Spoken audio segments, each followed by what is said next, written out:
never guess the places that I've been. You never guess the places that I've been. 'Cause everything is like a dream, yeah, but only in that dream that I live in. I'm never gonna let the day begin. Never gonna let the day begin. 'Cause everything is like a dream, yeah, but only in that dream that I live in. Oh, don't wake me up before you go, and I'll just make this bed my home. Oh, darling, please just let me sleep. Give me my dreams.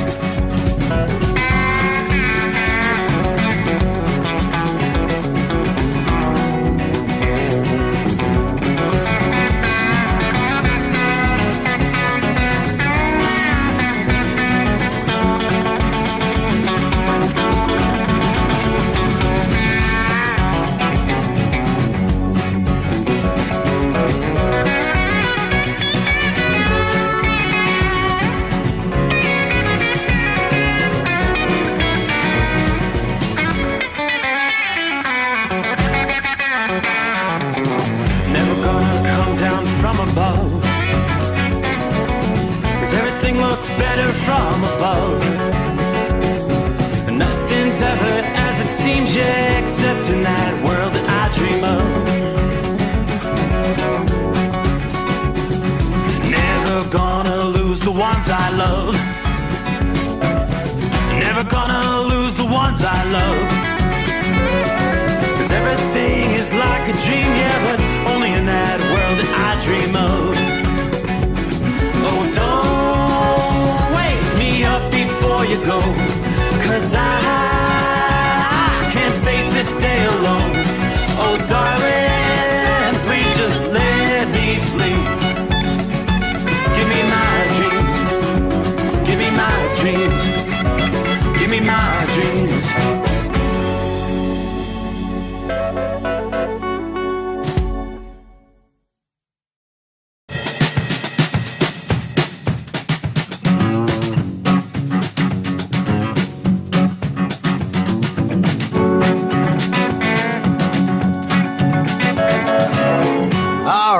Everybody set, ready to roll. That's right, here we go. Close out your hump day. Cross over the midnight hour in the Eastern time zone. That means we'll work our way time zone to time zone into a Thursday. And of course, we'll turn the page on the calendar, 27th day of May. There you go. And yes, indeed, Memorial Day is on the horizon. Big holiday weekend coming up. Kind of like the unofficial kickoff of summer.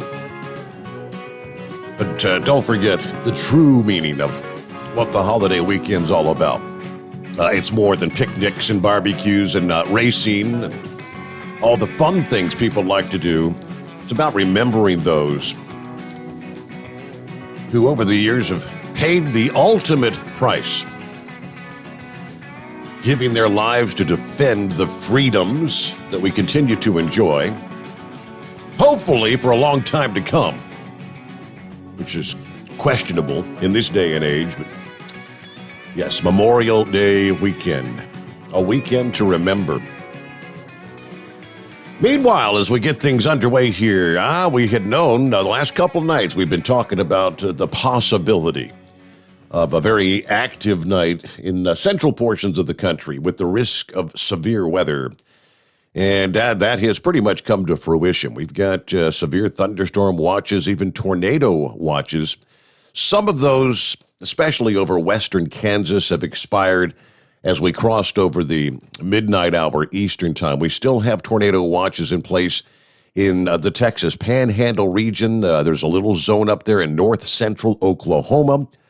Another separate box, tornado watch for the southwestern portions of Nebraska, northwestern Kansas, then just severe thunderstorm watches for much of central, southeastern, and east central Nebraska, north central and northeastern Kansas. The intensity of some of these storms has been, waning a bit.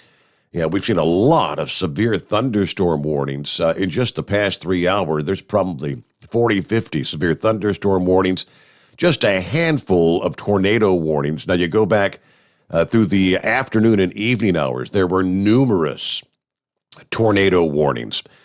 So things quieting down a bit through the overnight hours. But let's start things off right there as we see a large complex of severe thunderstorms that developed just south of a steady rain area along I-80, especially in Nebraska and Iowa this past afternoon. It's going to continue overnight tonight. Most of the heavy rain and thunderstorms at this hour are through, again, Nebraska, South Dakota, some strong storms, supercells even popping up through parts of north central Kansas. There's another batch down in central Kansas, another complex of thunderstorms right along the line, Kansas, northern Oklahoma. Some of those severe thunderstorms still packing a punch from just to the north side of Lubbock, Texas, all the way up to due east of Amarillo. Now, as we make our way into a new day, Thursday, the rainy portion of the storm is going to be pushing through the Midwest. So if your travel plans have you rolling through from Minneapolis to Chicago to Milwaukee, you'll probably at least pick up some rain from the storm. As the storm continues to crawl eastward, wet weather spreads across southern Michigan, much of Ohio and Indiana, looking toward Thursday night into Friday. Rainy conditions then will be in store for much of Pennsylvania, northern West Virginia, northern Maryland, the southern tier of New York State, much of New Jersey, Delaware, on up into New England for Friday into Friday night, which is going to be a big travel day. Obviously, travel plans will be slowed. The storm striking as the holiday weekend. Travel is ramping up. So if you're going to be out there hitting the roadways, even with the additional traffic, which is going to slow things down for your particular destination, the stormy conditions are going to slow things down even more. Poor visibility, dangerous conditions at times, and some of the torrential rains. AAA says they're expecting about 37 million people to actually travel this Memorial Day weekend. Now, that's 50 miles or more away from your home 20 to be considered a traveler. Temperatures during the rain in much of the Midwest, the Central Appalachians, the Mid-Atlantic are actually going to be unseasonably cool for the last few days of May here. Much of the time, temperatures are going to range from the 50s to the lower 60s. It should be in the 70s, at least this time of year. So not only are you going to need the umbrella if you're going to be spending time outdoors, you might have to break out a jacket, long sleeves. South of that steady rain, more thunderstorms are forecast to rumble from the Central Plains to the mid-Mississippi Valley, parts of the Ohio and Tennessee valleys as well. Eventually, the southern Appalachians, the Chesapeake Bay region, as this storm moves along Thursday into Friday. Some of these storms could be especially strong with the risk of tornadoes in the warm, humid air over the southern plains today, much like what we saw through the day Wednesday, especially with the daytime heating in the midday afternoon hours. Even though the main part of the storm is going to move slowly off the mid-Atlantic and southern New England coasts over the weekend, they're telling us a secondary feature associated with the storm will continue to cause some trouble across parts of the Midwest and the Northeast. Spotty showers may even linger from parts of Ohio, all the way to coastal areas of Virginia, Maryland, Delaware, New Jersey, probably even on Saturday. So kind of an unsettled pattern. The unsettled weather is going to be associated with a trailing disturbance. It's a small southward dip in the jet stream, along with some colder air at the mid-levels of the atmosphere. So that means coastal areas are probably going to remain cloudy all or most of the day, Saturday. Spotty light rain and drizzle off and on. You could see a few peaks of sunshine here and there And that would actually be enough to stir up the atmosphere to produce more spotty thunderstorms, where the sunshine returns to the Midwest on Saturday and Sunday. Temperatures are going to pretty quickly rebound by an average of 10 to 15 degrees compared to what we see on Thursday and Friday. Indianapolis, for example, high temperatures are going to be trending upward. Lower 60s on Saturday, kind of a cool day. Lower 70s on Sunday, which, of course, is Indy 500. Sunshine returns following cloudy, wet conditions for all the events that are scheduled for Friday there in Indianapolis. As that plunge in the jet stream swings into the northeast, there's going to be enough dry air that may be around to prevent showers and thunderstorms in that zone from Ohio to central Pennsylvania on Sunday, much to the dismay of beachgoers.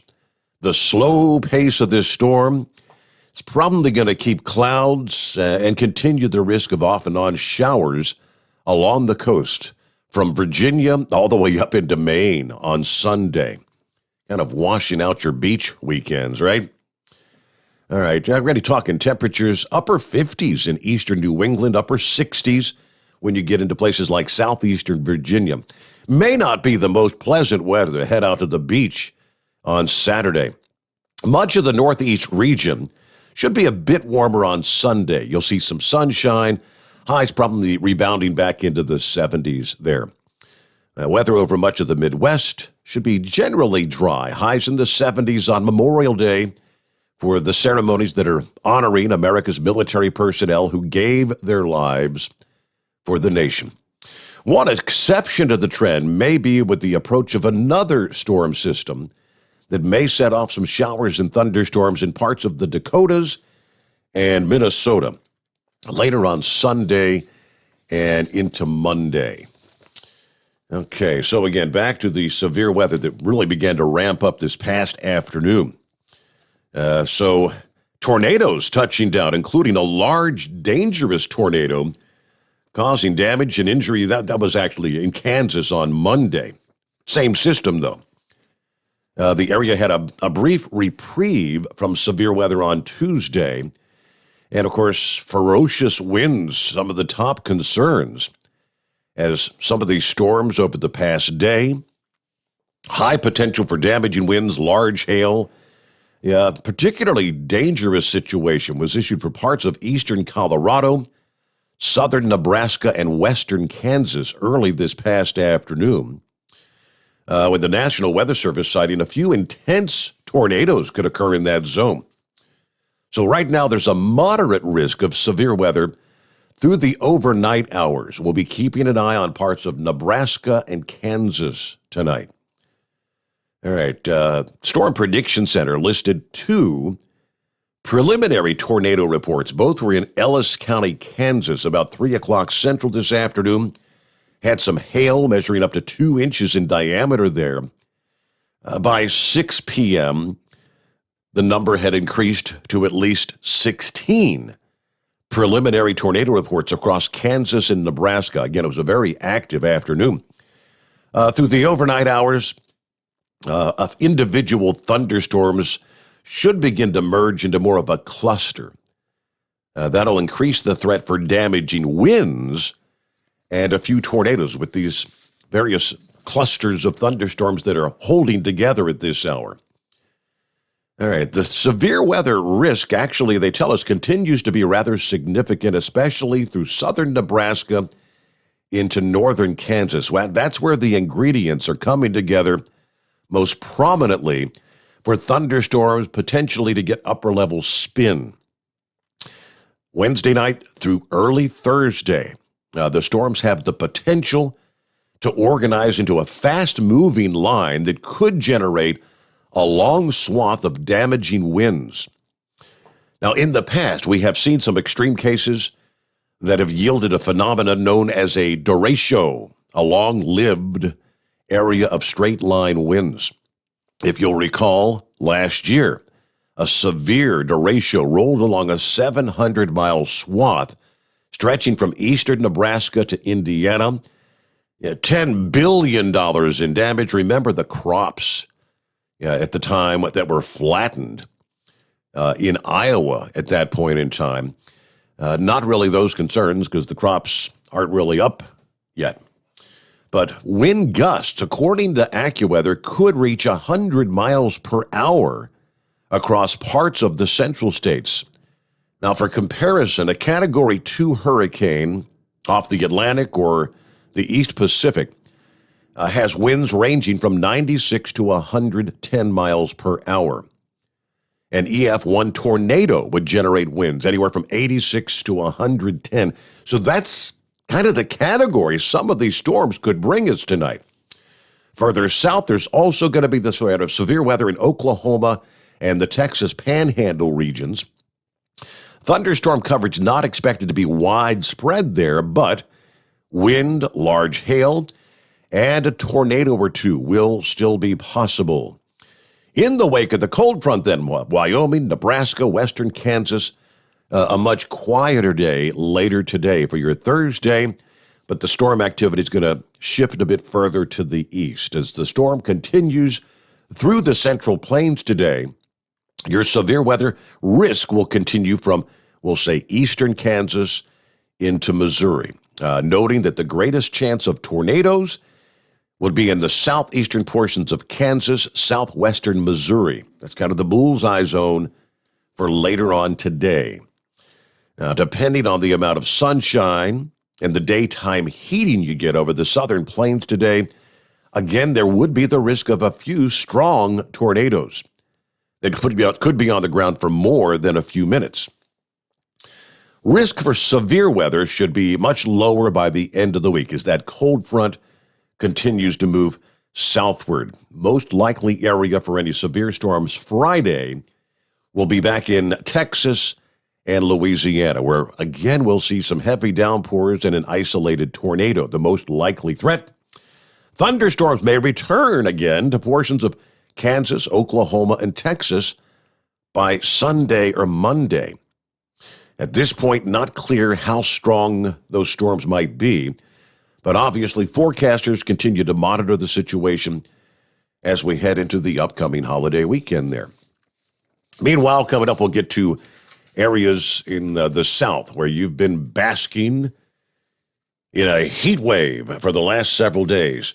There's a little bit yet to come with that, but the light at the end of the tunnel is just around the corner. You'll begin to get a reprieve from the stifling heat you've been dealing with there in the southeast as we head into the Memorial Day weekend once again. So, looking at the radar right now, you've got shower activity, eastern Montana, over into the joining areas of western North Dakota. The thunderstorms, some of the more torrential rains begin just to the southeast of Bismarck.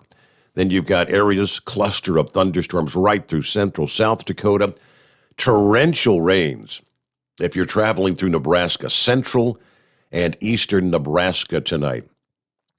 Some of these storms are going to be rolling into, as Freddie the Freeloader cars at Stinkin' Lincoln. You've got Kearney, Omaha. You'll be seeing some of those thunderstorms here in the next few hours. Grand Isle. Right now, you're kind of in between. Had a lot of rain pushing off to the east. A bit of a dry spell coming your way, but then more thunderstorms are all stacked up.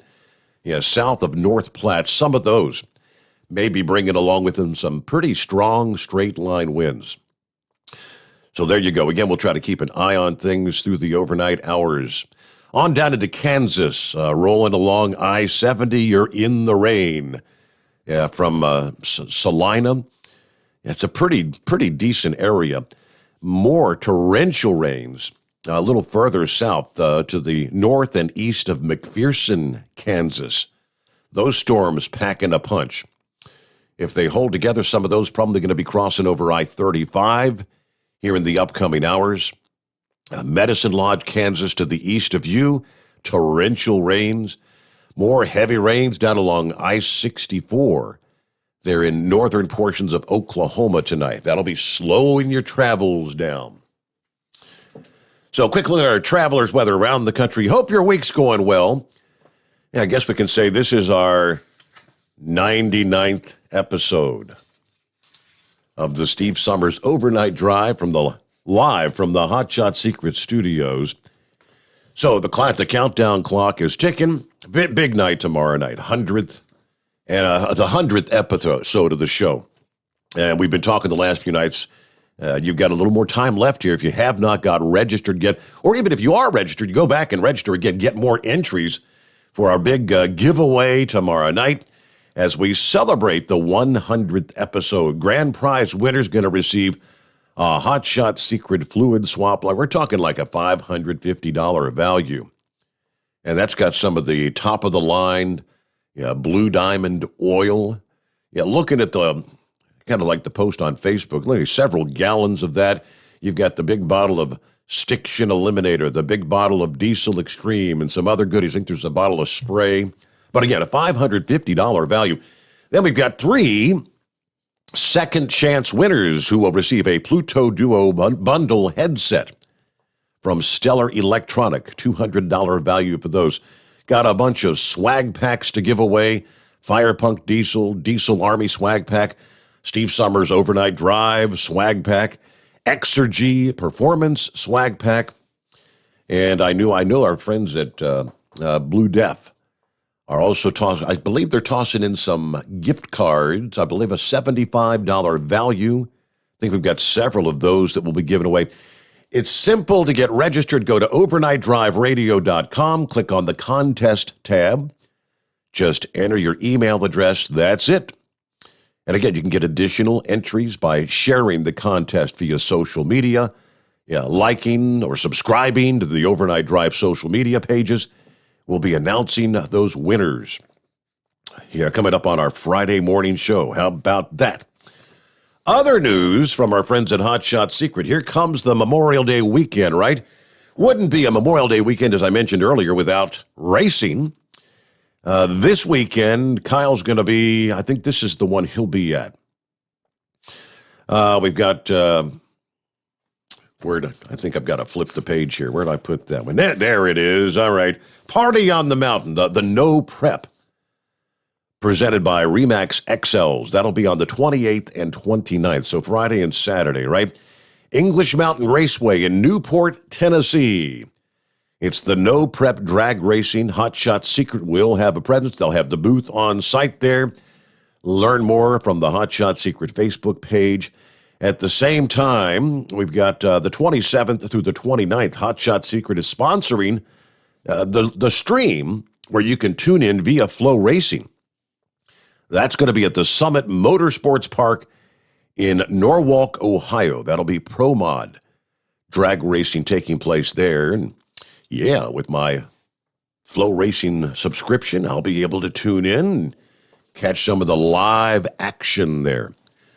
So there you go. Underway on a Thursday. It's 844-3388.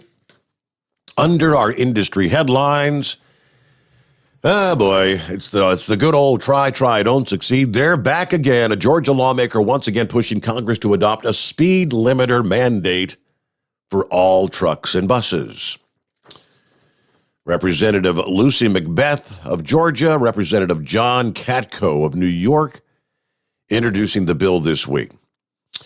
According to the joint news release, the bill would make it into law, a speed limiter rule that's been under consideration. We've been talking about this for more than a decade. The full text of the bill was not available yet, but OOIDA obviously opposes mandating speed limiters in commercial vehicles, arguing that they actually inhibit safety.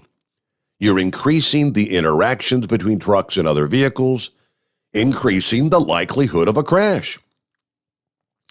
A trucker for more than 2 decades, OOIDA's Executive Vice President Louis Pugh has seen firsthand the dangers of split speeds, that would be, right here in the state of Ohio. That's his home state. Traffic going at the same speed is always safer. As someone who sat in the driver's seat for 20-plus years, over 2 million miles, I know you need to be able to have full control of your vehicle.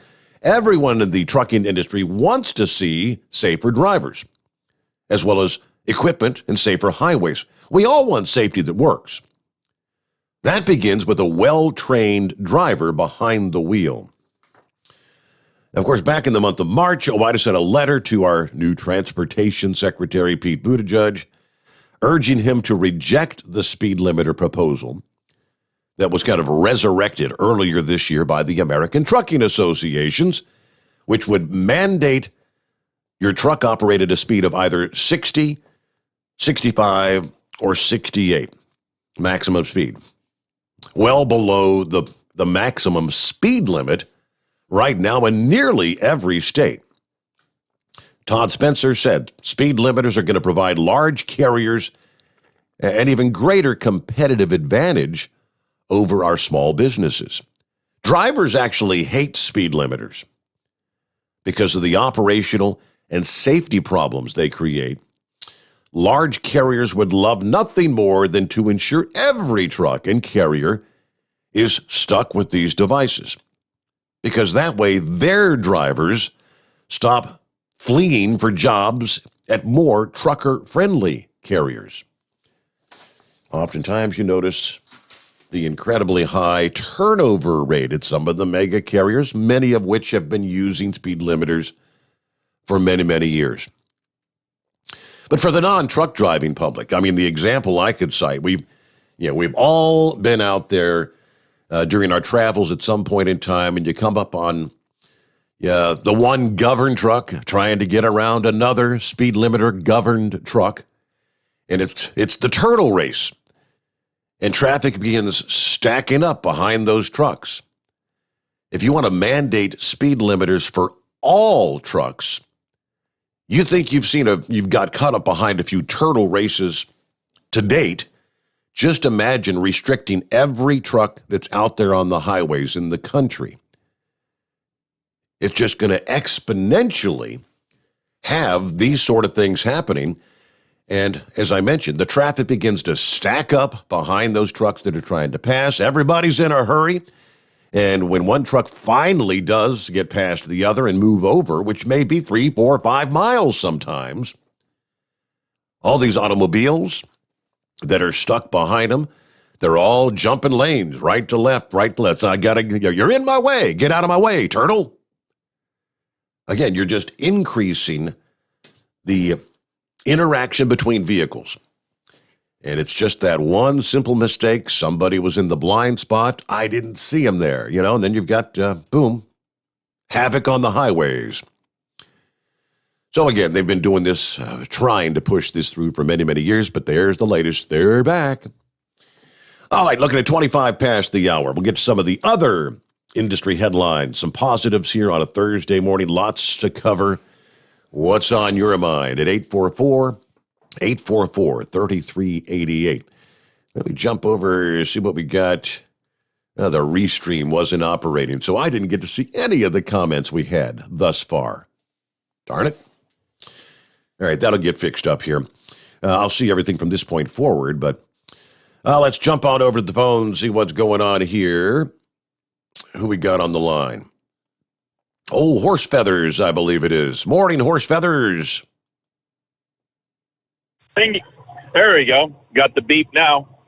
So our socialist Marxist government is going to try to push their bills through, huh? Going to 60 whatever mile an hour trucks and $5 million worth of insurance coverage, and you don't have to worry about all the trucks being on the road, because when they get done with the $5 million insurance, is all the trucks companies, 1 to 6 truck operators pretty much will all be out of business. And so Joe Biden can come up with another $2.2 trillion stimulus plan there to have unlimited unemployment with $600 a week on top of it for all the truck drivers, right?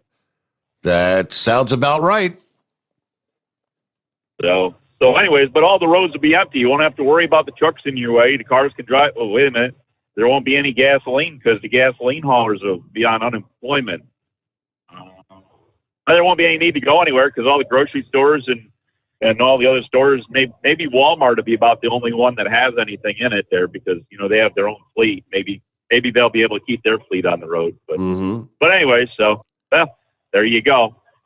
So anyways, I hear a little bit of rumbling here about things going on in Cincinnati on the 4th of July there. Now, has any lumber been delivered yet? I heard you had a lumber delivery coming your way, maybe railroad ties? Railroad ties? I'm not familiar. Okay, well, I heard something about a squared circle being built there in the Cincinnati area. So anyway, speaking of railroad ties, back there a while back there, the bozo there, and I forget whether he was gone to Cincinnati by then or whether he still had his place in Ohio there when he moved to Florida. But didn't Hollywood have some deal where a train engine ended up in his swimming pool? I do kind of remember that. Yeah, that was one hell of a party, wasn't it? Do you remember what happened to the tracks from that? Did those tracks end up getting used there for the Cincinnati trolley system with the streetcar named Desire? Did they incorporate them, or whatever happened to those tracks there that H&H Enterprises had put in? Good question. We'd have to check in with Hollywood on that.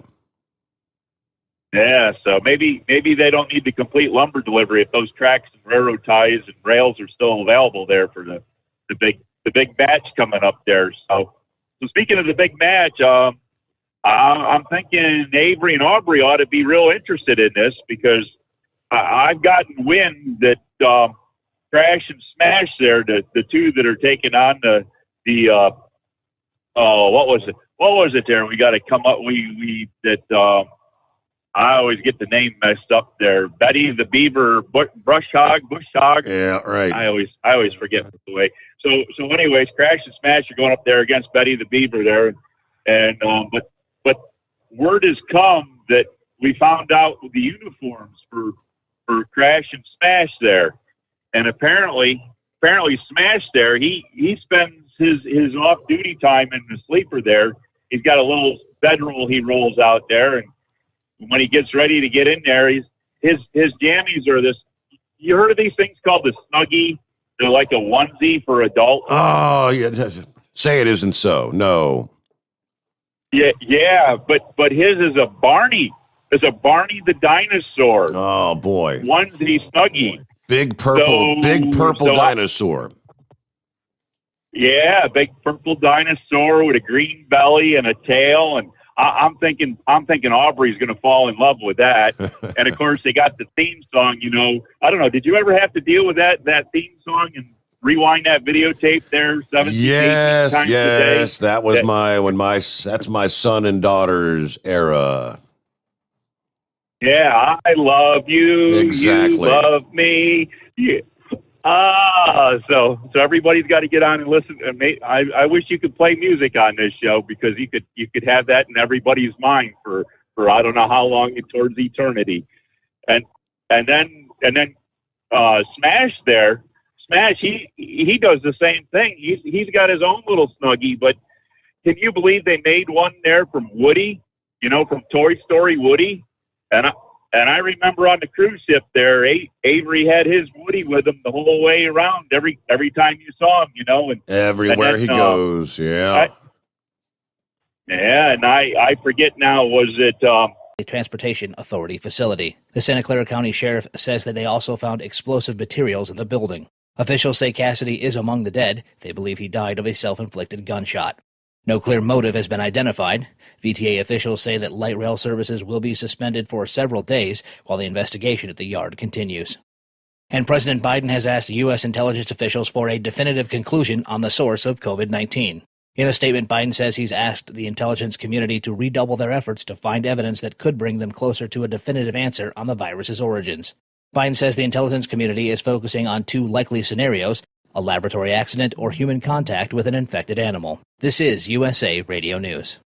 If your loved one has passed away due to COVID-19, pay close attention to this message. You could be entitled to a death benefit of over $300,000. The U.S. government has set up a fund to pay families relief if they've lost a loved one due to COVID-19. We know this is a hard time for you, and this fund has been set up by the federal government to help ease your pain. The compensation includes a death benefit and lost wages benefit. Time is limited, so we urge you to make a free phone call right now. There's no cost to you for this claim. All legal fees are only covered once you receive your money. So if you've lost a loved one due to COVID-19, call the legal helpline right now to find out if you qualify for a cash award. Here's our number: 800-923-9018, 800-923-9018, 800-923-9018. That's 800-923-9018. Paid for by the IPG Law Group.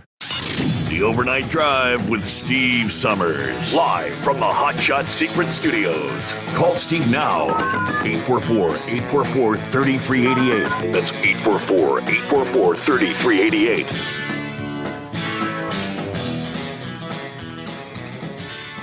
Hot Shot Secret, we share the science behind common diesel problems. For example, diesel fuel cetane levels. the cetane rating in diesel fuel is 42 to 45. Most diesel engines operate more efficiently with a cetane rating of 48 to 50. One treatment of Hot Shot Secret Diesel Extreme will raise your cetane 7 points, increase fuel economy, and improve cold starts. Hot Shot Secret Diesel Extreme is available nationwide at truck stops, fine farm and auto stores, and online at hotshotsecret.com. Hot Shot Secret, powered by science. If computers are your problem, Cherry Digital Pros has your solution. We are a full-service computer sales and repair company. We can diagnose your problem and fix it quickly and affordably.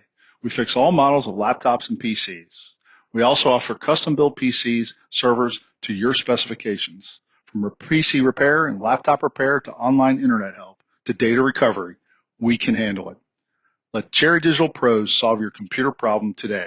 Call or text us at 513-568-5568 or go to Cherry Digital Pros. Think about them. Let's face it, they're not going away all on their own. You need professional help. I've been helping truckers put their tax problems in the rearview mirror for years. I can help you too. Call me for a free consultation at 888-632-4506 or go to mytaxhelpmd.com. It's like I always say, keep your eyes on the road, I'll keep mine on the IRS. 888-632-4506. For anything diesel, take it to Shy Diesel. They provide a wide variety of services and diagnostics to determine what the problem is with the latest technology. From simple oil changes and preventative maintenance to fuel system diagnostics and repairs, engine rebuilds and cylinder head repairs, and rebuilds with our in-house machine shop. They also have on-site DPF cleaning for exhaust issues and DOT inspections. If your diesel is asking for some attention, Shy Diesel has the specialist you need for anything diesel. Located in Terre Haute and Lafayette, Indiana, and Effingham, Illinois, Shy Diesel has you covered. Live from the Hot Shot Secret Studios, the Steve Sommers Overnight Drive.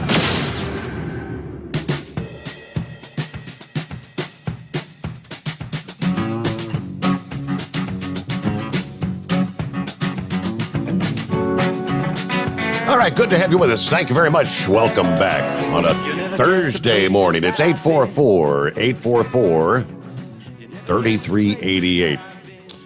Other industry headlines here. What are we looking at? A UPS driver becoming an accidental hero in California after saving an elderly woman who had fallen while crossing the street, apparently. In Santa Rosa, California, where UPS driver Devon Brooks was just making a delivery, he noticed a bloody woman crawling in the middle of the street.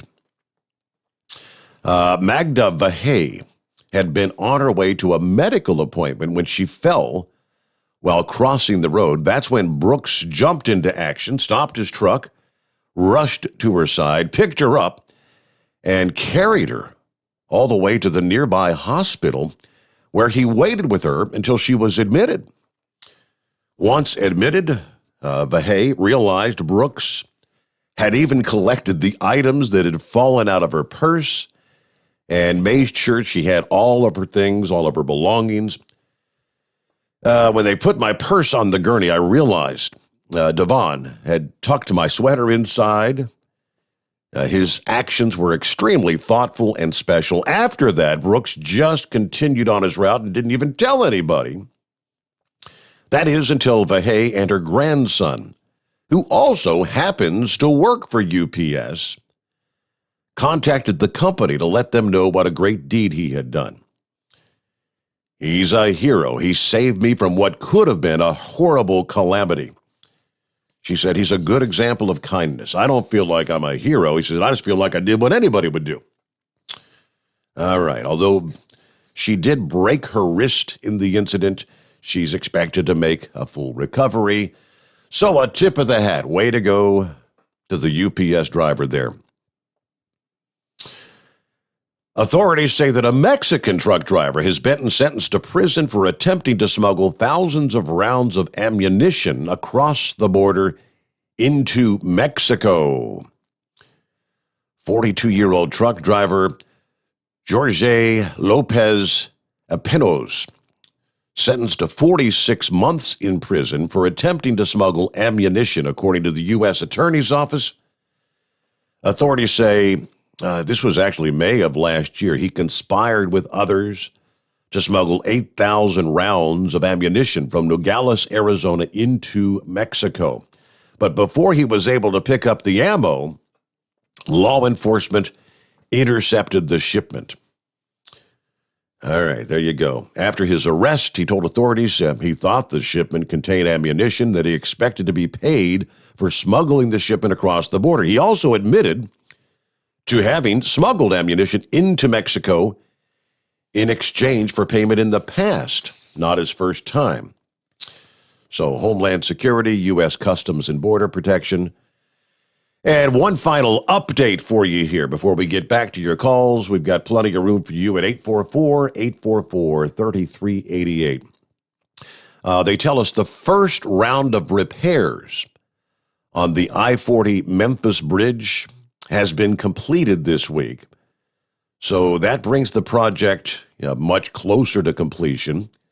The completion of Phase 1, exactly 2 weeks after the initial shutdown, and requiring contractors, which are right now working 24 hours a day, 24-hour shifts, to get this bridge back open.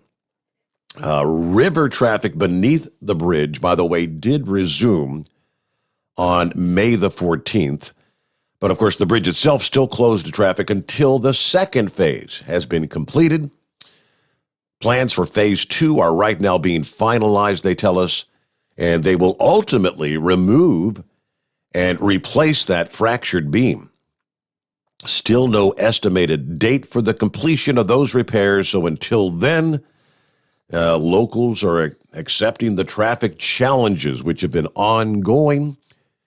If the traffic's moving well, it normally takes about 14 minutes to get to work, says one commuter. From West Memphis, Arkansas to Memphis. If traffic's not moving well, it takes up to an hour. But he said, I'm doing pretty good. I go across the bridge twice a day, every day, according to one truck driver out of Memphis. All right, so if you know some of the shortcuts in and around West Memphis, you can cut your travel time a little bit there. But all right, some of our industry headlines. All right, let me see. I had to reset the live stream app. So maybe that's why the comments weren't working a bit ago. It's all back up and running fine now. David checking in on my way to Kalamazoo from Indy. Yeah, hopefully turn and burn right back to Indy. The King family checking in. Melvin says, good morning, America. Let's see. Chewy Garcia has his phones locked down in his Capitol office for your information. Doesn't surprise me. If you're not familiar, Chewy Garcia is the representative that reintroduced the legislation to increase your minimum insurance requirements from $750,000 to something like $4.6 million earlier this past week. OIDA sent out a call to action, and apparently when the phones started ringing off the hook, they just locked them down. They don't want to hear from you. All right, thanks for the heads up there, Kevin. So I guess, some of these have been trying to call every single day. Anyway, says, for your information, I love the show. Looking at plummeting temperatures and rain moving into Illinois, the communist state of confusion, home of the Marxist Chewy Garcia. Anyway, God bless all the drivers out there. And let's see, it's Betty the Bush Hog. You'd think my manager would be able to get that right, horse feathers. You ding-a-ling. Thank you, Big Moose. Betty the Bush Hog. Don't forget it. Let me see here. Okay, yeah, several people were saying, hey, the app's not seeming to work right. It should be working right now, I believe. Let me know if I'm wrong. Let's see. Rambler saying, good evening, Steve, and good evening to the Overdrive Nation. You know, all this talk about big wrestling match supposed to take place. No one's mentioned a watermelon roast. We got to have a watermelon roast. Yeah, you know what, Perry? You're going back, Rambler, you're going back a whole bunch of years with those. All right, we'll get some more of our friends checking in here coming up. Meanwhile, it's 844-844-3388. What's going on this morning, Matthew? Not much, Mr. Steve, but I was one of the people who put a comment on your live on Facebook right as it started, and I guess you may not have seen it, but all that severe weather that you were talking about that's coming from South Dakota all the way through Nebraska and Kansas. Yes. We're expecting one round of it early this morning, or no, late morning this upcoming morning, and then this afternoon, and then we're supposed to have the majority of it later Thursday night. But I have some interesting NASCAR news. Oh, yeah? What you got? Have you heard of Eddie DeHunt, the spotter for Chase Elliott? I'm not familiar, no. Okay, well, it came out today, and I saw this via Facebook, that he was suspended by Hendrick and NASCAR because he was arrested 2 weeks ago. So I haven't figured out what he was arrested for.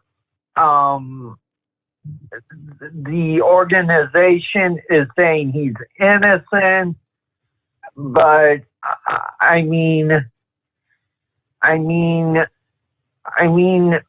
why would? And see, what I don't understand is that Hendrick is such a well-behaved organization, and they're racing in their backyard this weekend in Charlotte. Right, yeah, that's another big race there in Charlotte, the Coca-Cola 600. I would, if I had to venture a guess, I would have to wager, I'd bet on he may have been arrested for some sort of a drug or alcohol sort of violation. That would lead to a suspension, obviously, when it comes to participating in NASCAR. I'll see what else I can find out. But yeah, I hadn't heard about that, but that would be my first bet. All right. Hey, Matthew, thank you for checking in. Have a good morning and a great weekend. Enjoy all the racing action. I know he's looking forward to that.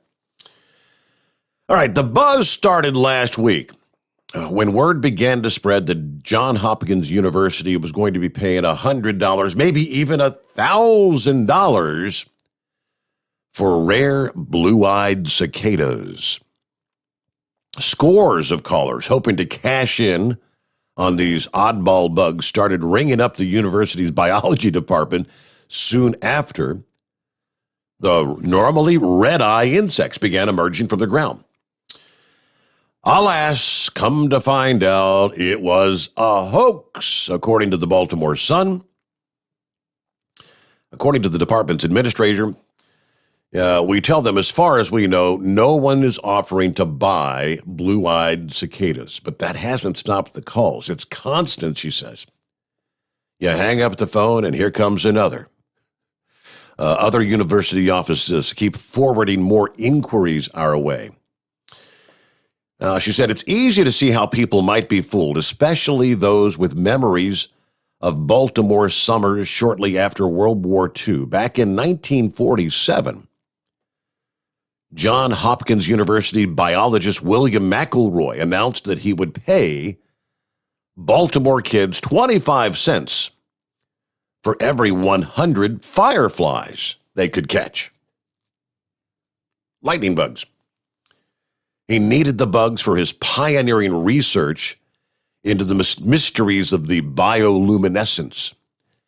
And the kids really came through. For years, they sent him lightning bugs, as many as 1 million in a summer. Wow, kids were out there catching lightning bugs. No one at Hopkins today is studying cicadas. The biology department doesn't even have an entomologist. Now, the College of Mount St. Joseph in Cincinnati has one, where there is a cicada expert. He said yesterday that the eye color variations in the 17-year cicadas have been noted for many years, but they are quite rare, less than 1%. Instances of blue, silver, or white eyes have been reported in a number of different cicada broods. I usually get a report or see one for every emergence. I saw one in 1999 in Cincinnati that had kind of silver white eyes. Gay Williams of the Maryland Department of Agriculture on the cicada beat said, of all the thousands and thousands that I've seen, I've only encountered 3 with these colors. 2 in 1987, and she said 1 yesterday, just seconds before her dog made a snack of it. It's very rare, but there's no money in it for anybody if you come across one. No one has actually studied the phenomenon, but Williams did urge anyone who finds an other than red-eyed cicada, maybe report it to a Maryland naturalist. All right. Reports to the site are used to kind of update cicada distribution maps. So people are going to be actually assisting in our scientific study. It's not clear where this whole cash for the cicadas rumor started. But just like the bugs themselves, it seems like these rumors reappear every 17 years. Yeah, we didn't have it in 1987, but it generated a lot of calls. All right, there you go. So I guess there are a few out there that do exist. They are very rare. With that, we've got plenty of room for you. It's 844-844-3388. Yes, Horse Feathers, one last thing. It's Betty the Bush Hog, by the way. There you go. Yeah. Okay. I was hoping we were on the air there. When you went to the news there, and I went to look there. The app there wasn't really doing anything, and apparently the live streams there on your YouTube for both the Hot Shot Secret and the Overnight Drive Radio YouTube pages there, they both restarted. It looks like with the news break there at the bottom of the hour. I did reset the live stream. The live stream was saying disconnected, so yeah, I had to reset that. Okay, so anything that happened in the first half hour of the show apparently is gone forever into the mystical unknown of So there isn't any recorded information that Crash and Smash apparently that as I said, they were going to be wearing their Snuggies, otherwise known as onesies there, and Smash is coming out as Woody there from Toy Story there. And apparently when he spins his gun, the back flap drops on his uniform there in case there's an emergency, he could drop the back flap real quick. and Crash is Barney the dinosaur there, the big purple dinosaur there. So we're gonna have big giant speakers there playing, I love you, you love me, just to get it in your mind so you can't get rid of it for the rest of the day or something, that brain, how that goes. nothing like a brain worm. Thank you. Yeah, right. So anyways, hey, to move on from the wrestling match real quick, I just come through Lancaster, Pennsylvania here real quick, which was the previous home of the Mother's Day Make-A-Wish largest truck convoy. I probably said that in the wrong order too. My dyslexia just really beats the heck out of my speech making here. Anyways, there's apparently some trees down, so apparently some of these larger thunderstorms, wind that must have knocked down some trees. I saw a whole bunch of flashing lights off the side of the major highway there and side roads, and saw a whole bunch of branches and stuff in the road and leaves and crap. So kind of watch where you're going now. I didn't see anything closed on the major highways, but as I say, I did see a bunch of flashing lights off to the side there. Okay. All the way through that area. Yeah, I'm looking here. It looks like you had a pretty good line of thunderstorms that came. Most of the really strong stuff is off the coast. From as far south as east of central Delaware all the way up to New Jersey.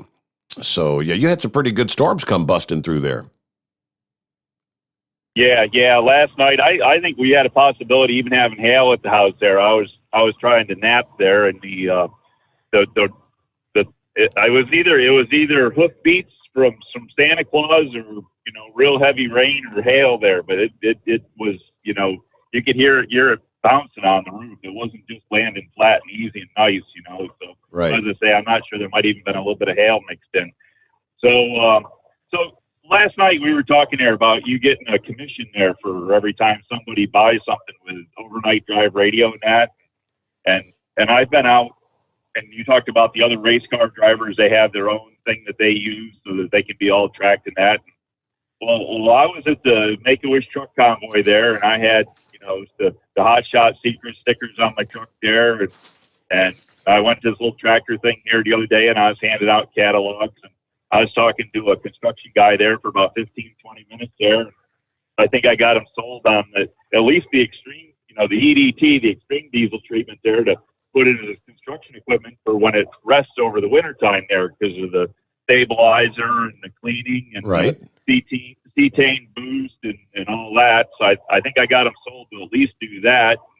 Keep looking into other products. And as I say, we handed out quite a few catalogs there, probably half dozen catalogs at that little show, and a whole bunch of air fresheners. Got rid of a bunch of air fresheners.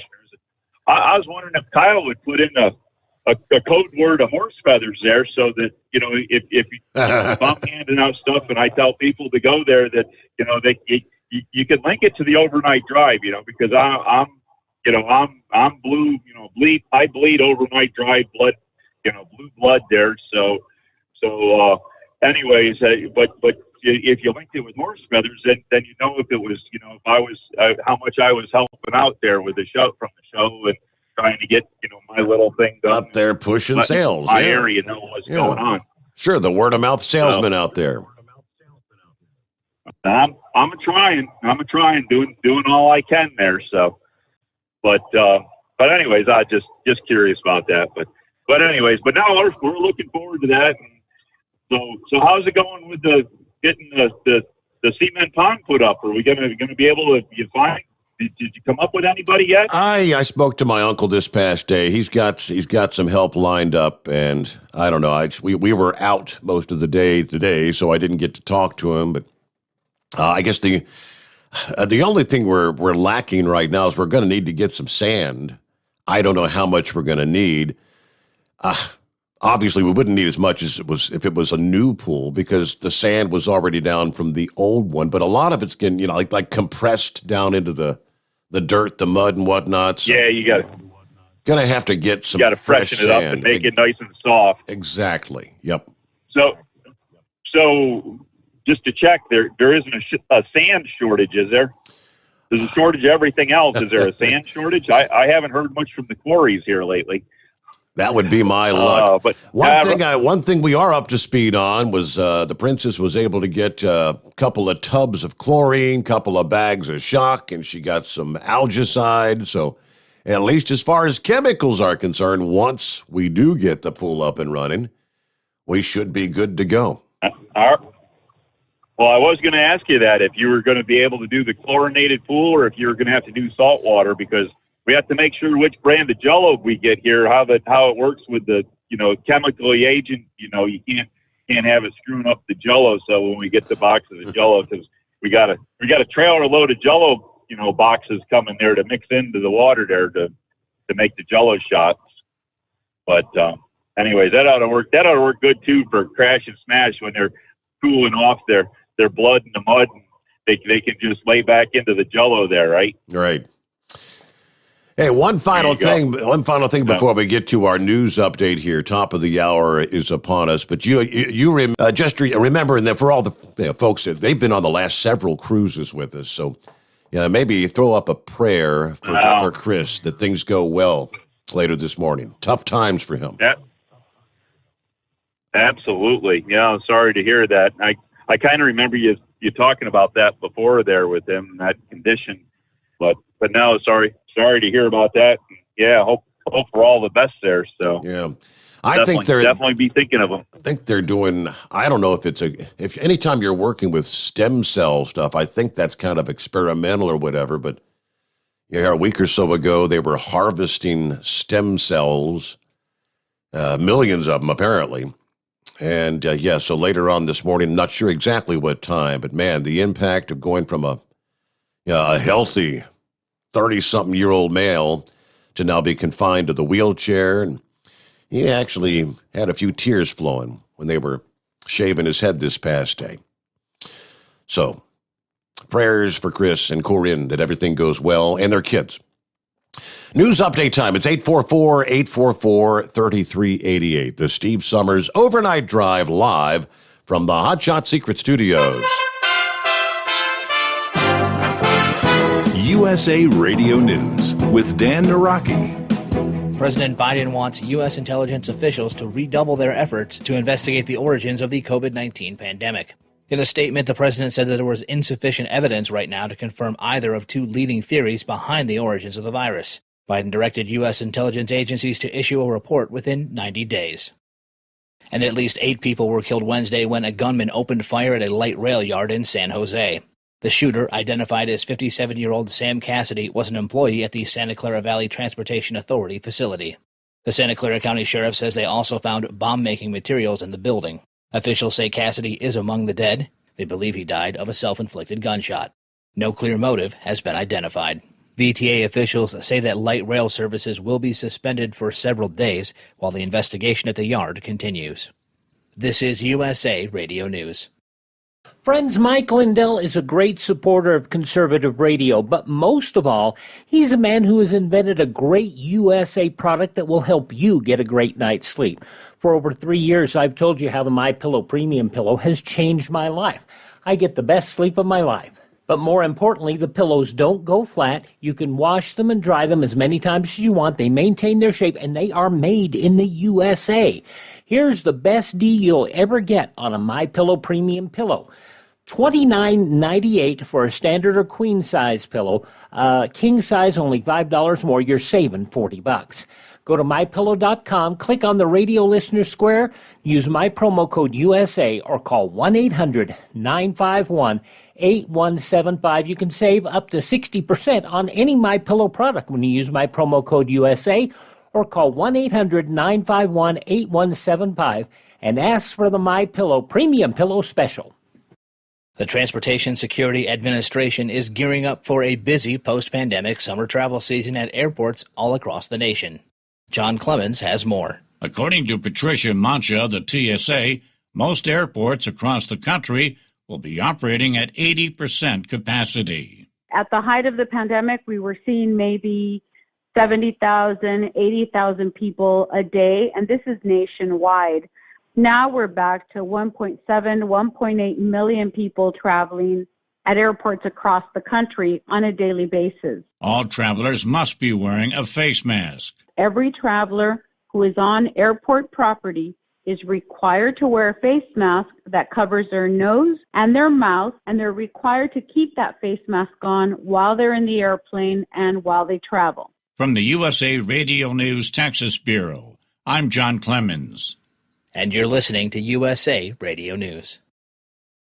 Now you can fly anywhere in the world and pay discount prices on your airline tickets. Book a flight today to London, Paris, Madrid, or anywhere else you want to go. And pay a lot less guaranteed. Call the International Travel Department right now at Low Cost Airlines. 800-215-5141. 800-215-5141. That's 800-215-5141. Senate Republicans are expected to unveil a counter-proposal to President Biden's infrastructure plan on Thursday, after rejecting a revised $1.7 trillion proposal from the White House. The GOP's bill is expected to have a price tag of nearly $1 trillion. Senator Roy Blunt says their proposal will focus on core infrastructure. The Missouri Republican tells Fox News that it won't be paid for by a hike in taxes. Our two guidelines on infrastructure have been, it has to be really infrastructure, the kinds of things that people 6 months ago or people that talk about this issue would have believed: roads, bridges, highways, ports, airports, water infrastructure, not the carrying infrastructure. Not that we're necessarily saying those things are bad, they're just not infrastructure. And the other guideline was, we are not going to get into the 2017 tax bill. It was producing great results at the beginning of the pandemic. The corporate rate made us more competitive all over the world for the first time in a long time. No inversions were occurring during that entire period of time between the time that bill went into effect. A lot of good things were happening. And Royal Caribbean says it's received approval to run simulated cruises next month, the first step in returning to sea. The company says it's received CDC approval to run the cruise in late June to test out COVID-19 precautions, with around 1,000 volunteers on board. If all goes well, full cruises are expected to resume in August or September. For USA Radio News, I'm Dan Naraki. At Hot Shot Secret, we share the science behind common diesel problems and their solutions. For example, ultra-low sulfur fuels. The primary function of diesel fuel is combustibility. One of the little-known aspects of fuel is its role as a lubricant to metal-on-metal moving parts. The introduction of ultra-low sulfur fuels diminishes the fuel's ability to lubricate, because sulfur, which has been mostly removed, has lubricating properties. Hot Shot Secret Everyday Diesel Treatment with LX4 delivers unmatched lubricity. Third-party testing confirms that it takes 3 times the amount of leading fuel treatment to match the lubrication benefit of 1 dose of Hot Shot Secret. Everyday Diesel Treatment is a fully formulated 6-in-1 premium fuel treatment for every fill-up, every time. Everyday Diesel Treatment is available at truck stops, Tractor Supply, O'Reilly's Auto Parts, and online at HotShotSecret.com. Hot Shot Secret, powered by science. The Overnight Drive with Steve Summers, live from the Hot Shot Secret Studios. Call Steve now, 844-844-3388. That's 844-844-3388.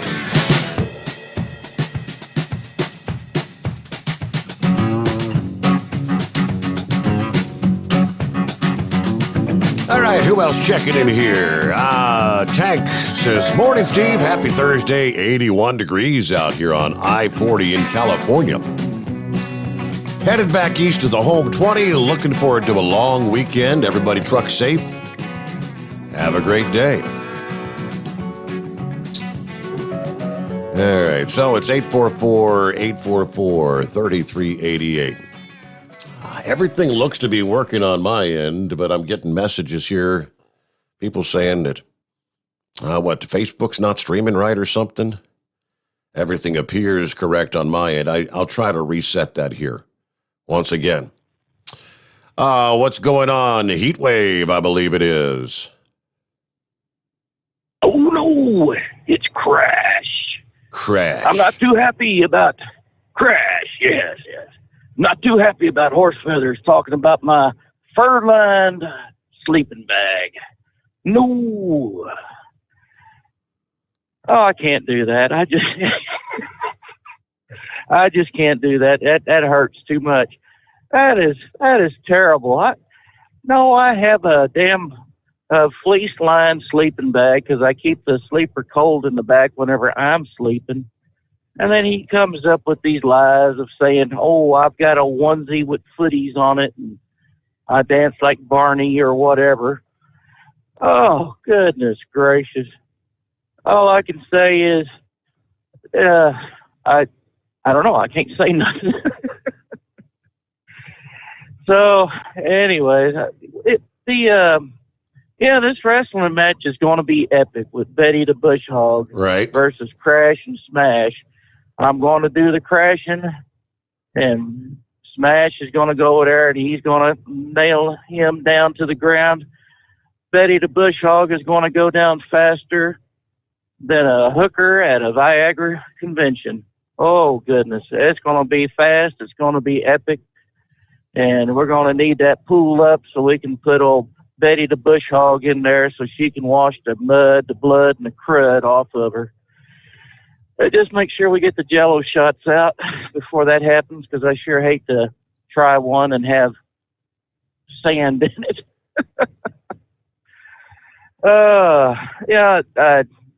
Goodness, that is something to wake up, put the phone on and hear Horse Feathers talk about that. Goodness gracious.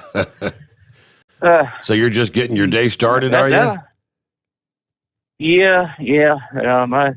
My co-driver, he loves to drive, and well, when he gets on a roll, he don't want to stop. So anyways, I think he's looking forward to his vacation coming up. But I heard Chewbacca's got his phone turned off because he don't want to listen to the drivers out there griping about his $4.5 million minimum insurance.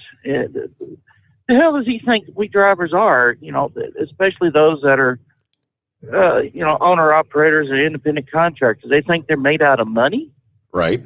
Is the whole idea to get the independent contractors and owner operators? Is the whole idea is just to get them off the road so businesses can be the ones that everyone has to depend on? I mean, crap, the way Snyder treated me.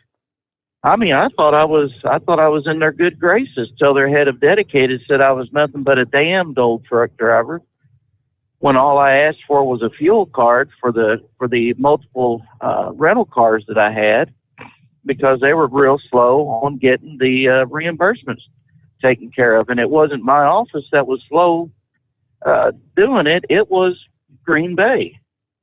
So, why would anybody want to work for a company like that, or Swift, or whoever that pays so little? I drive for Yellow, obviously. I came here because the pay was a hell of a lot better. The benefits are absolutely out of this world for me, being a company driver for 24 years before I came over here as a Teamster. I mean, the difference is night and day. And for those folks that are complaining about, what they're getting paid over here, I'm thinking you really ought to go and drive for Snyder or Swift or JB Hunt or whoever and find out, what the difference really is. Because for me, I mean, it was difference of night and day. So I ain't happy about having to drive 63, but it is the company's truck, and I do drive with in accordance with the way they say I'm supposed to drive it. So, if there is a slower truck in front of me, or a faster truck that's trying to get around me that's doing 1 mile faster, I will step on the brakes and slow down to allow the faster of us two snails to get going. And I have been the victim of someone that's doing 62. I try to get around them at a blazing 63, and then all of a sudden they step on the gas and go, making me look like a damn fool. Or if they're just, stuck at 62, they're not slowing down on a straightaway. It's, I don't like it any more than the next person about driving a slower vehicle, but I have to deal with it. But I mean, if you're going to go out there and spend $100,000 or better on a brand new truck that's yours, you shouldn't have to have a restrictor on it that's or any government restrictions saying you must drive 68 tops and you must have $4.5 million insurance minimum. Yep. That defeats the whole idea of being an owner-op or an independent contractor or working for one of those kind of guys. What are they going to do in times of emergencies? Are they going to have a team of technicians going out there to lift their restrictions on the speeds like they do with the restrictions of the hours of service mandates? Are they just going to lift it one day and then, as soon as the emergency is over, put everybody back on to restrict these trucks? No, I don't. Government, politicians, they just live in their own fantasy world, and they don't realize, who they were before they became politicians. I mean, they were probably some hardworking business people, employees. Of course, then again, you see AOC and you realize she's never had a lick of sense. I don't know how Boston University ever gave her the degree saying she's a smart person. I've seen enough college-educated idiots out here to realize that there's never enough knowledge that one can acquire in college. Talking to the drivers out here, after your show, I thought I was a pretty learned person, and I come to realize that I don't hold the candle to some of these drivers out here because they are so smart with the engineering aspects of transmissions, gear to engine to gear ratios of how to get going down the road and being efficient. And some of them, I mean, they're just worldly more knowledgeable than I'll ever be. And I just find myself in awe of these people. And not too many drivers out here have the education, a college education with a degree.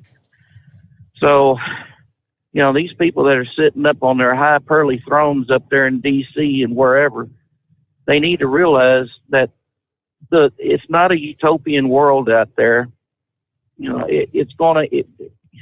Reality bites no matter what. And it'd be nice to have a utopian world, but it's not going to happen.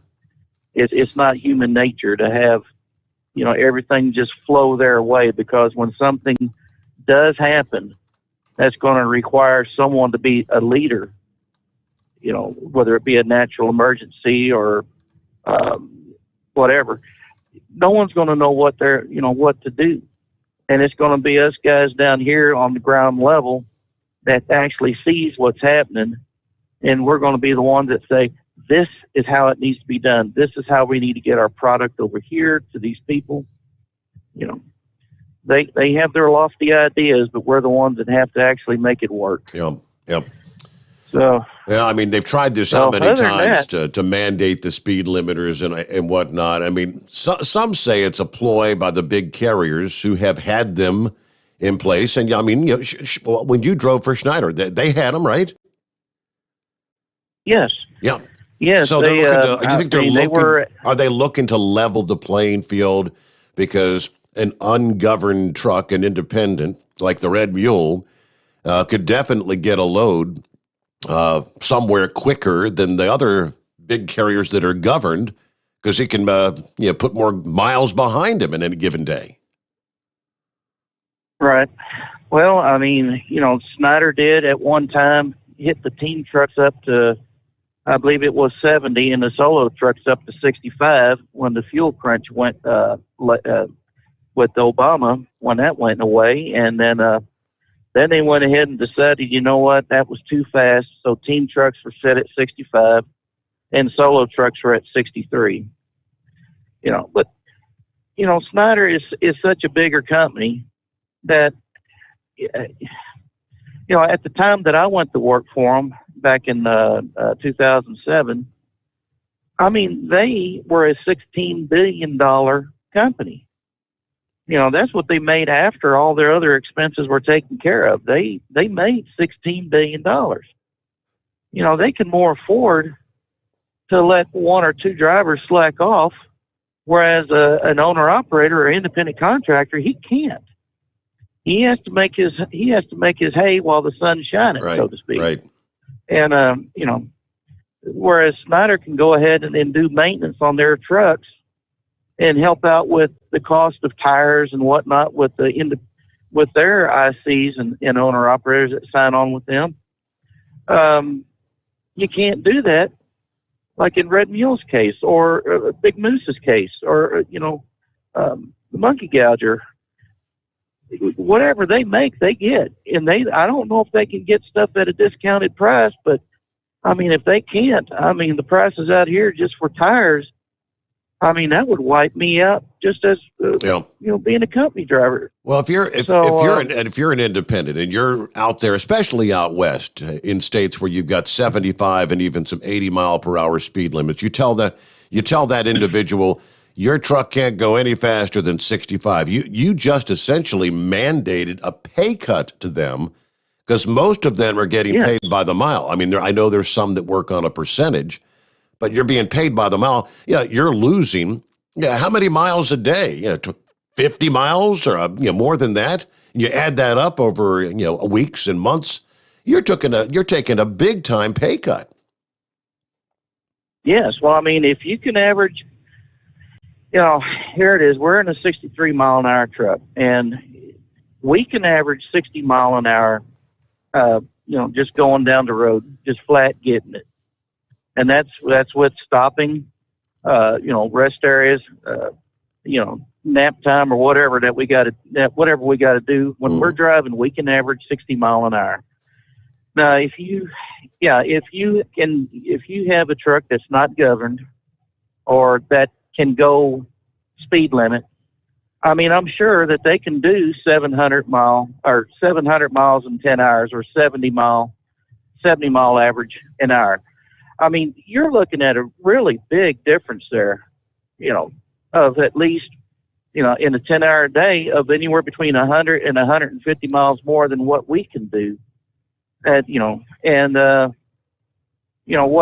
Whatever money you're getting, if you're getting $1.50, $2 or $3 a mile, I mean, they're shortchanging you basically $300 a day. I mean, am I wrong in thinking that? That's exactly what I was thinking. That's all. And that adds up. I mean, big time over a year's time. Well, I mean, just if you could drive 30 days a month, I mean, that's what, $9,000. I mean, that's quite a bit of change to lose. So any 9,000 times 12, that's what, 108,000. Yeah, that is quite a bit of money to not have to support your business. And and it's not only their business that they're supporting, but it's also their household. So these politicians, they have it wrong. And the companies with the ATA, and I guess Snyder is one of them, or not Snyder, but Yellow, they're wrong.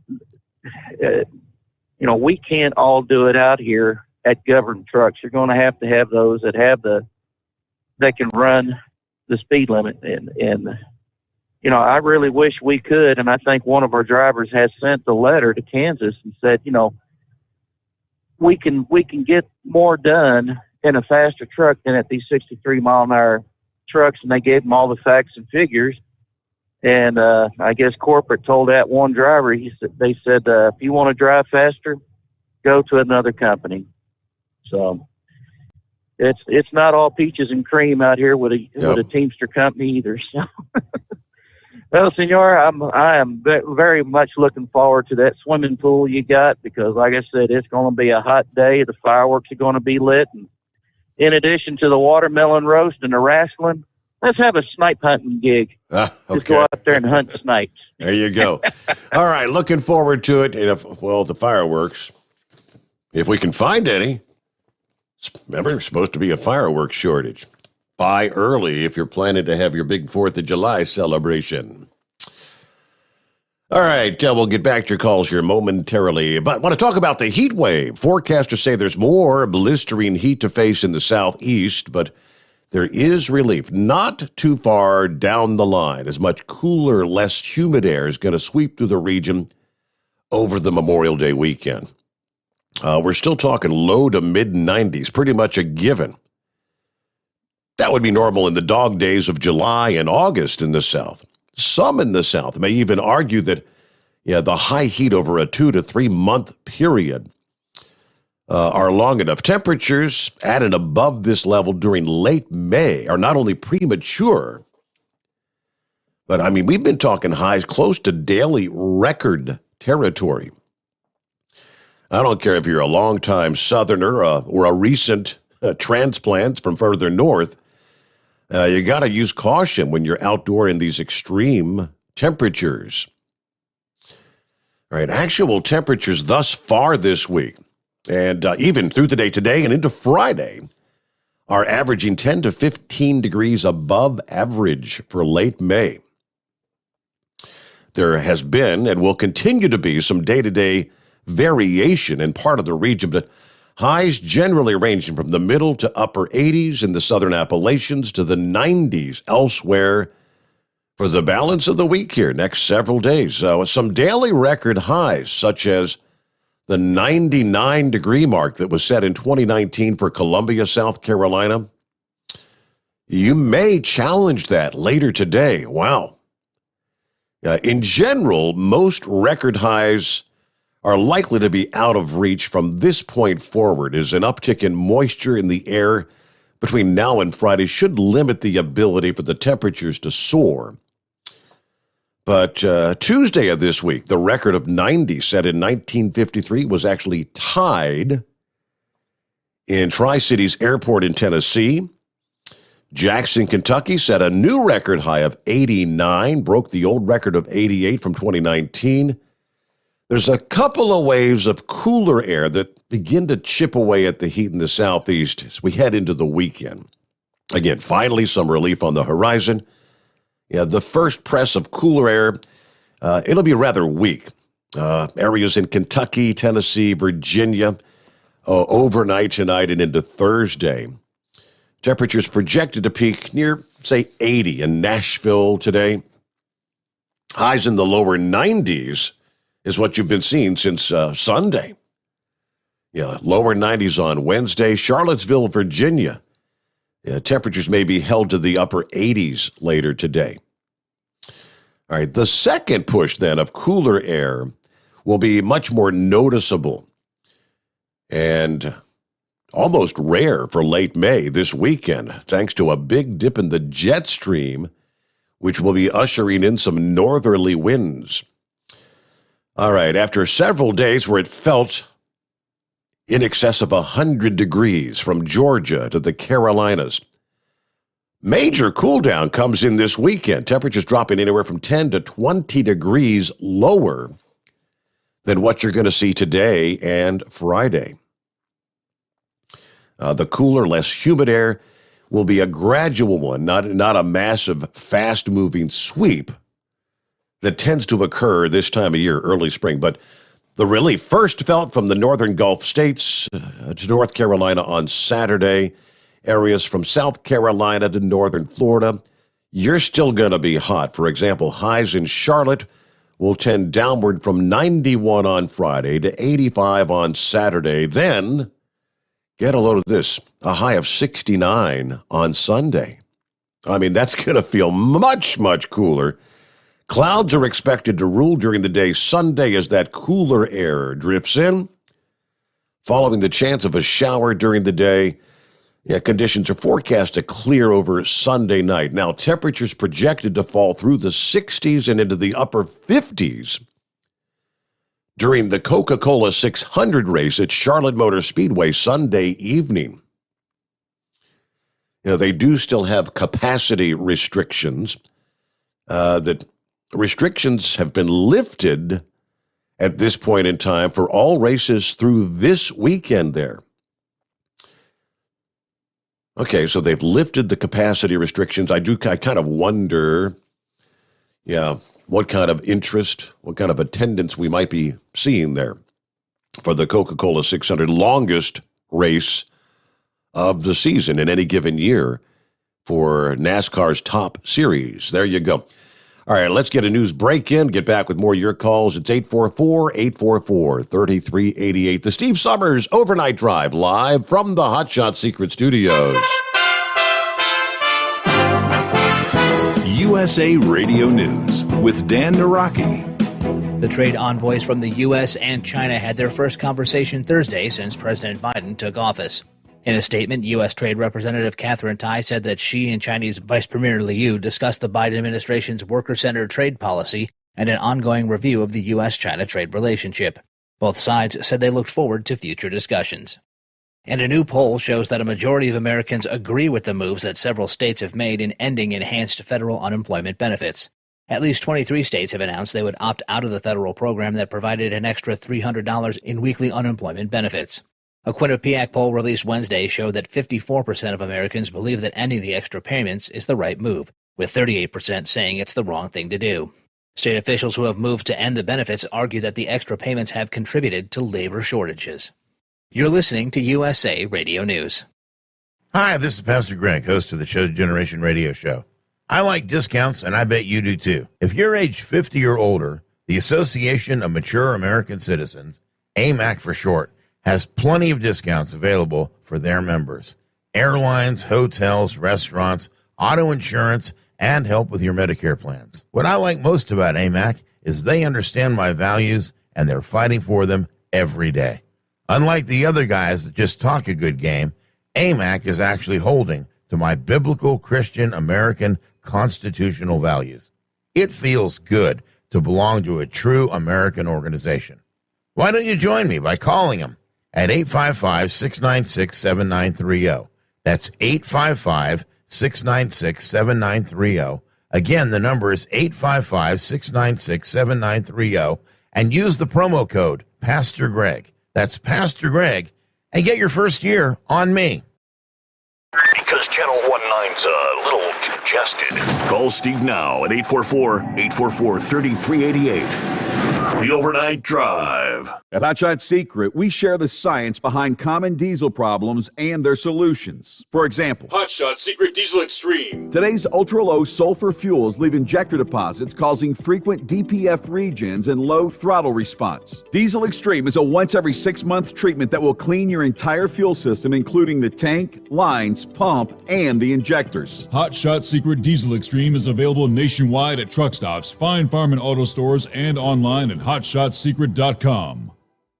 Whether you're a diesel pickup performance enthusiast or just looking for a small upgrade, when selecting common rail fuel system components, look no further than Exergy Performance. At Exergy, you'll find injectors, pumps, and more, engineered like no others on the market using state-of-the-art equipment run by people that have been in the business for decades. So if you're in the market for common rail components at any power level, contact Exergy Performance or one of the many dealers listed on our website at exergyperformance.com. Are you having trouble sleeping? Are you tired all the time? Growing older is a fact of life. Our skin starts to wrinkle, muscles get weaker, and our energy levels plummet. If there was a product that may help you slow down these symptoms of aging, would you be interested? I want you to go to getonthegel.com. That is getonthegel.com. Watch this 4-minute video that explains more about this amazing product. Or call us at Youth Fountain HGH today at 513-472-0699 for more information. PureFlow Air Dog, your leader in fuel air separation system technology. Our systems filter out water, particulates down to 2 micron, and remove all of the air out of your diesel fuel. This allows for nothing but pure, clean diesel fuel to reach the expensive injection system equipped in your vehicle. Not only do our fuel systems protect, they also come in a variety of flow rates to meet your performance needs. Our systems are compact and use OEM-style fittings for easy installation. Learn more about our product at www.pureflowairdock.com and be sure to follow us on Facebook and Instagram. Protect your investment with PureFlow AirDog. Do you have a Dodge pickup and hate your automatic transmission? Of course you do. LaVon Miller at Firepunk Diesel here, and we specialize in heavy-duty and performance transmissions for your 3/4 or 1-ton Cummins-powered truck. So if you're interested in turning your stock slush box into a towing monster, call us today at 614-733-3744 or visit us online at shop.firepunk.com. Keep the bugs off your glass and the smokies off your ass. This is the Overnight Drive with Steve Summers.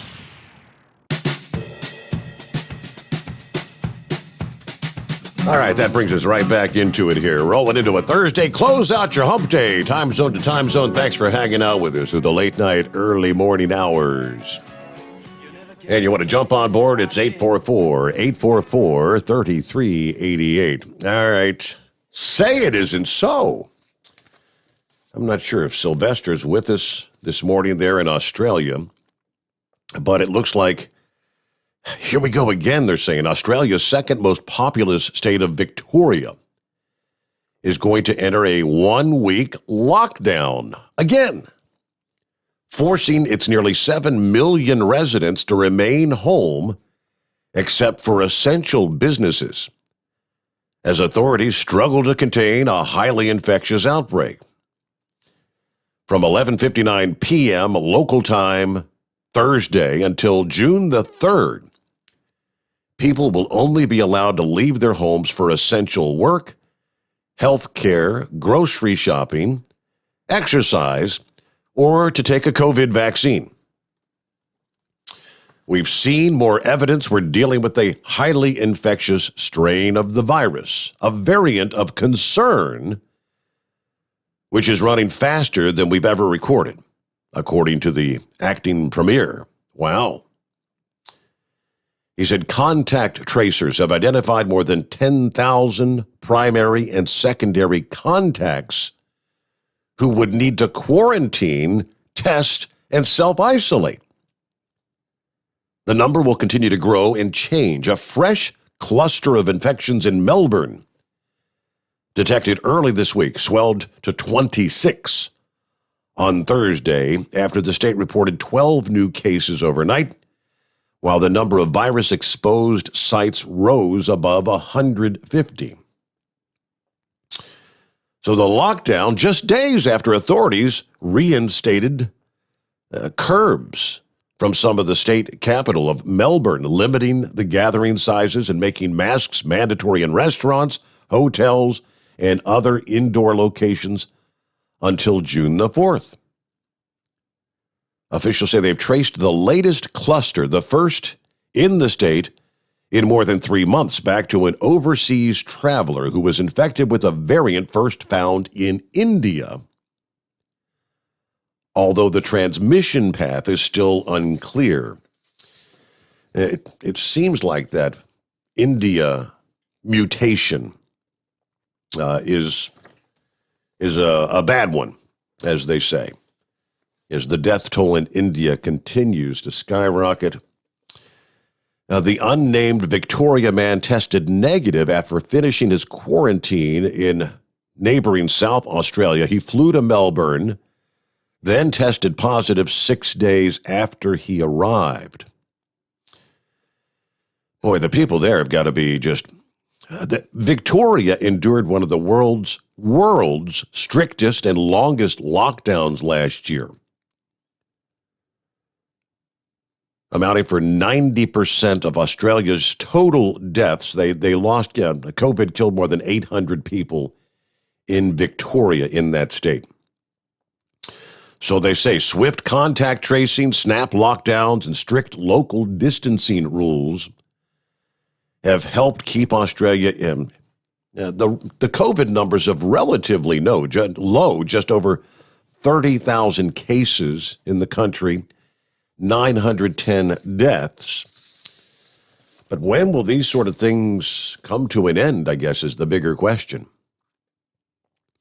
You keep going back to lockdown, and the key is the virus isn't going to disappear.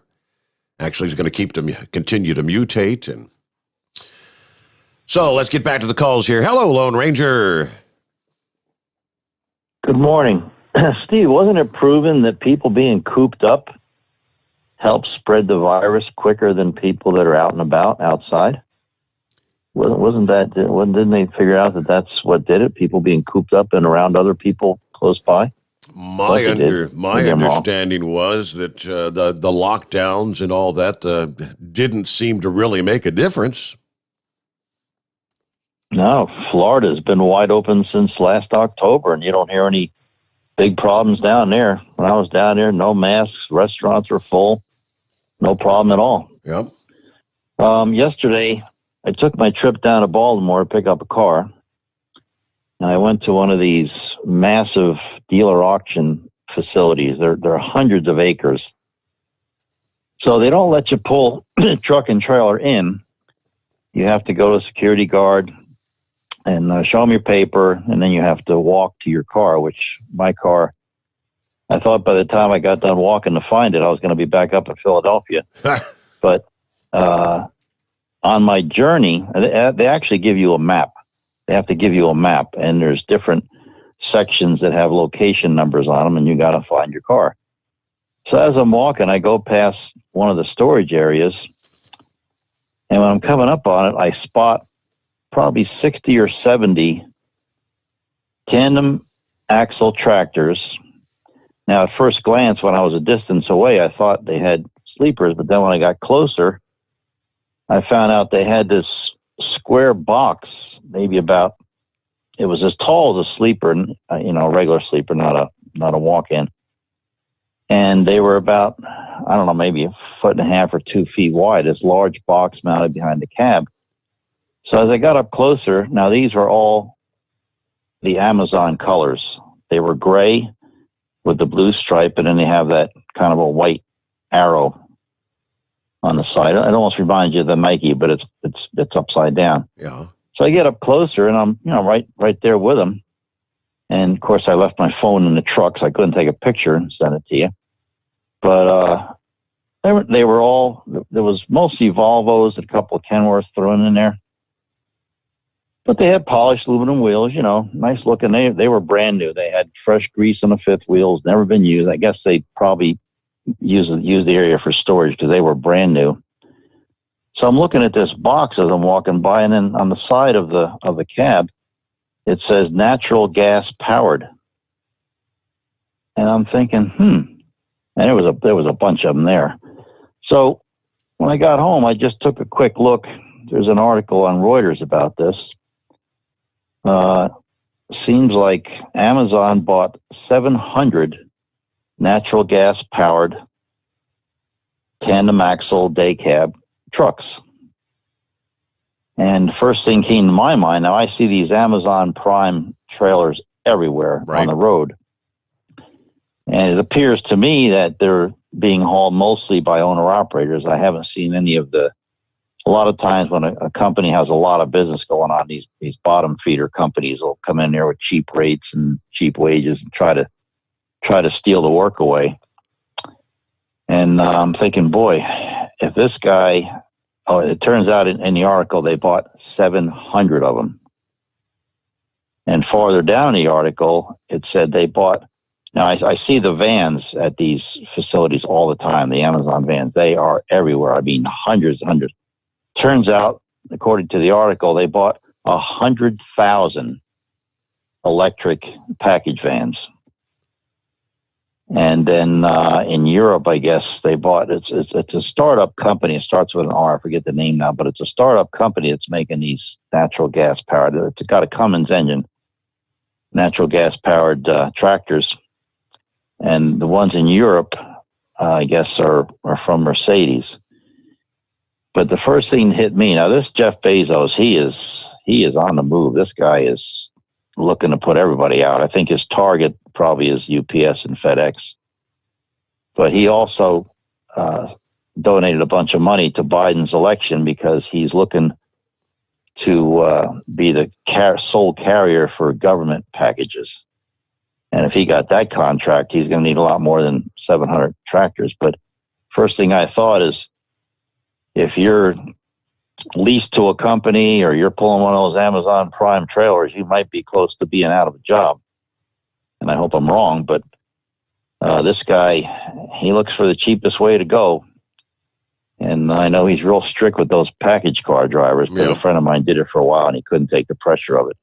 He said if he'd pull over and take a little break for 10 minutes, they'd call him on his phone and ask him why he was stopped. Because they have GPS in all those vans, and they can tell you every place you went and how long you stopped there and everything.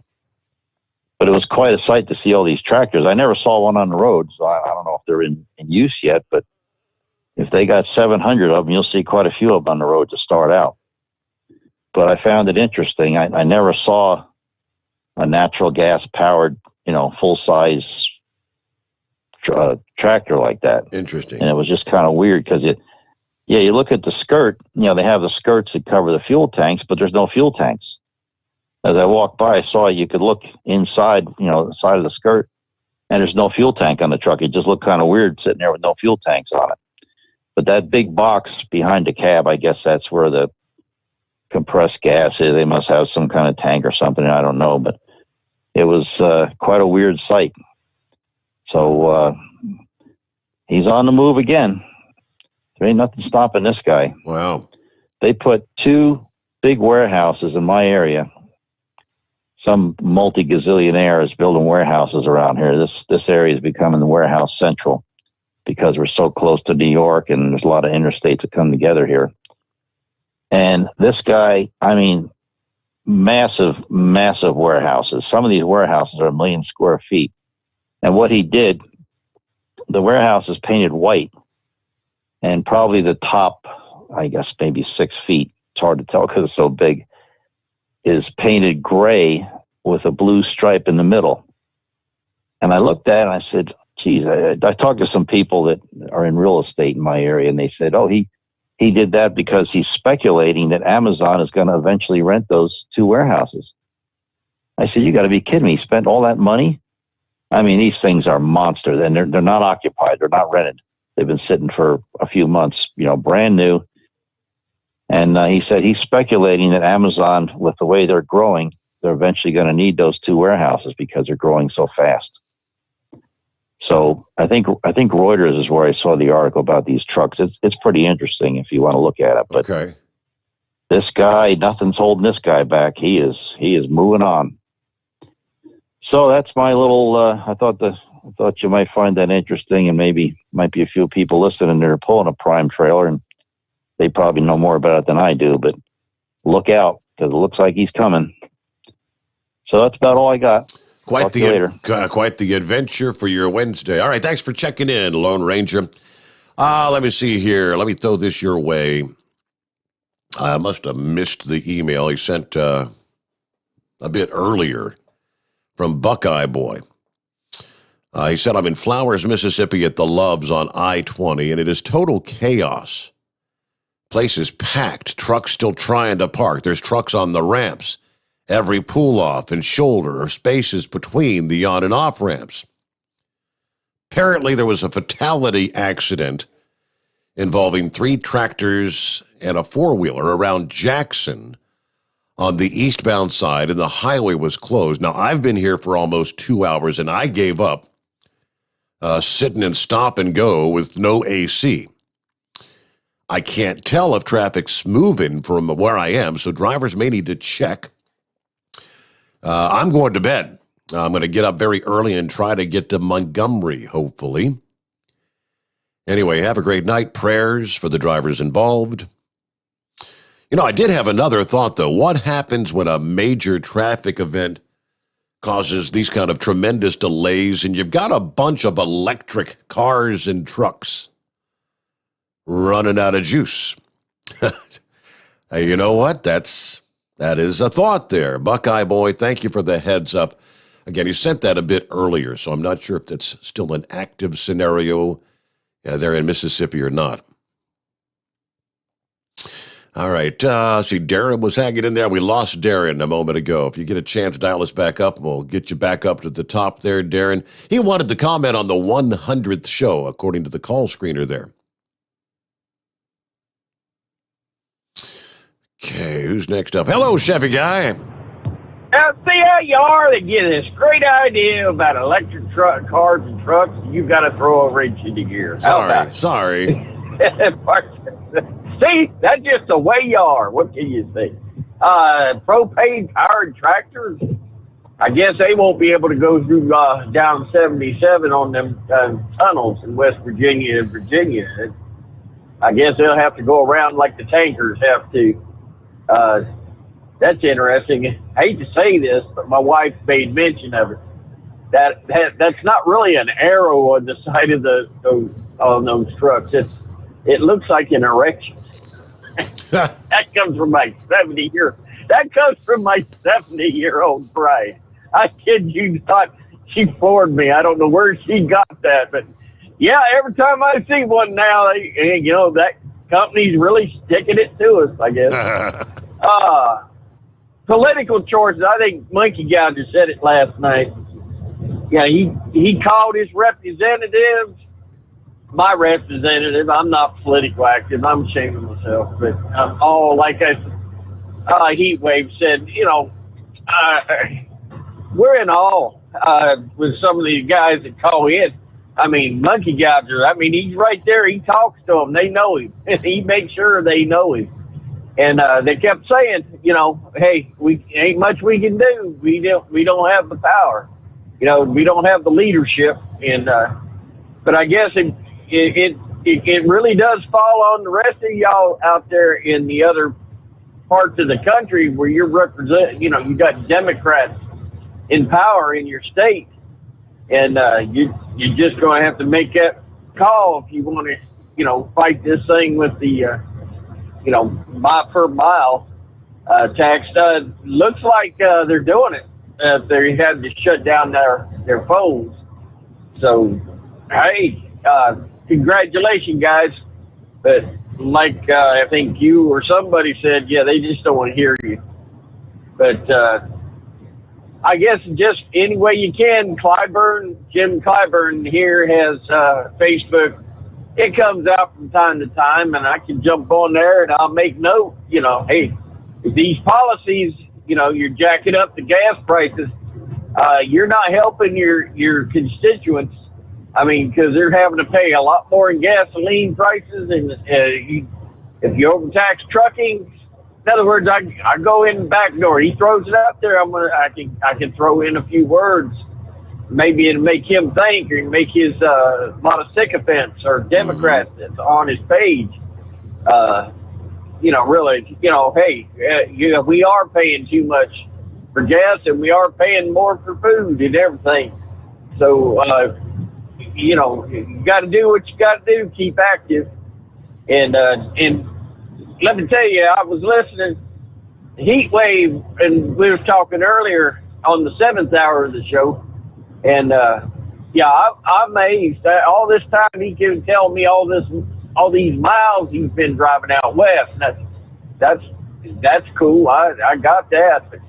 But then to find out just that's towards, in mid-conversation somewhere, he said, 63 miles an hour. I said, wait a minute, you're putting in how many miles? And then you're running how fast?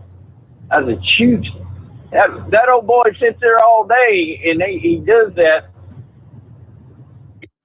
And gosh, you're sitting out there, you feel like you're backing up. They're passing, everybody's passing you. So what they're doing out there is along with, he's amazing. 2 years in a team operation, to me, is an amazing feat. And so I can go down the list. I got news for you. Have Moose explain to you what he did. He's sitting there and telling his boys, cut that thing up. And before it was over with, he's got this fantastic looking Crown Thunderbird Vicky thingy. It's an amazing. Ask you how he got kicked out for life out of the T-Bird Club. Okay. So, that's one amazing man. I mean, it just, I love it how people might underscore this man, but he's a car builder, man. Just amazing to talk to, and he don't mind talking to you about it. He knows you ain't got a clue what you're talking about. Sometimes you think, whoa. I haven't got a clue what you're talking about. Let's keep it down to my level a little bit. Horse feathers, he keeps that old Peterbilt going. He don't think that, all these guys don't think they're doing anything great. And with me, I'm sitting out here, I put in 12, 13-hour days, sometimes a little longer. And I do good. I ain't even got my grass cut yet. I probably cut my grass this holiday there. But no, these all these drivers that are out here, it just really enjoyed talking to them in that 7th hour. And that 6th hour, when you get online and enjoy you. Matter of fact, I don't know how you could. You got great radio discipline. I mean, you got absolute great radio discipline. I know when somebody's hounding you, you're wondering. I read what you say. I think, is that the same man? You're right. You have absolutely no discipline when it comes to writing on comments. But you're right. You're perfectly right. There you go. But great. I need to learn some of your discipline there. That's funny. But yeah. I mean, I just kind of tell it like it is on social media. You know, I say, what the hell did Jen Psaki? One I posted yesterday morning. Did you hear on the news that Jen Psaki said that the increased violence we're seeing here in this country is because of Trump? It's Trump's fault? Yes, they're still blaming Trump. Yes, that's why they're doing that investigation, trying to keep the sick smell. You know, they're just trying to make sure this man doesn't raise his head up again. And it's in the midst of watching what they're actually getting done. They're getting done what they're wanting, and they're crippling our country. It just, like I said, the only thing that makes sense is what we got on this program, and that wrestling match going on is it's the only thing that makes sense right now, because I sit there and watch that news media. I sit there on PBS NewsHour this morning, and they're talking about working with the Republicans, the bipartisan, got to do bipartisan. But all this time they're only talking bipartisan with that Cheney girl and Romney. They ain't talking about the rest of them, and it comes down to this: and the Republicans have to go their way. You know, they're radical if they don't agree with them. And they don't have any conservative on there explaining that. It's all that one way. So, yeah. But no, I just appreciate all the drivers. Like Heatwave said, man, but on the weekend we got withdrawal. That we can always go back and listen to some of the old shows. And it just, Saturday mornings get real lonely. So. And then I like to call Heatwave up on Sunday morning, make sure he's still, he's still in the right-hand lane on the interstate, Tim. Right. Hey, other than that, I'm gonna sit back, copy the mail, and enjoy the show. How about it? All righty. Thank you much there. Have a good one, and we'll probably talk to you for our 100th episode tomorrow night. All right, trying to keep an eye on some of the storm activity out there. I mean, even through the overnight hours, the risk for potentially deadly weather continues. And there is one particular cluster line of thunderstorms, which is just to the east of Wichita, Kansas. From the Weather Service there, they do have an active tornado warning. Northeastern Crowley County, southeastern Butler County, those are both in south central Kansas. Now, according to the National Weather Service there, thunderstorms capable of producing both tornadoes and extensive straight-line wind damage. located about 11 miles east of Douglas. This line is moving northeast at 60 miles per hour. Remember in the first hour we were talking about these line of storms, which are supposed to become very, very rapidly fast front-moving storms. So with those kind of speeds, you're dealing with at least 60, 70 mile per hour straight line winds. And again, AccuWeather said some of these storms today could produce straight line winds approaching 100 miles per hour. So that's the current tornado warning that is in place till about 15 past the upcoming hour. We'll keep an eye on things as we progress on into the early hours of a Thursday. It's 844-844-3388. News update time. The Steve Sommers Overnight Drive live from the Hot Shot Secret Studios. USA Radio News with Dan Naraki. The trade envoys from the U.S. and China had their first conversation Thursday since President Biden took office. In a statement, U.S. Trade Representative Catherine Tai said that she and Chinese Vice Premier Liu discussed the Biden administration's worker-centered trade policy and an ongoing review of the U.S.-China trade relationship. Both sides said they looked forward to future discussions. And a new poll shows that a majority of Americans agree with the moves that several states have made in ending enhanced federal unemployment benefits. At least 23 states have announced they would opt out of the federal program that provided an extra $300 in weekly unemployment benefits. A Quinnipiac poll released Wednesday showed that 54% of Americans believe that ending the extra payments is the right move, with 38% saying it's the wrong thing to do. State officials who have moved to end the benefits argue that the extra payments have contributed to labor shortages. You're listening to USA Radio News. Friends, Mike Lindell is a great supporter of conservative radio, but most of all, he's a man who has invented a great USA product that will help you get a great night's sleep. For over 3 years, I've told you how the MyPillow Premium Pillow has changed my life. I get the best sleep of my life. But more importantly, the pillows don't go flat. You can wash them and dry them as many times as you want. They maintain their shape, and they are made in the USA. Here's the best deal you'll ever get on a MyPillow Premium Pillow.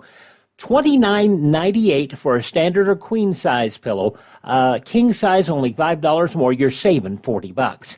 Go to MyPillow.com, click on the radio listener square, use my promo code USA, or call 1-800-951-8175. You can save up to 60% on any MyPillow product when you use my promo code USA, or call 1-800-951-8175 and ask for the MyPillow Premium Pillow Special. Italian police have made several arrests in the case of a cable car accident over the weekend. Lance Pry reports. In a follow-up, Italian police arrested 3 people Wednesday in the cable car disaster that killed 14 people on Mount Matarone in northwestern Italy. Interrogations revealed workers on Sunday placed a fork-shaped clamp on the emergency brake to deactivate it as a patchwork repair. Without any brakes, witnesses say after the lead cable broke, the cabin reeled back down the hill until it hit a pylon and pulled off the cables, falling 50 feet. The lone survivor, a 5-year-old boy, remains hospitalized. From the West Coast USA Radio News Bureau, I'm Lance Pry. And AAA says this weekend will be huge for travel. More than 37 million Americans are expected to hit the road over the holiday, a 60% increase from a year ago. However, that is still nearly 6 million fewer travelers than before the pandemic. The travel group notes that the number of travelers may fluctuate as a surge in COVID cases in an area may cause some to stay home. You're listening to USA Radio News. You've heard me talking about MyPillow for 3 years, folks. It's the truth. I get the best sleep of my life with a MyPillow. You can do it too. 60-day money-back guarantee, 10-year warranty, made in the USA. You'll sleep well or you'll get your money back. Go to MyPillow.com, click on the radio listener special, use my promo code USA, get 2 MyPillow premium pillows for the price of one, or call 1-800-951-8175. Get the best sleep of your life and do it now. Ohio drew the first winner Wednesday in its Vax-A-Million lottery, giving away $1 million to one lucky resident who had received at least one dose of COVID vaccine. On Tuesday, Colorado became the latest state to offer a lottery for those who get vaccinated, announcing a similar program to Ohio's. Former acting director of the CDC, Dr. Richard Besser, says he'll be interested to see if those incentives drive people to roll up their sleeves. He tells CBS News that it's also possible that the many offers could be seen by the public as a bribe. I'll be interested to see what studies show in terms of incentives, because there's a wide range of incentives that are out there. For some people who are on the fence who are saying, you know what, I do want to get vaccinated, but I'm not in any rush. When it's convenient, I'll do it. But when they see an incentive, they'll say, wow, I'd really like that gift card. I'm going to go do that. But there's also some concern that people don't want to feel coerced or bribed into doing something. And the sense of, well, if I have to be bribed to do this, is there something wrong with that? And former Virginia Senator John Warner has died. The Virginia Republican served 5 terms in the Senate before retiring in 2008. A Navy veteran, Warner served in World War II and Korea and was later Secretary of the Navy from 1972 to 1974. He was also a federal prosecutor. Warner was known for his marriage to Elizabeth Taylor, the pair marrying in 1976 her 6th of 7 marriages and divorcing in 1982. President Biden called Warner a man of principled stances who was guided by his conscience and the Constitution. John Warner was 94. For USA Radio News, I'm Dan Naraki. At Hot Shot Secret, we share the science behind common diesel problems and their solutions. For example, ultra-low sulfur fuels. The primary function of diesel fuel is combustibility. One of the little-known aspects of fuel is its role as a lubricant to metal-on-metal moving parts. The introduction of ultra-low sulfur fuels diminishes the fuel's ability to lubricate because sulfur, which has been mostly removed, has lubricating properties. Hot Shot Secret Everyday Diesel Treatment with LX4 delivers unmatched lubricity. Third-party testing confirms that it takes 3 times the amount of leading fuel treatment to match the lubrication benefit of 1 dose of Hot Shot Secret. Everyday Diesel Treatment is a fully formulated 6-in-1 premium fuel treatment for every fill-up, every time. Everyday Diesel Treatment is available at truck stops, Tractor Supply, O'Reilly's Auto Parts, and online at HotShotSecret.com. Hot Shot Secret, powered by science. Keep the bugs off your glass and the smokies off your ass. This is the Overnight Drive with Steve Summers. Have you got registered for the big giveaway tomorrow night? I guess we could say tonight. Thursday night into Friday morning. 100th episode. We're going to be kind of celebrating here. Chris Gabrelchik will join us for a segment in our first hour just to check in, say hi to everybody. Hopefully we'll hear from you as well. Many of our longtime listening friends love to hear from some of those first-time callers, people that may have come across the show and become new listeners. So get registered for the big giveaway. Simply go to overnightdriveradio.com, click on contests. You enter your email address, and that's how we pull out the winners via your email address. Grand prize, top prize, the Hot Shot Secret Fluid Swap, that is. $550 value. We'll have 3 second place or second chance winners to receive a Stellar Electronic Pluto Duo Bundle headset. Of course, from Stellar Electronic, $200 value. Got some swag packs to give away from our friends at Firepunk Diesel Army. Obviously, Steve Summers Overnight Drive swag pack, Exergy Performance, and maybe even some others to be added in there. Get registered. The countdown clock is a-ticking there. All right, let me real quick flip over. We haven't seen any updates. The tornado warning we talked about just before the news update there. That'll be expiring here in a few minutes. We are talking about, torrential rains leading to some flooding concerns. Looking at the National Weather Service out of Goodland.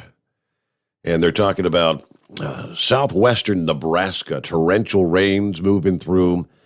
Flash flooding is either ongoing or will begin shortly.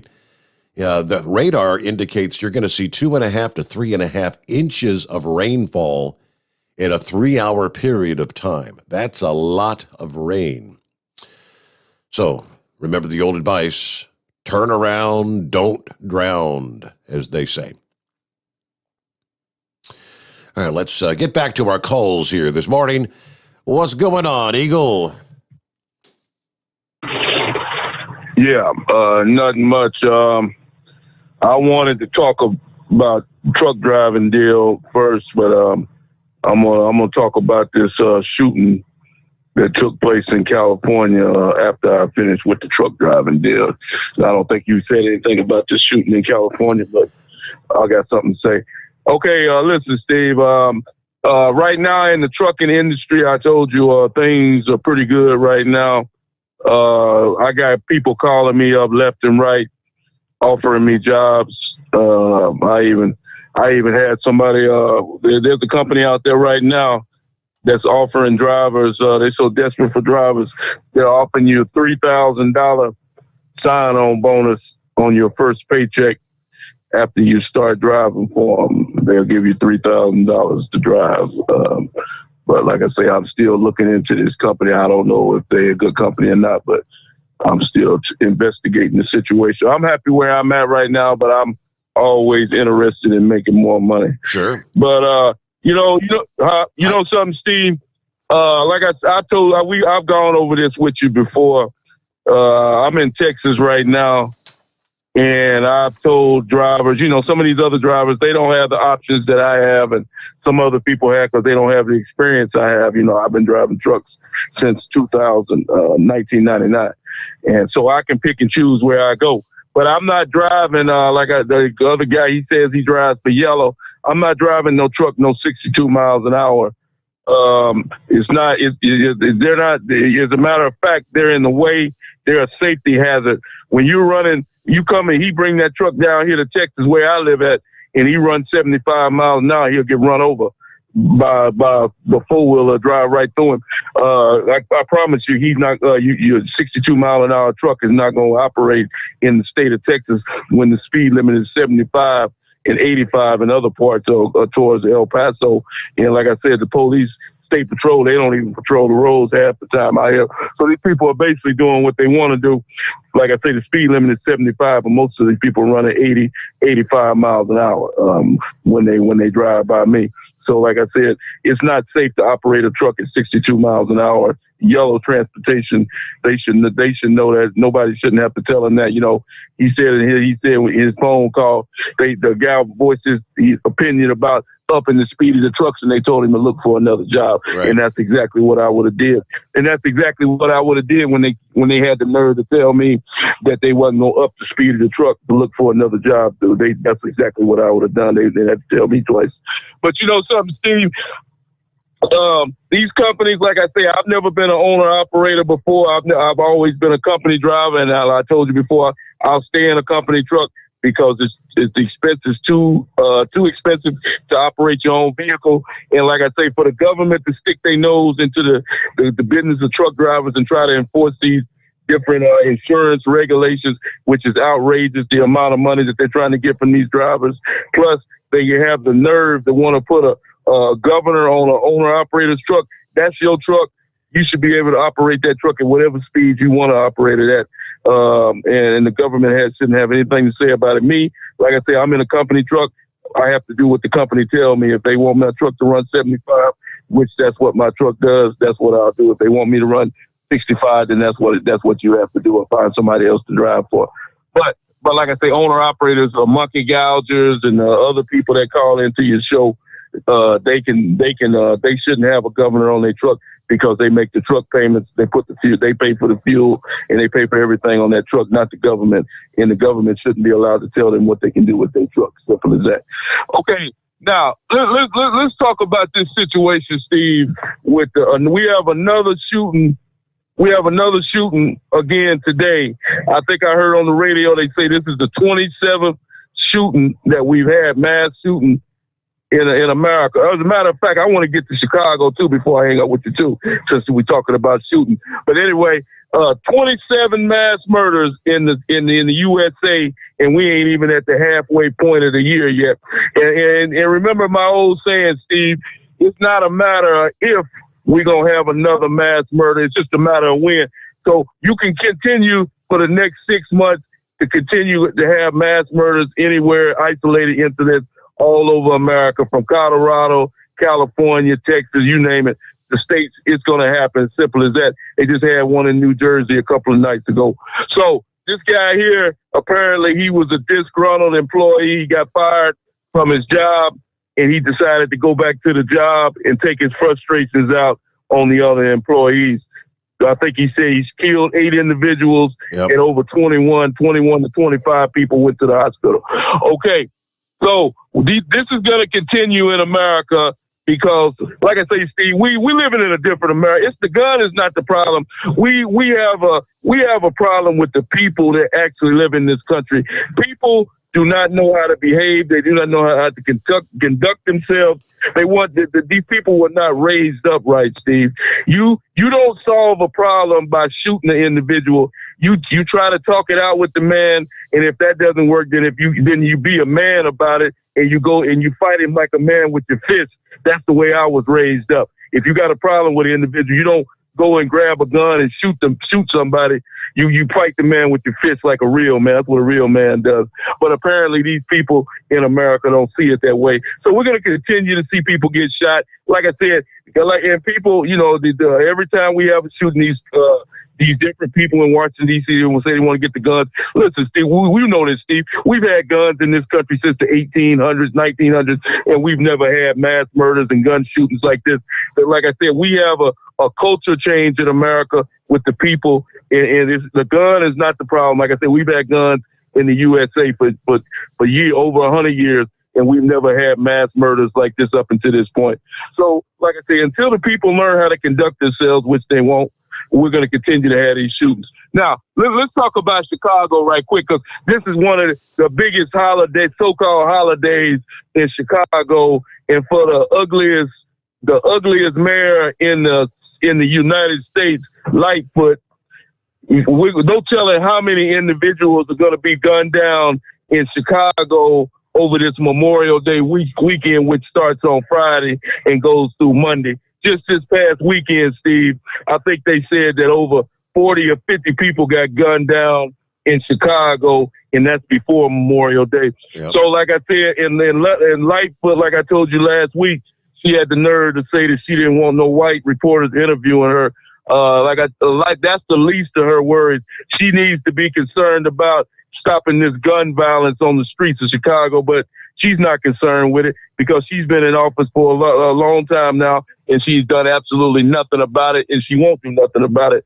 So we're going to continue to see people get gunned down in Chicago. Like I say, it wouldn't surprise me if they set a record this weekend for the amount of people gunned down on the streets of Chicago. So it's just another thing. And by the way, Steve, don't think that I forgot to keep count of good old Joe Biden and his so-called vice president. Don't think I forgot about that question I asked you a couple of weeks ago. When will Joe Biden or Kamala come down to Texas and take a look at the border crisis, since they say we don't have a crisis? Guess what? They still haven't came, and they ain't coming no time soon, because as Joe Biden said, we ain't got no crisis. We don't have a crisis until these people start. Until the border is just overrun, then I guess we'll have a crisis, Mr. Joe Biden. So like I said, anybody that's living in Texas right now that can hear my voice, don't expect Joe Biden or his so-called vice president to visit Texas no time soon. And I thank you for taking my call. Yeah, it's amazing the fact that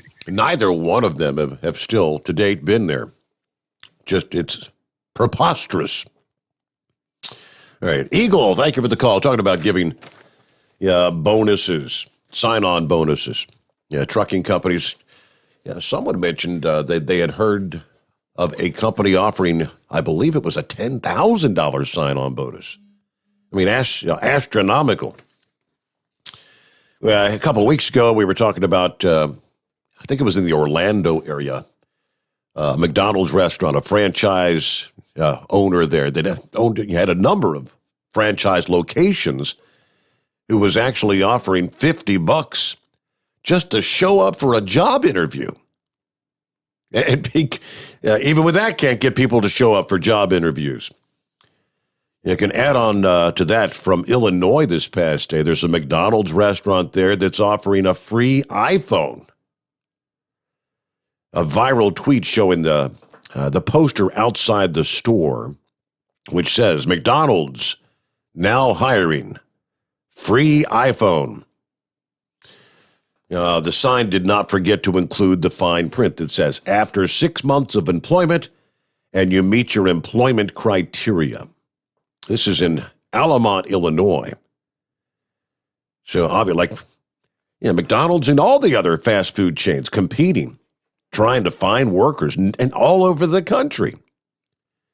As I mentioned, you get the other McDonald's in Florida offering $50 to people just to show up for a job interview. The service industry, as they call it, cannot find people willing to work in this country.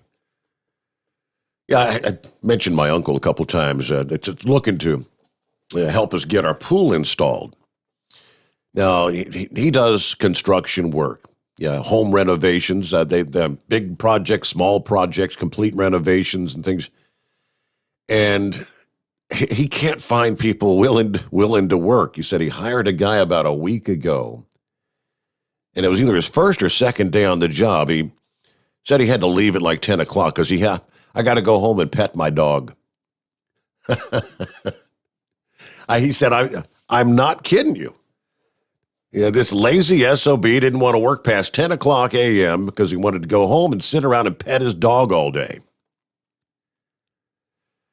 All right, who's next up here? There's the big moose. Or is it Betty the Bush Hog? Well, Betty the Bush Hog, intercontinental heavyweight champion of the world. Yep. Well, I tell you what, I'm gonna have a strong talk to my management. He's petitioned to draw prevailing wage over this. He can't even get my ring name right. So we're going to have a serious sit down on this. Yeah. But,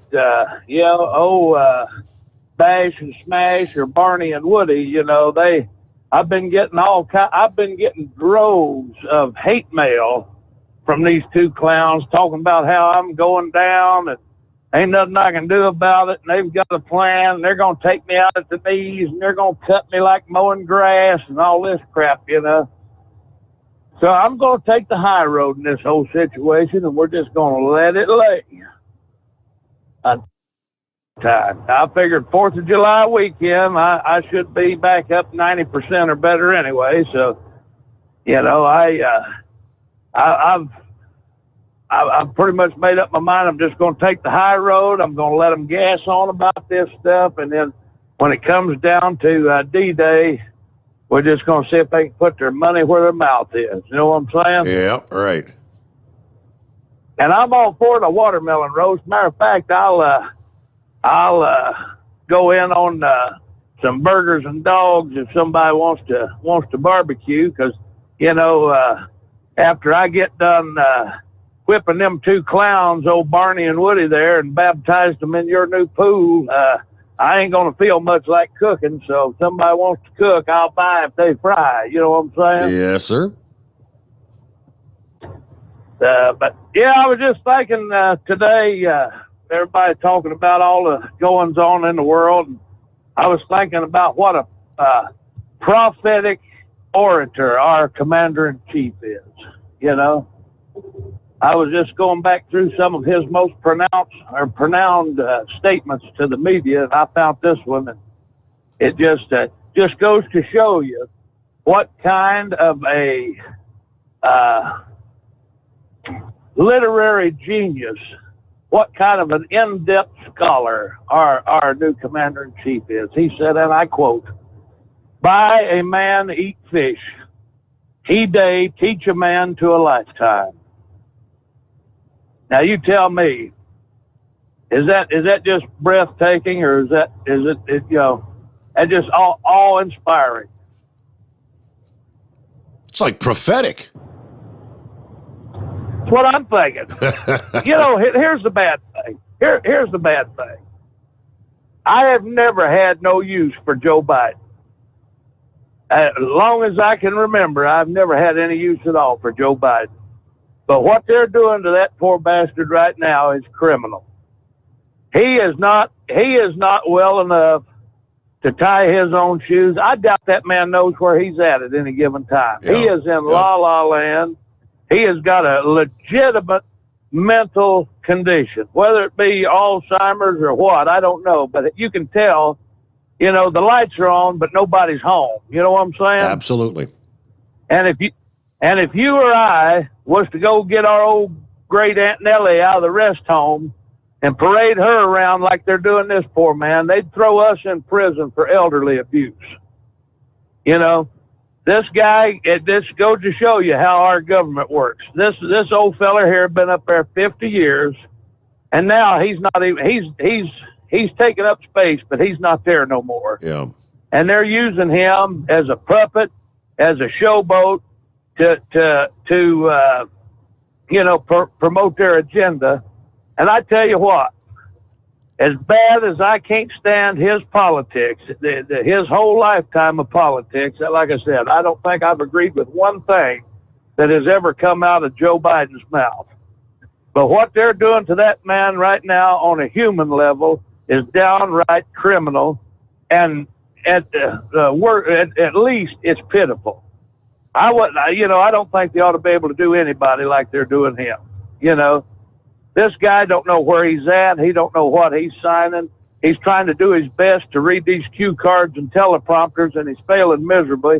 He cannot construct a sentence, much less, you know, dictate it. I mean, he just, like I said, he's not there no more, you know.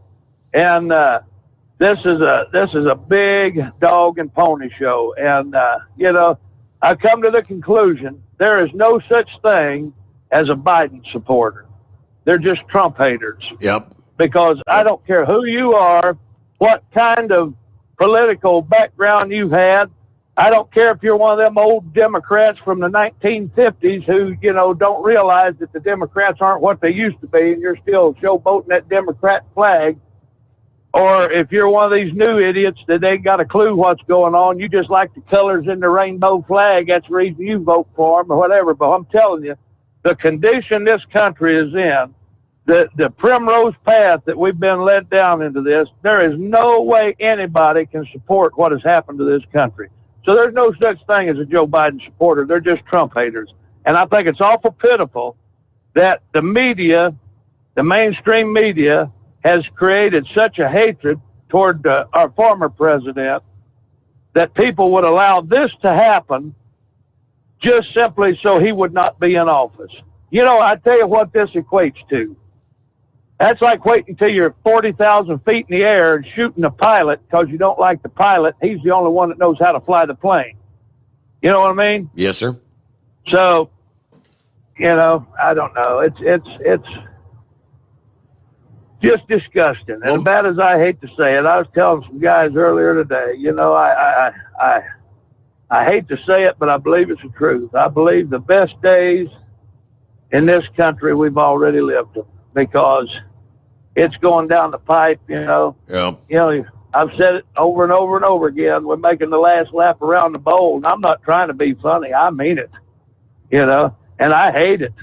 And I wish like hell there was something that, you know, that somebody could do to prove me wrong. But I tell you what, they've rigged this last election. You talk about a group of people who for 4 straight years screamed, Russia collusion, insecure elections, Russia collusion, insecure elections. Then they close the polls, and 2 hours later, magically Joe Biden wins. And then all of a sudden they start screaming, we've got the securest elections in the world. Now, something right there ain't stirring the Kool-Aid, folks. You know, and the laws that they've passed since have pretty much cemented the fact that they're going to be able to rig every election from now on, you know. And I tell you what, like I said, you think it's bad now with the big players holding all the power. Wait till all them people, wait till that trickles down and the people on the local level are on the same page as the people on the top level. That's when you're going to see a nightmare like this never unfolded before. Right. You know, and, you know, it's bad enough that our president X number of miles away and our Congress and our House are all sitting over there, senators all sitting over there with this agenda. What is it going to be when the mayor who lives 3 blocks from you is on that page? What's it going to be when the police chief who's out front there and his cruiser is on the same page? What's it going to be then, you know? And it's going to be bad, you know? And I don't think people realize just how bad it's going to be. But everybody's had the mindset it can never happen here. It can never happen here. Well, I got news for you, folks. It's happening here. We have already diagnosed the tumor. We're just waiting on it to metastasize, because I'm telling you, it's coming. And I guarantee you, these midterm elections, we're going to see the same thing that we saw in the primary elections. You're going to see rigged. You're going to see contested election results. And in the end, it's going to be whoever they want appointed is who's going to be appointed. Wow. Because they're already supporting these machines. They're already pretty much made these mail-in ballots a thing of fact, and no way to prove any of this. Plus, we got all these immigrants piling over here, and you notice how they seem to be strategically placing these people. Right. These midnight flights and these midnight bus rides to certain areas, gaming up and see, these people are not stupid. That's the problem that we have. People just assume by the things that they do that they're stupid. This is probably one of the most sophisticated, intelligent, thought out plays that's ever been perpetrated at any level of government, because this took some time. These people are reading a script. This script has been published for a while, and we throw the wrench in their bones by crawling out of the woodwork and electing Donald Trump. That throw the wrench in their plans. But see, this plan has been laid out. This has been an ongoing pursuit, and now that they've got the control, we're going to see this agenda accelerated to an astronomical rate. Right. And they're trying to catch up for what the 4 years that they lost out on when Trump was president, which of course they spent the 4 years trying to get him out. But yeah, I think they've gone into overdrive trying to make up for those 4 years as fast as they can. That's right. They're trying to make up for lost time, and then and here's the problem with that. Once they build up that momentum to cover that lost time, that momentum is not going to decelerate. They're just going to keep right on going. You know what I'm saying? Mm-hmm. That's just like a freight train. It takes a long time to get a mile-long freight train up to 50 miles an hour. But once you get it to 50 miles an hour, it takes a hell of a lot longer to stop it than it did to get it going. And that's what we're going to see.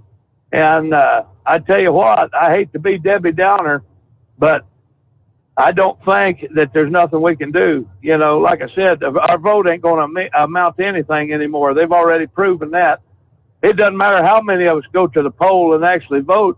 They'll just have a U-Haul truck show up 2 hours after the polls close, and then they'll just appoint anybody in there with their fictitious ballots that they want in there, Yep. It's what they did the last time, and I guarantee it, that's what you're going to see this time coming up. But like I said, it's bad enough when the top shelf is on that, but when it trickles down right to the state, local, county, city governments, and everybody's on board with this, you're going to see a damnation like ain't never befell this country before.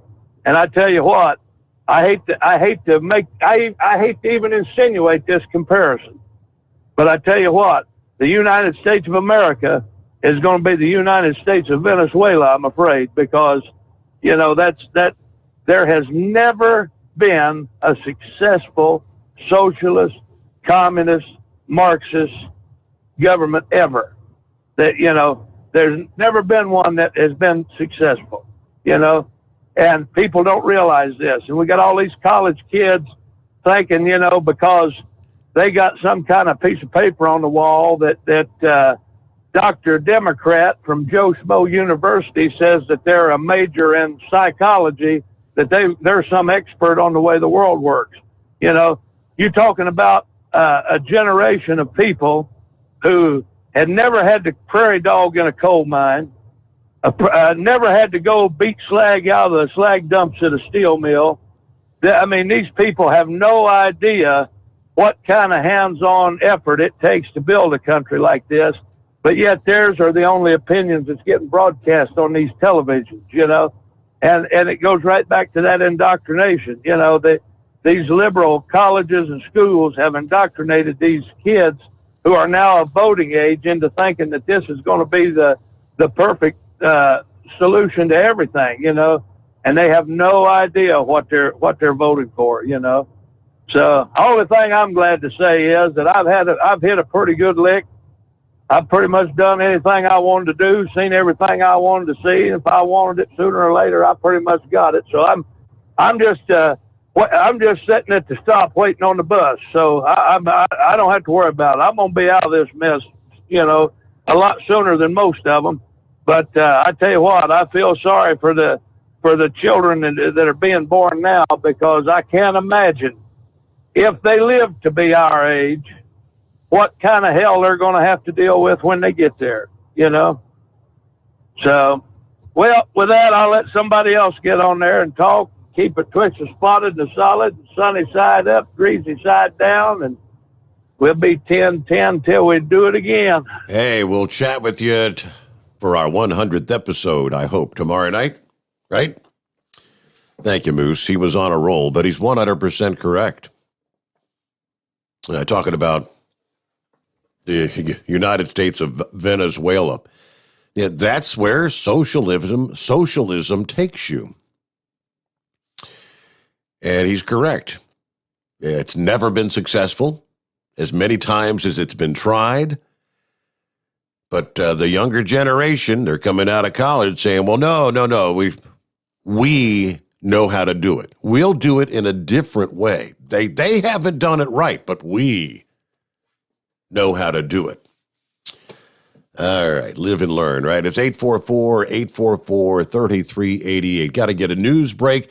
We return after this. The Steve Sommers Overnight Drive, live from the Hot Shot Secret Studios.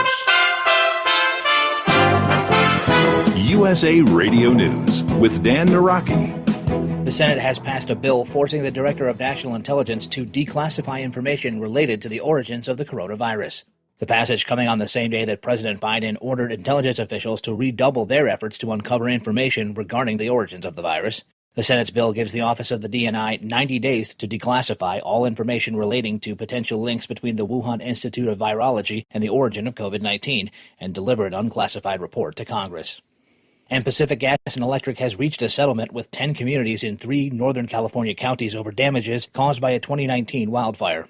The October 2019 Kincaid fire that burned about 78,000 acres and destroyed nearly 400 structures was determined to have been caused by PG&E power lines in the area. The $43 million settlement will be divided between the 10 municipalities. The company still faces 33 criminal charges in connection with the fire. This is USA Radio News. Now is a great time to replace your worn-out windows during the Renewal by Andersen 25-year savings event. Upgrade your home today. Buy 4 windows and get the 5th one free.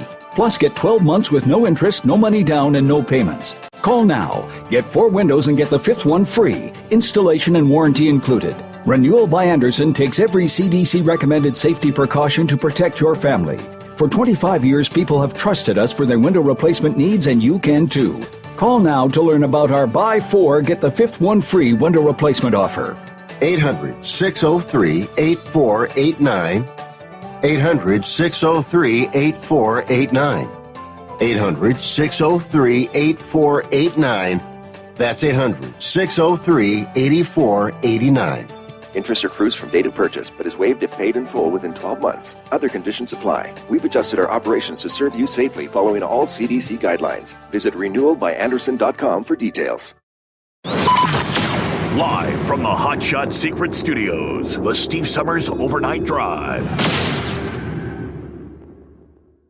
At Hot Shot Secret, we share the science behind common diesel problems and their solutions. For example, excessive black smoke. Excessive black smoke has 2 causes: carbon buildup and internal diesel injector deposits, also known as IDIDs. Carbon buildup obstructs the fuel spray. IDIDs are varnish inside the injector that alters ideal injector timing. Both of these cause reduced engine efficiency, leaving unburnt fuel to generate black smoke. One treatment of Hot Shot Secret Diesel Extreme will remove carbon buildup and improve efficiency. Diesel Extreme has the highest concentration of active ingredients allowed by law and will safely remove all types of injector deposits, including IDIDs, eliminating black smoke. The 6-in-1 Diesel Extreme formula also includes a cetane improver, lubricity enhancer, water demulsifier, rust and corrosion inhibitors, and a fuel stabilizer. Hot Shot Secret Diesel Extreme is available nationwide at truck stops, fine farm and auto stores, and online at hotshotsecret.com. Hot Shot Secret, powered by science. Diesel Army is on duty 24 hours a day, 7 days a week. Burning the midnight oil with the best diesel coverage. All the tech, all the torque. Diesel Army, where there's smoke, there's fire. For the latest news and event coverage, as well as feature and tech articles, sign up for the newsletter and don't miss a thing. Visit dieselarmy.com from the Power Auto Media family of digital magazines. Again, it's dieselarmy.com. If computers are your problem, Cherry Digital Pros has your solution. We are a full-service computer sales and repair company. We can diagnose your problem and fix it quickly and affordably. We fix all models of laptops and PCs. We also offer custom-built PCs, servers to your specifications. From PC repair and laptop repair to online internet help to data recovery, we can handle it. Let Cherry Digital Pros solve your computer problem today. Call or text us at 513-568-5568 or go to cherrydigitalpros.com. Drivers, you demand that your equipment's reliable and dependable, and that also applies to your headset for communication. Well, our friends at Stellar Electronic have you covered. The Pluto Duo headset bundle is the best communication headset you can find in the industry. No matter the challenging environment you're driving in, the Pluto headset will make you sound crystal clear all the time thanks to their 99% noise cancellation.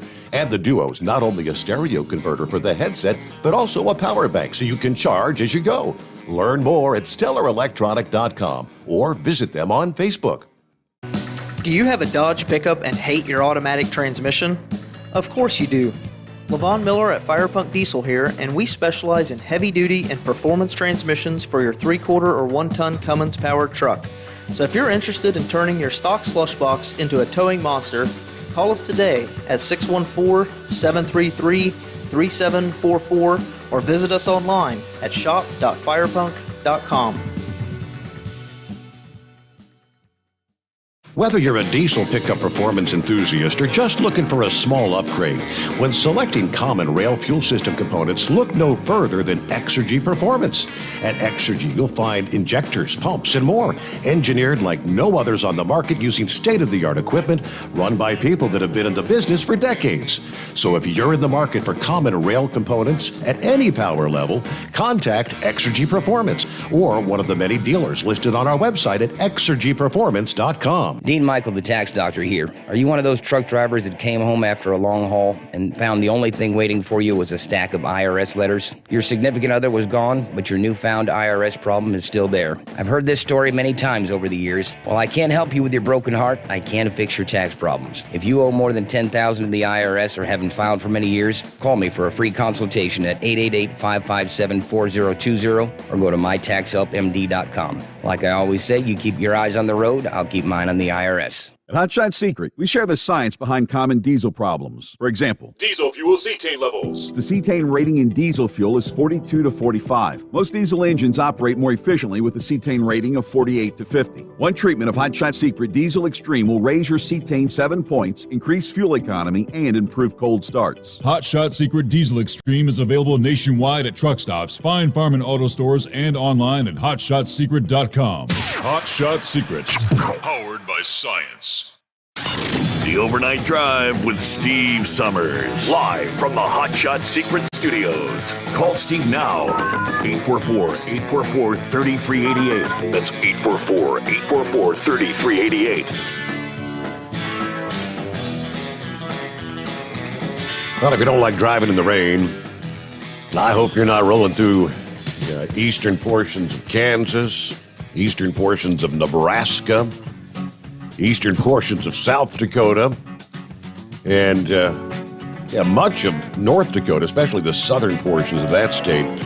One particular line of thunderstorms, north central Kansas, prompting severe thunderstorm warnings, 60-mile-an-hour straight-line winds, some hail in the mix with some of those cells as well.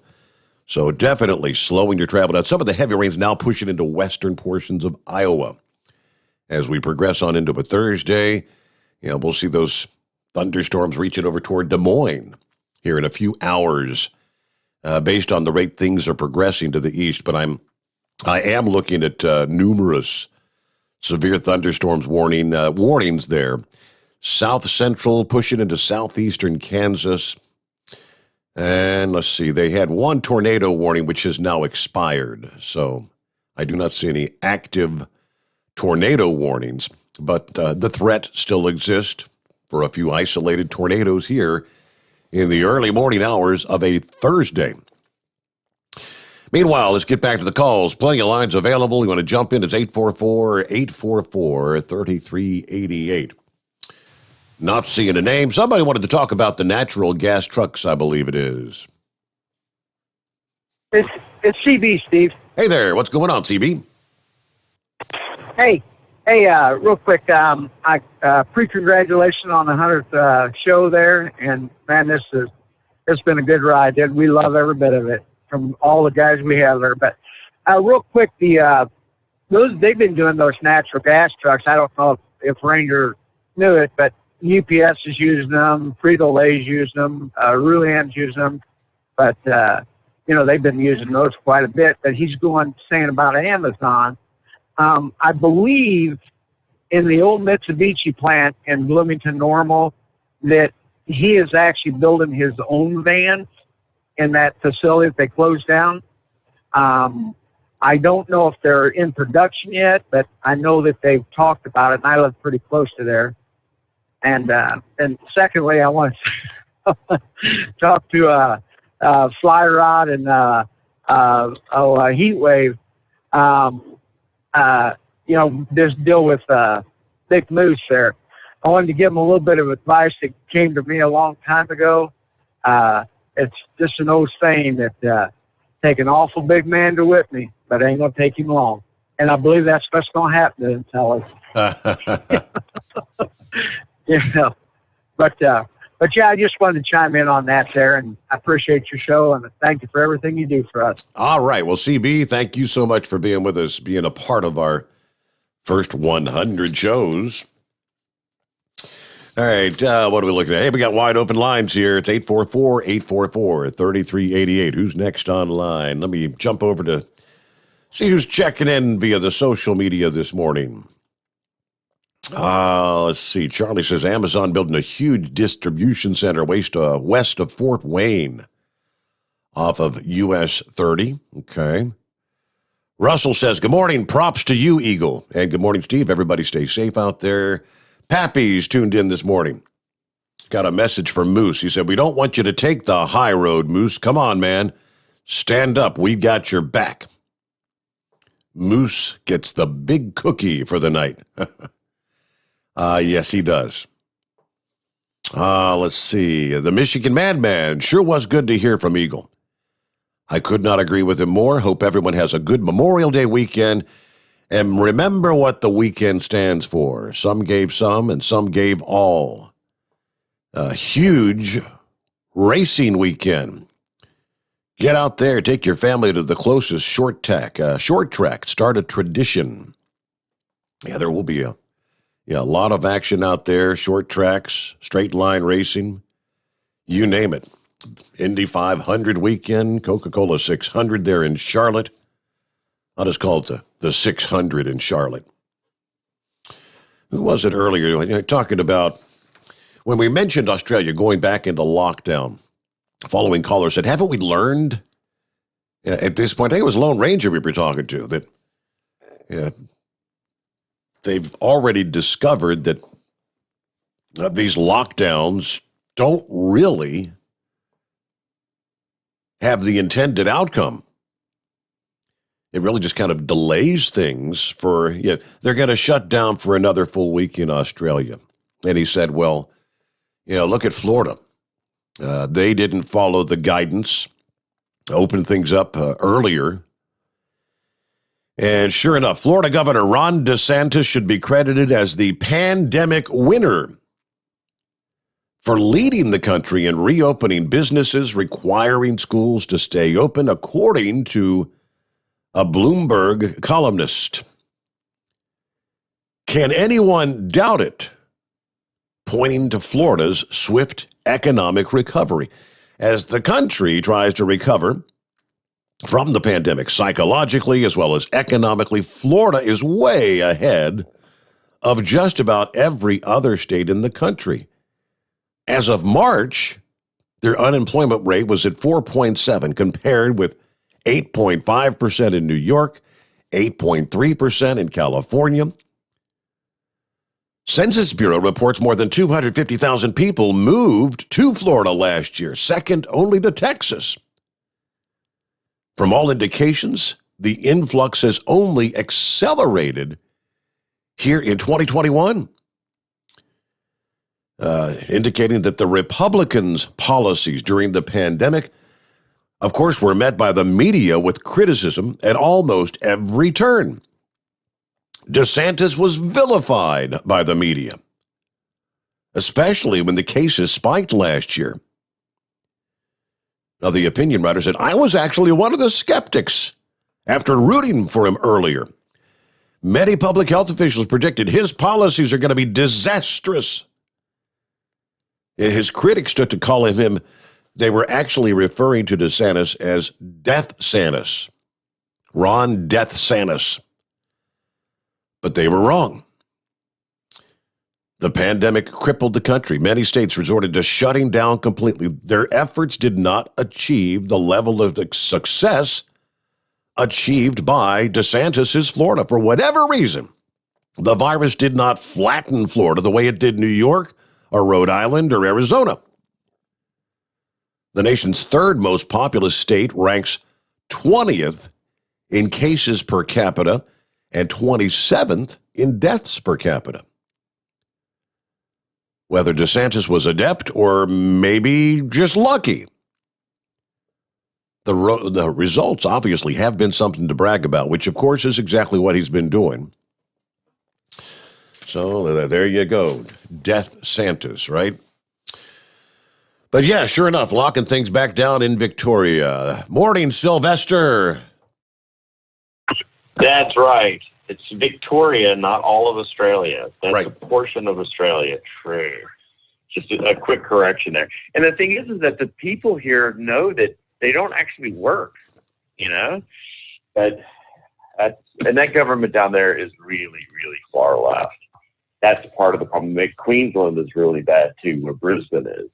Every time anybody sneezes the wrong way, they want to put everybody in the lockdown. Yeah. So you got to think about something first off, in comparison to the U.S. Australia doesn't have the vaccine.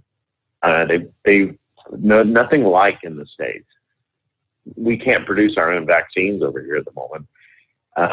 So is it the fact that in from Europe? Is it that Trump took a gamble and put millions, hundreds of millions down on a vaccine that wasn't even approved, even for emergency use yet?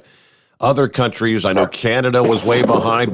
Is that what happened with you guys? Australia didn't gamble on it and they waited and now can't get it? Is that it? No, it's just that they have no ability to produce it here. It's so in the early 1980s, and I'm sorry to go back this far back, but the Labor government, which is kind of like the Democrats, decided that it would be a good idea to start jacking up, pay and, all these great benefits for people. And so now people don't want to work. But on top of that, they pushed a massive amount of the manufacturing out of this country. This country has almost no manufacturing. No automobiles are manufactured in this country at all. The largest portion of anything involving drugs aren't produced here. They're produced, guess where? China. Or they bring them in from the U.S. or Europe. It's just, oh, sorry. I got to open up a window. My biggest concern here is that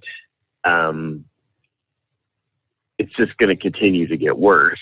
And the government, you can't, a quasi-socialist government like they have here cannot support the type of manufacturing that is necessary to be able to produce the volume of vaccines that is needed. And they They can do it in a small laboratory environment, but they can't in mass production, which is what they need. Did you read the report that I sent you about U.S. stockpiling? Yes.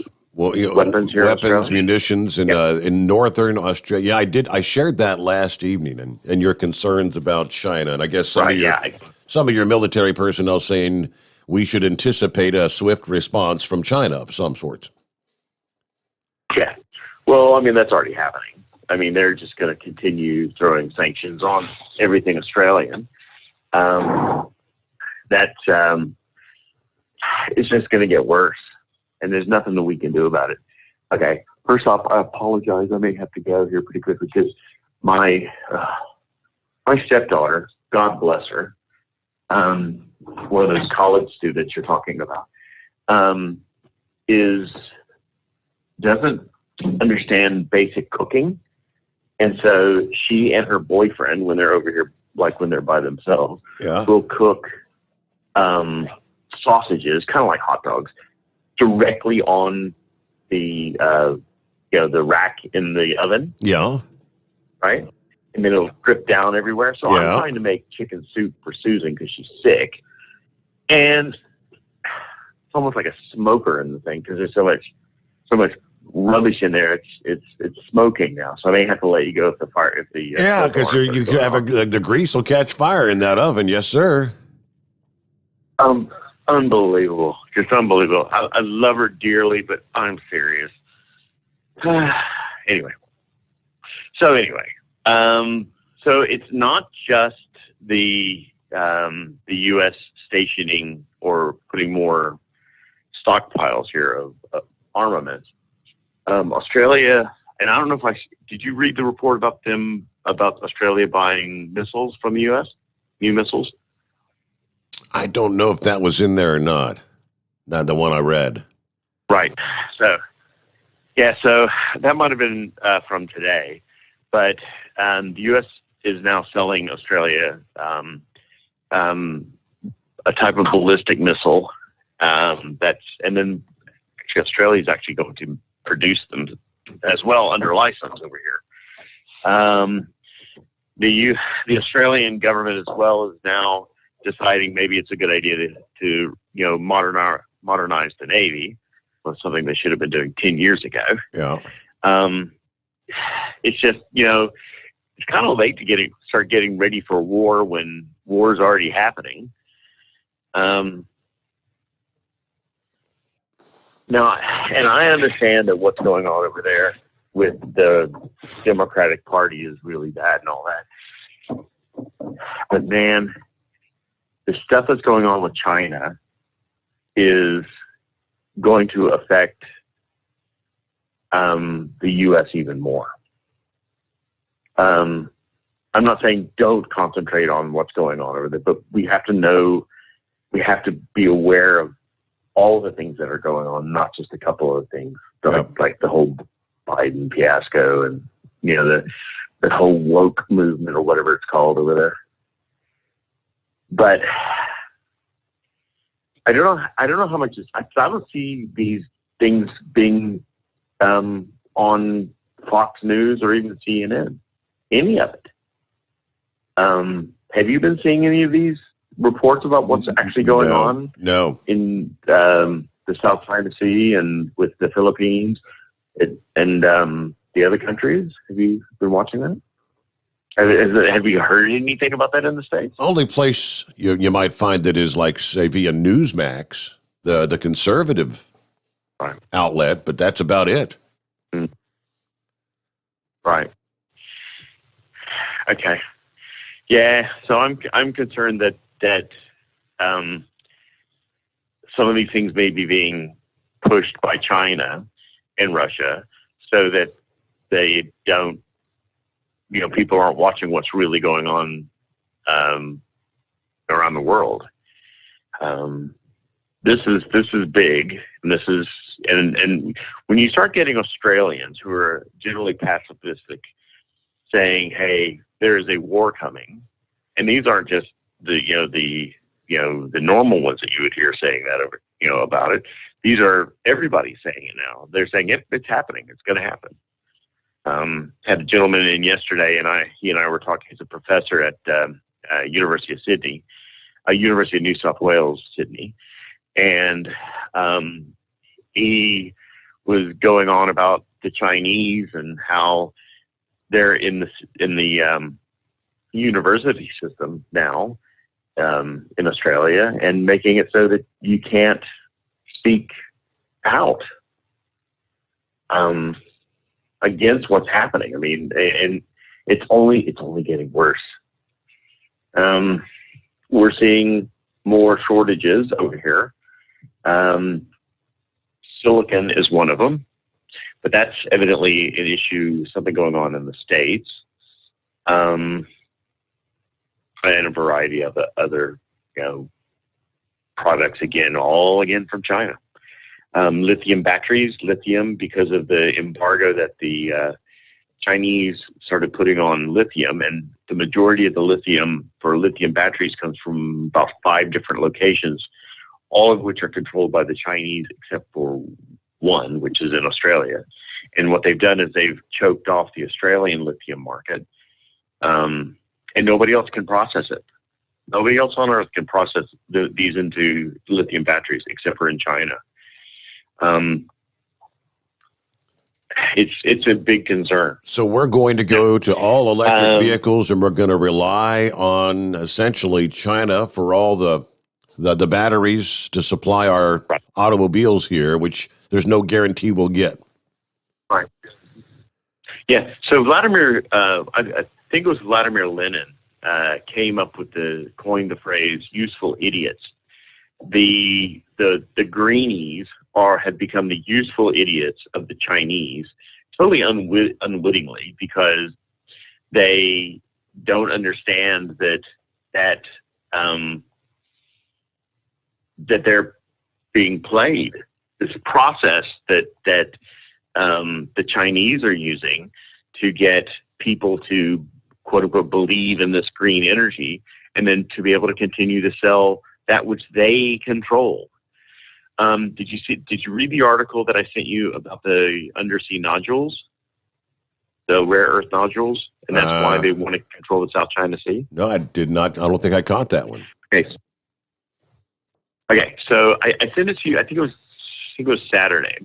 The Chinese, one reason why they want to control the South China Sea, it's a fairly shallow sea, and because of the geography of it, and the geology of it, on the seabed there are nodules, or almost like little rocks, of different types of rare earth minerals, mostly metals, and they've already been harvesting them, and that's why they want control over it.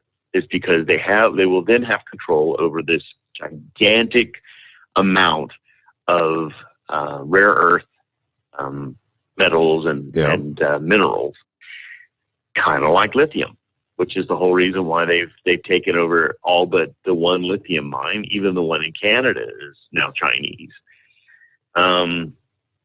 So that's the main reason why it's being said that they want to control the South China Sea. There was an article that I was reading about some of the other things that are going on there. We're continuing doing our freedom of navigation, but we're getting increasingly harassed by the Chinese.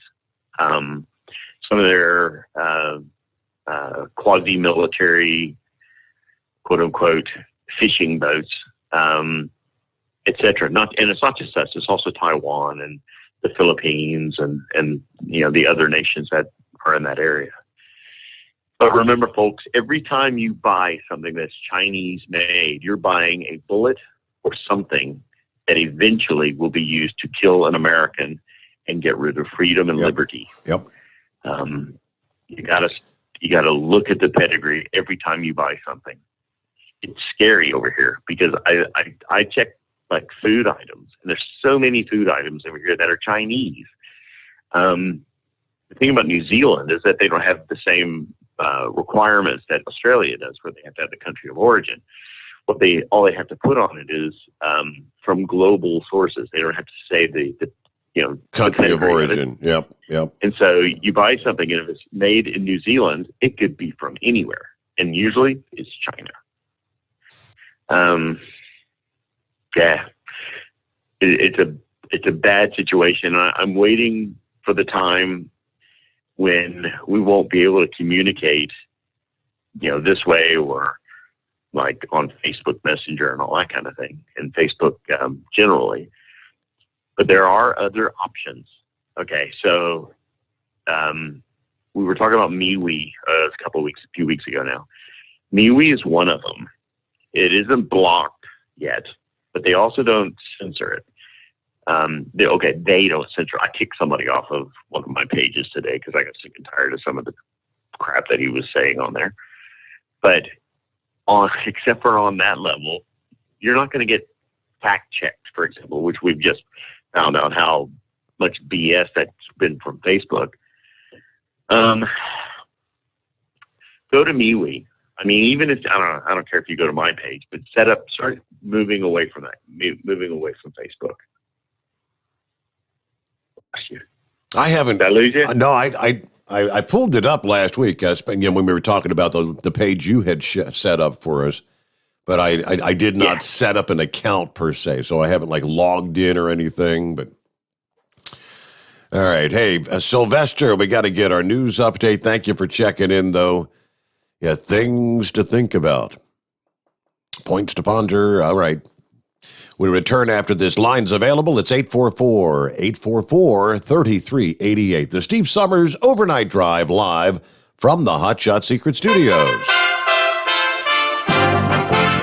USA Radio News with Dan Naraki. The Senate has passed a bill forcing the Director of National Intelligence to declassify information related to the origins of the coronavirus. The passage coming on the same day that President Biden ordered intelligence officials to redouble their efforts to uncover information regarding the origins of the virus. The Senate's bill gives the Office of the DNI 90 days to declassify all information relating to potential links between the Wuhan Institute of Virology and the origin of COVID-19 and deliver an unclassified report to Congress. And Pacific Gas and Electric has reached a settlement with 10 communities in 3 Northern California counties over damages caused by a 2019 wildfire. The October 2019 Kincaid fire that burned about 78,000 acres and destroyed nearly 400 structures was determined to have been caused by PG&E power lines in the area. The $43 million settlement will be divided between the 10 municipalities. The company still faces 33 criminal charges in connection with the fire. This is USA Radio News.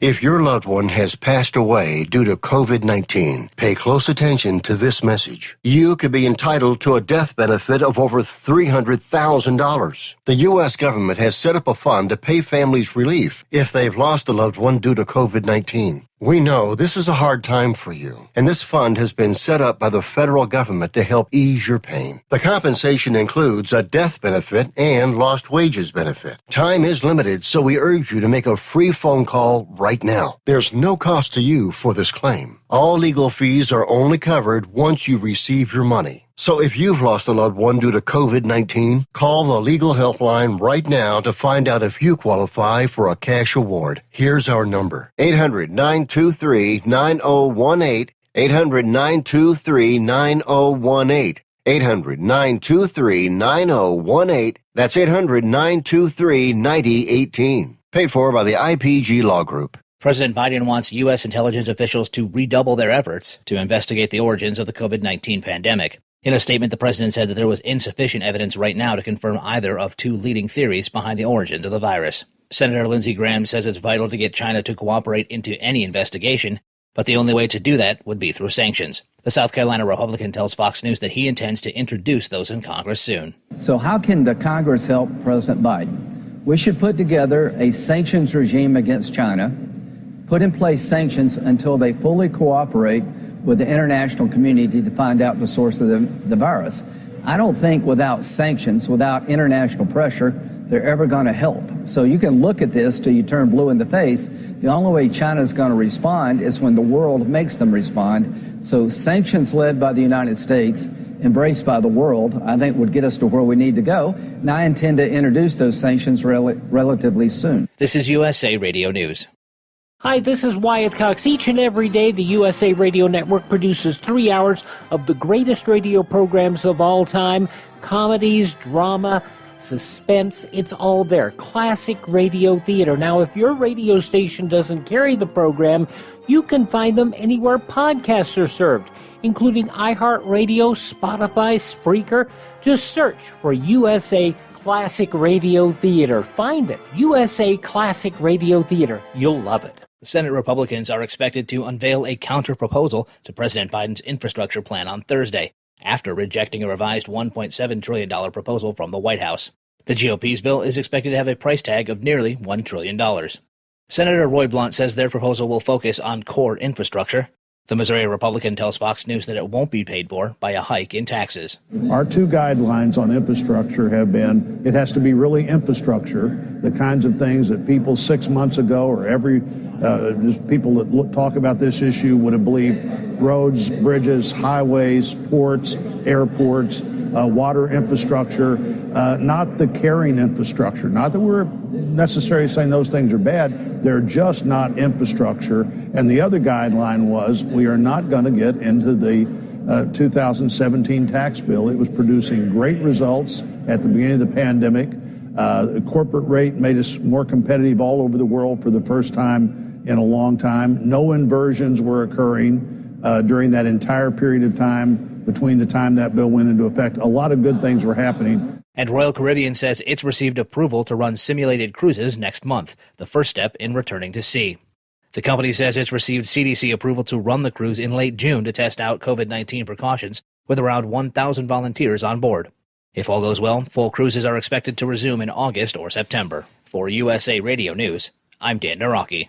At Hot Shot Secret, we share the science behind common diesel problems and their solutions. For example, ultra-low sulfur fuels. The primary function of diesel fuel is combustibility. One of the little-known aspects of fuel is its role as a lubricant to metal-on-metal moving parts. The introduction of ultra-low sulfur fuels diminishes the fuel's ability to lubricate because sulfur, which has been mostly removed, has lubricating properties. Hot Shot Secret Everyday Diesel Treatment with LX4 delivers unmatched lubricity. Third-party testing confirms that it takes 3 times the amount of leading fuel treatment to match the lubrication benefit of 1 dose of Hot Shot Secret. Everyday Diesel Treatment is a fully formulated 6-in-1 premium fuel treatment for every fill-up, every time. Everyday Diesel Treatment is available at truck stops, Tractor Supply, O'Reilly's Auto Parts, and online at HotShotSecret.com. Hot Shot Secret, powered by science. The Overnight Drive with Steve Summers. Live from the Hot Shot Secret Studios. Call Steve now. 844-844-3388. That's 844-844-3388.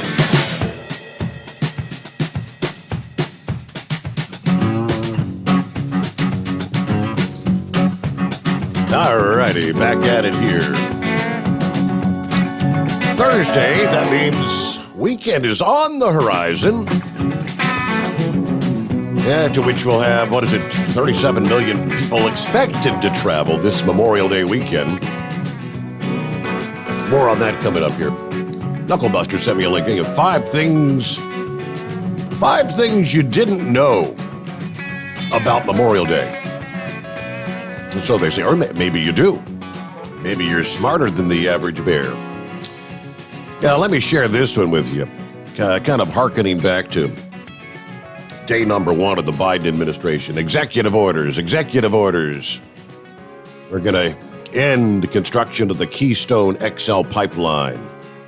Thousands of people out of jobs. Find another job. Start building electric cars. You know, that malarkey. There are 15 Republican state treasurers that have set a warning that they will pool assets from financial institutions if they give in to federal pressure to decarbonize and refuse to lend or invest in the fossil fuel or coal industry. Led by West Virginia's treasurer, Riley Moore, the letter is directed to Special Presidential Envoy for Climate, none other than John Kerry.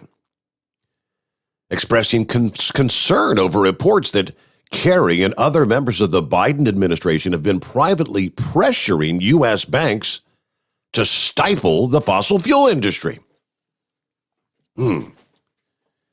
Yeah, people wondering why the prices at the pump are going up. And let me see, and I quote, "We're writing today to express our deep concern with recent reports that you and other members of the Biden administration are privately pressuring U.S. banks and financial institutions to refuse to lend to or invest in coal, oil, and natural gas companies as part of a misguided strategy to eliminate the fossil fuel industry in our country." The state treasurers sent a plain message to financial institutions telling them not to submit to the present administration's coercion to deny investment in lending for natural resources. Furthermore, they assert that the approach will discriminate against law-abiding U.S. energy companies and their employees, impede economic growth, drive up customer costs, adding that the strategy in question is going to make the free market submit to politicians' will. Last I checked, I think that's another step towards socialism, isn't it? You take away the free market, capitalism. Okay, the signees of the letter are represented collective more than $600 billion in assets. They're backing some of the largest fossil fuel producers in the country. As a collective, we strongly oppose command and control economic policies that attempt to bend the free market to the political will of government officials, they write. It's simply antithetical to our nation's position as a democracy and a capitalist economy for the executive branch to actually bully corporations into curtailing legal activities.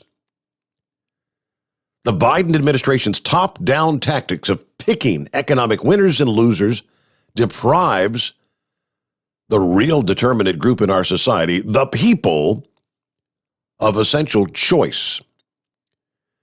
We refuse to allow the federal government to pick our critical industries as a winner or a loser, based purely on Biden's own radical political preferences and ideologies.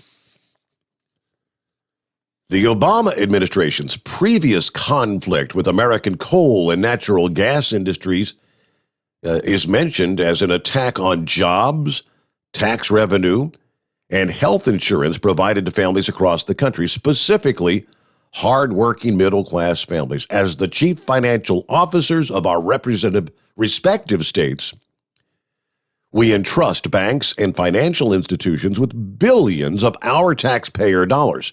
It is only logical that we will give significant weight to the fact that an institution engaged in tactics that will harm the people whose money they're handling before entering into or extending any sort of contract. This is kind of a warning from, again, 15 Republican state treasurers.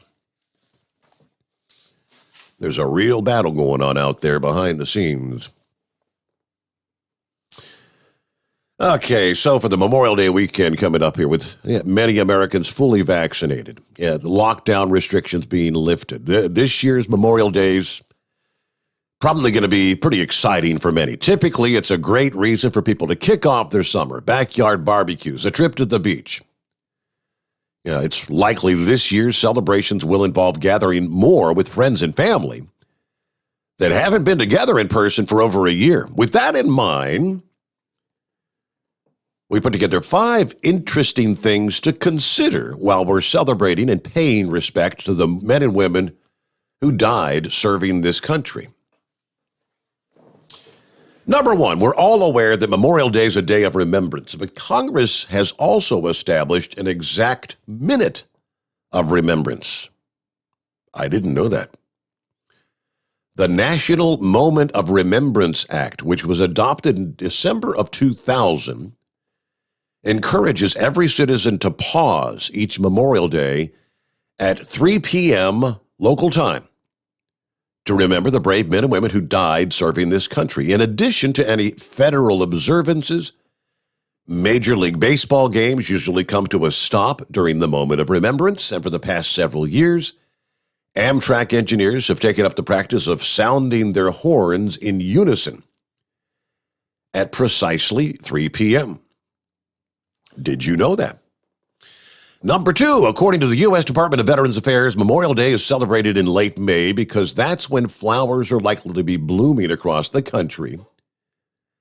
It was Union General John Logan who, after serving in the Mexican-American War and Civil War, proposed that Congress institute May 30th as Decoration Day, as it was called before Memorial Day, to allow citizens to decorate the graves of deceased veterans with fresh flowers.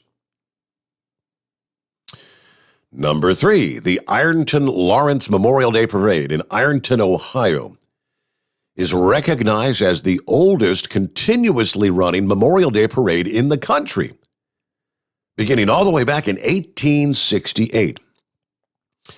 However, the oldest and first Memorial Day parade in the country was held a year prior to that in Doylestown, Pennsylvania. It's also worth noting that both the National Memorial Day Parade in D.C. and the Little Neck Douglaston Memorial Day Parade in Queens, New York, all try to build themselves as the largest Memorial Day parades in the nation. Number 4, taps. The bugle call, typically performed at military funerals, as well as at the annual Memorial Day wreath ceremony at the Tomb of the Unknown Soldier, was actually adopted from a separate Civil War bugle call known as Scott Tattoo, which was used to signal lights out. But according to both the Arlington National Cemetery Legacy of Honor by Jim Harris, as well as Stories Behind the Hymns That Inspired America by Ace Collins, the new melody later became the preferred accompaniment at military funerals after Captain John Tidball of the Union Army ordered his men to quietly play taps at a fellow soldier's funeral, for fear that a traditional 3-volley rifle salute would alert nearby Confederate troops to their location. And lastly, for the first time in 20 years, the American Automobile Association chose not to release a Memorial Day travel forecast in 2020 due to the COVID pandemic, which they say undermined the accuracy of the annual report. However, the organization has indeed released their forecast for this year, predicting that holiday travel will rebound to more than 37 million this year. Things you might have known, things you may not have known. Very interesting. Thanks to Knucklebuster. Hey, good morning, Philip. Hey, Steve, how you doing? Doing well. Happy hey, Steve, Thursday. That call with Sylvester, that was amazing. I swear to God, that guy amazes me. Do you realize why China wants to get all these countries and all what they've got going on, so they can just have control over everything? You know, we've talked about the chips, right, Steve? Yes, sir. And you know what it takes to make a semiconductor chip? It takes a lot of minerals. It takes a lot of special metals. If your country doesn't have those metals, you got to go somewhere else and get those metals. Just like oil. We need oil because of our fossil fuel burning machines. Okay, well, Russia, where do they go and get oil? They go to Venezuela. Do you know what Australia has a lot of? They have a lot of special metals there. I mean, look at the gold, the amount of gold that's there. China wants to get a hold of that, you know, so they can make those fancy semiconductors. And Steve, did you hear the story about John Cena? I don't think I caught that. No, what's the deal? Okay, you can check it out. I checked it out yesterday, and this is it's just amazing how everybody's got to be PC and all this junk. John Cena made a comment about Taiwan, that it was a great country. Okay, he used it in the context that they were their own country. And he actually had to do a formal apology to China, saying that he was sorry for calling Taiwan their own country. Can you believe that? Formal apology. Okay. Okay, so in my frame of mind, when somebody calls it a country, whether they're controlled by another country, who thinks up that kind of junk? I mean, that's just ridiculous. And then he's got to go out, and he goes out and does an apology, and he does it in Mandarin, which is, I guess, the Chinese language. And it's just, I don't know, it's crazy, and that somebody's got to do that kind of stuff because they made just a mistake in what they said. But the perception of it is what it was like he was singling out Taiwan as being their own democracy or whatnot. I mean, what the heck kind of crap is that, man? What do you think about that? I had not heard. I'm looking at the story as we speak. I pulled it up as you were explaining. I just did a quick typed in John Cena on Google, and that's after making a career of being booed by wrestling crowds. He comes out and delivers, like you said, an apology in Mandarin to China and his Chinese fans. Like a 70-second clip to a Chinese social media platform, striking a rather contrite tone as he repeatedly said sorry to his 600,000 followers. So I guess the pressure, is it the pressure from China that forces him to make an apology? I don't know. You tell me. I mean, I can understand it from a production aspect because a lot of his merchandise is probably made in China. Yeah. I can understand it from that. But I can't understand why he'd have to, the Chinese fans know him as he is, and I don't know. I couldn't understand it. When I saw it, I was like, what? But to give everybody a little thought, while I was talking about the metals earlier, why do you guys think that Elon Musk wants to go to Mars or Elon wants to go to the moon? There's a reason why Elon Musk wants to go to the moon. He wants to get off the Earth, and it's those metals. A lot of the metals that are used to make different things, batteries, semiconductors, things like that, they're not just on Earth. They're everywhere else in the solar system. And anything that's on the periodic table is in the solar system. The big one that I had heard about on the race to the moon, which again, you've got Russia, China, U.S., and some Middle Eastern country all racing to get there. Is it helium-2 or helium-3, something that's supposed to be, if we can bring that back, whoever can get that, get their hands on it first, could potentially hold the future of power generation for hundreds of years or something. Yeah. I mean, a lot of our nuclear technology, the metal that's used in nuclear, like you look at uranium, there's only a select few places in the world that there's uranium. Canada is very dominant in a lot of materials, gold, uranium, different things. I mean, even look at cobalt. There's select places in the world that you can get cobalt. That's what these guys are wanting to get off the planet for. If they could freighter that stuff back to us, we could be more dominant on what we're doing. Yeah. And a lot of that metal came from other planets because you think about meteorites that come in and hit our planet, and they bring metals in. And that's where some of that stuff has hit millions of years ago when meteorites hit the world. So there's reasons why they're doing what they're doing for space. Other than all the scientific experiments that they're pulling up there to see what they can do. But, there's reasons why these big countries like China are trying to get these countries like Australia. And Sylvester, I really appreciate what you said earlier.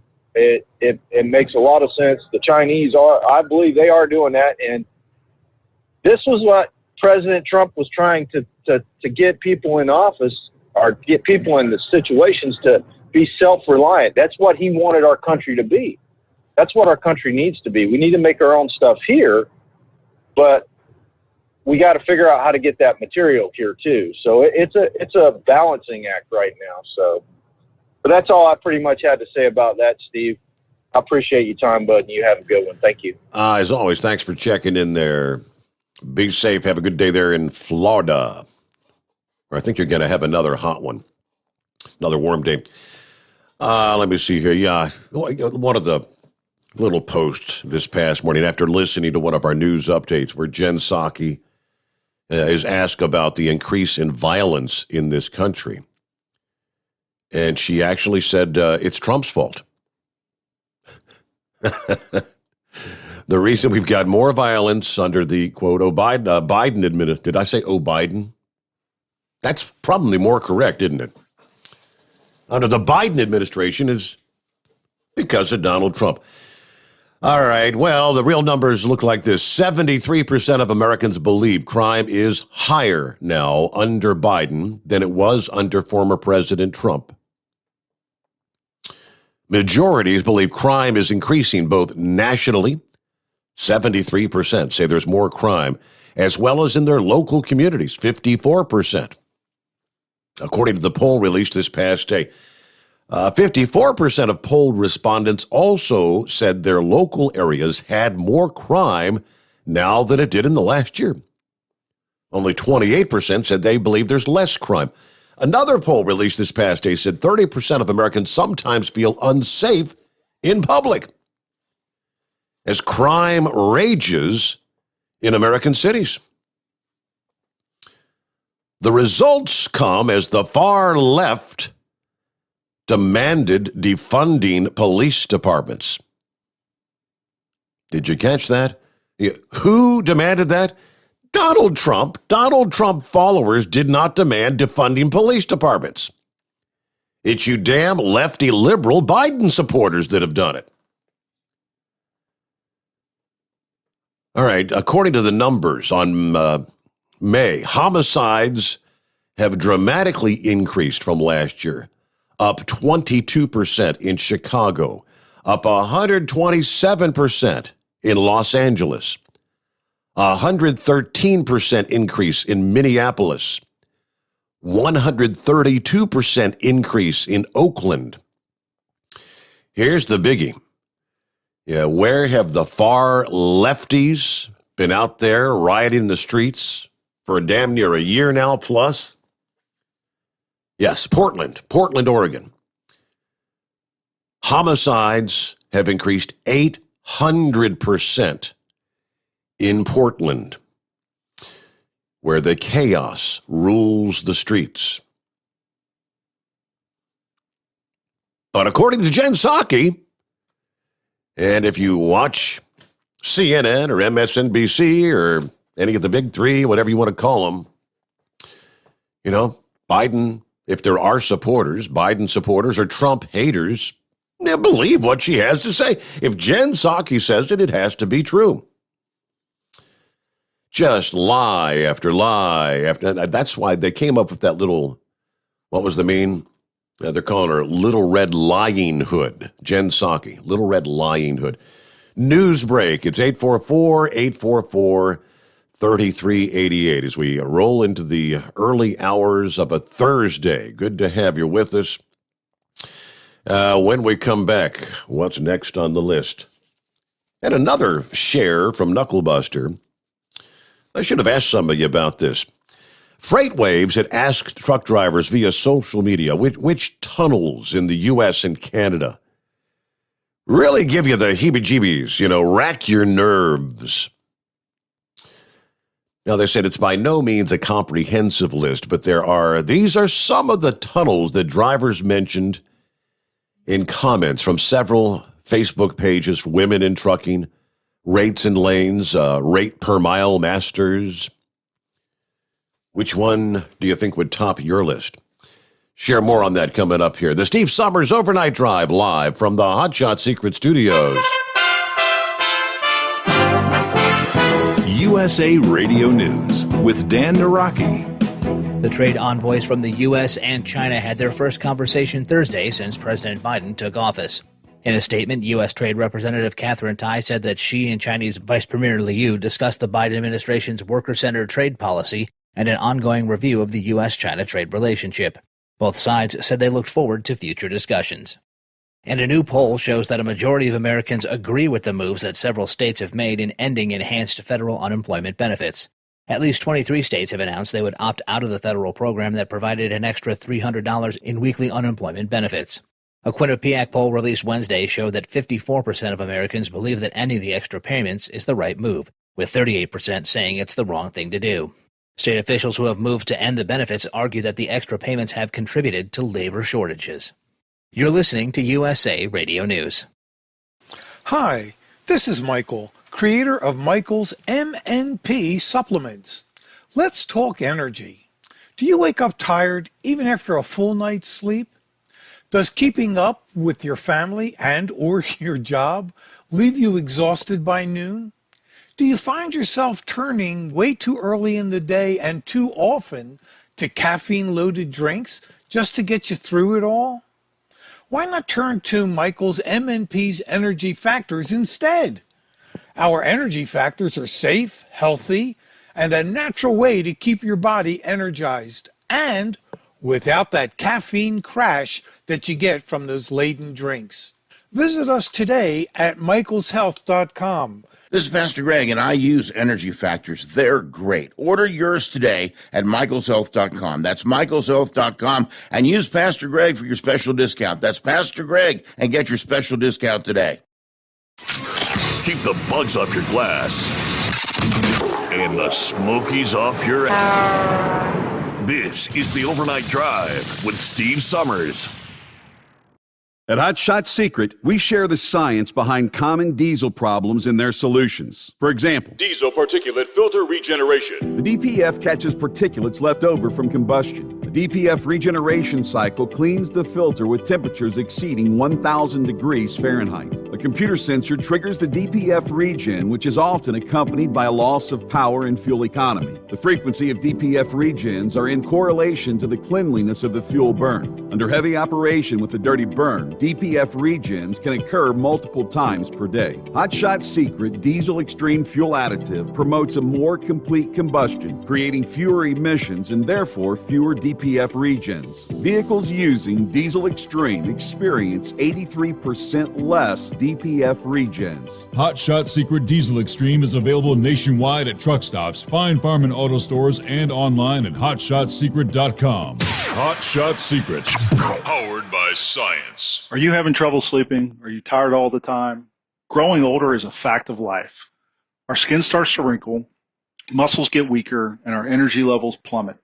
If there was a product that may help you slow down these symptoms of aging, would you be interested? I want you to go to getonthegel.com. That is getonthegel.com. Watch this 4-minute video that explains more about this amazing product. Or call us at Youth Fountain HGH today at 513-472-0699 for more information.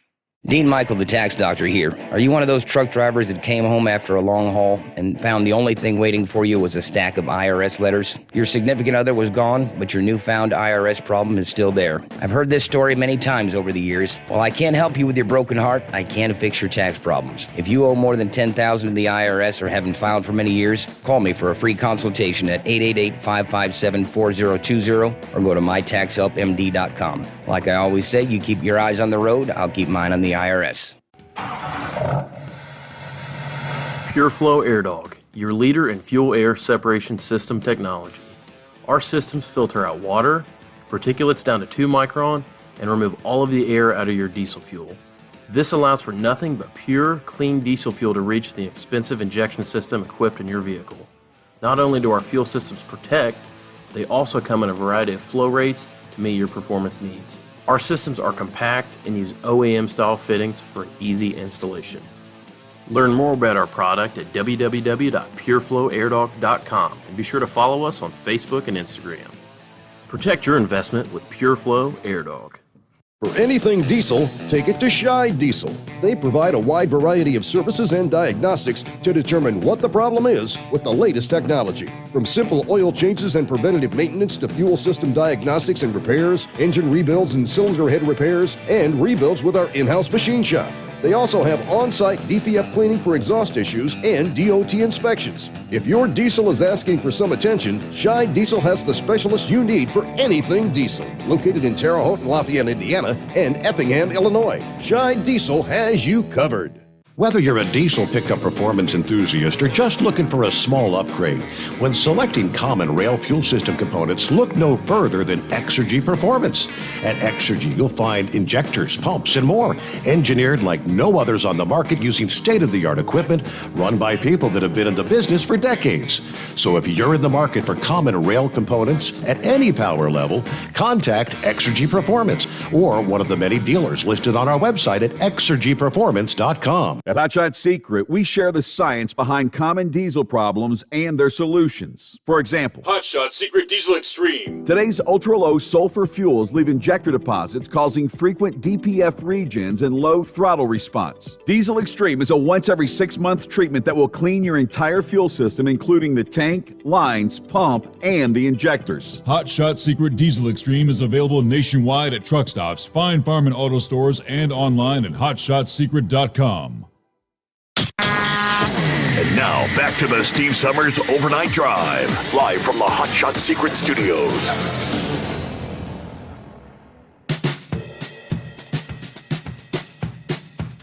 All right, had a couple minutes to think about it there. Thinking about tunnels. U.S., Canada, it really kind of get on your nerves. I'm looking here. According to this list, again, they said it's by no means a comprehensive list, but I guess some of the top responses.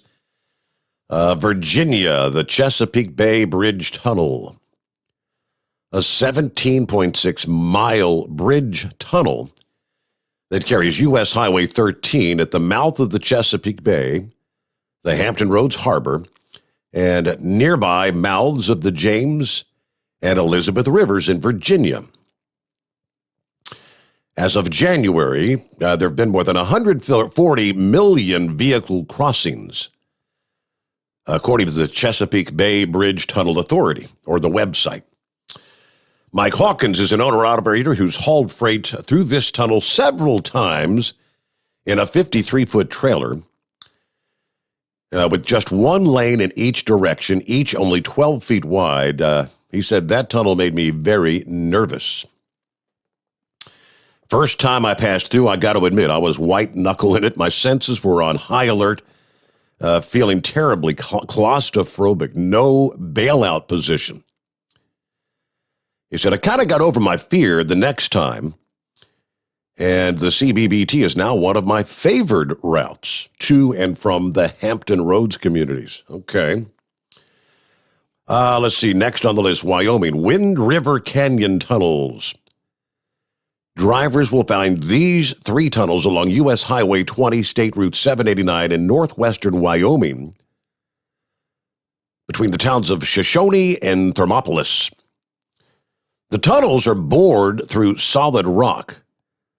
There's a BNSF railroad truss bridge that crosses the Wind River just below the nearby dam. Sandy Ledig with Double L Trucks said these tunnels have a slight curve in each one, and they don't look like they'll fit a cow wagon, but they barely do. Yeah, in the nice weather, there's a lot of motorcycles and RVs on that ride. I always err on the side of caution and take those tunnels very slowly. Okay, most of us probably haven't driven through this tunnel because it's in Hawaii. The Tatuso-Hirano tunnels, a pair of highway tunnels passing through the range on the Hawaiian island of Oahu. Interstate H3 that connects part of Honolulu with Interstate H1 near Pearl Harbor. Tunnels are each a little less than a mile long, named for a former state highway administrator who served for 52 years. Let's see. According to the post from Rate Per Mile Masters, the H3 tunnels themselves aren't too frightening. It's what drivers may find just as they enter and leave the tunnels that might catch you off guard. Coming out of the tunnel can be very scary. When going from the leeward to the island's windward side, before entering the tunnel, the weather could be great, but you may experience hard rain, heavy blinding fog, and severe wind when you come out the other side of the tunnel. It's like, okay, what happened? The next one is actually in Canada. Self-employed driver Christy Kelly said the tunnel on Crow's Nest Pass, Highway 3, the Crow's Nest Highway in southwestern Canada, quite nerve-wracking. For truckers unfamiliar with it, Crow's Nest Pass is a low mountain pass along the Continental Divide of the Canadian Rockies. There are many inexperienced truck drivers who think it's a good idea to fly through that tunnel with complete disregard for oncoming traffic. Also, it's not uncommon to find a group of bighorn sheep along that stretch just scattered all over the road. Last on the list here, Colorado once again, the Eisenhower Johnson Memorial Tunnel. No drivers commented on this tunnel in the Freight Waves survey, but it was still worth mentioning because of a couple of unique characteristics. For the Eisenhower Johnson Memorial Tunnel, simply known as the Eisenhower Tunnel, it is the highest vehicular tunnel in the United States with a maximum elevation of 11,158 feet. Second, it is the highest point on the interstate highway system. It carries I-70 through the Continental Divide about 60 miles west of Denver, named for two late politicians, Dwight D. Eisenhower and Colorado Governor Edwin C. Johnson. Supposedly it's a popular shortcut for truckers to avoid the twisty U.S. Highway 6 over Loveland Pass.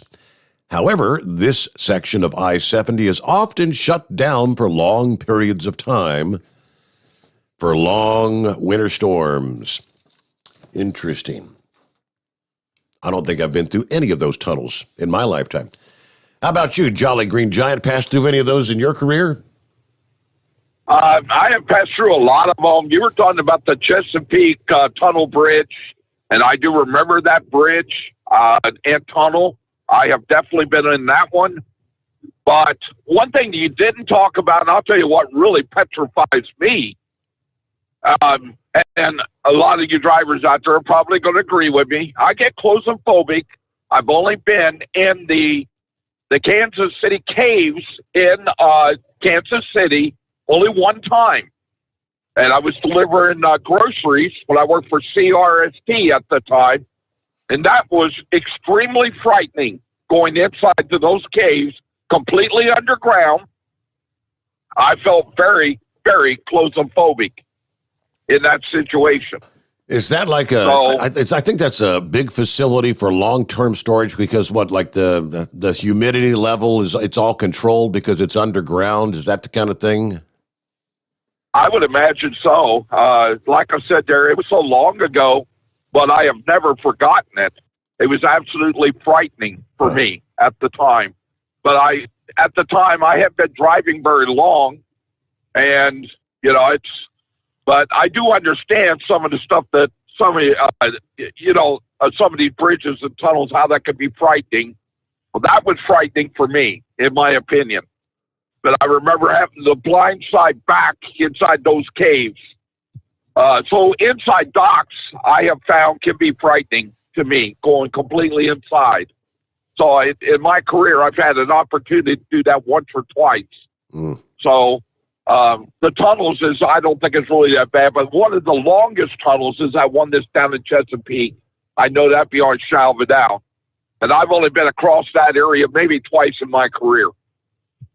But also I wanted to talk about a major grocery chain out of Cincinnati, and I'm not going to name it, is getting ready to ratify a contract for August. Their contract's getting ready to run out, and my wife happens to work there.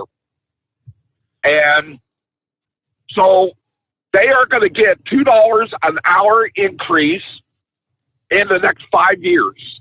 And she's making $15.75 an hour. All right. And you know that a lot of these fast food restaurants are starting to raise their pay levels up. Yep. For instance, Chick-fil-A, McDonald's, I just seen this up for Route 35, right there at the Washington Court exit of Interstate 71 and Route 35, was paying $15 an hour for crew members, $18 an hour for shift managers.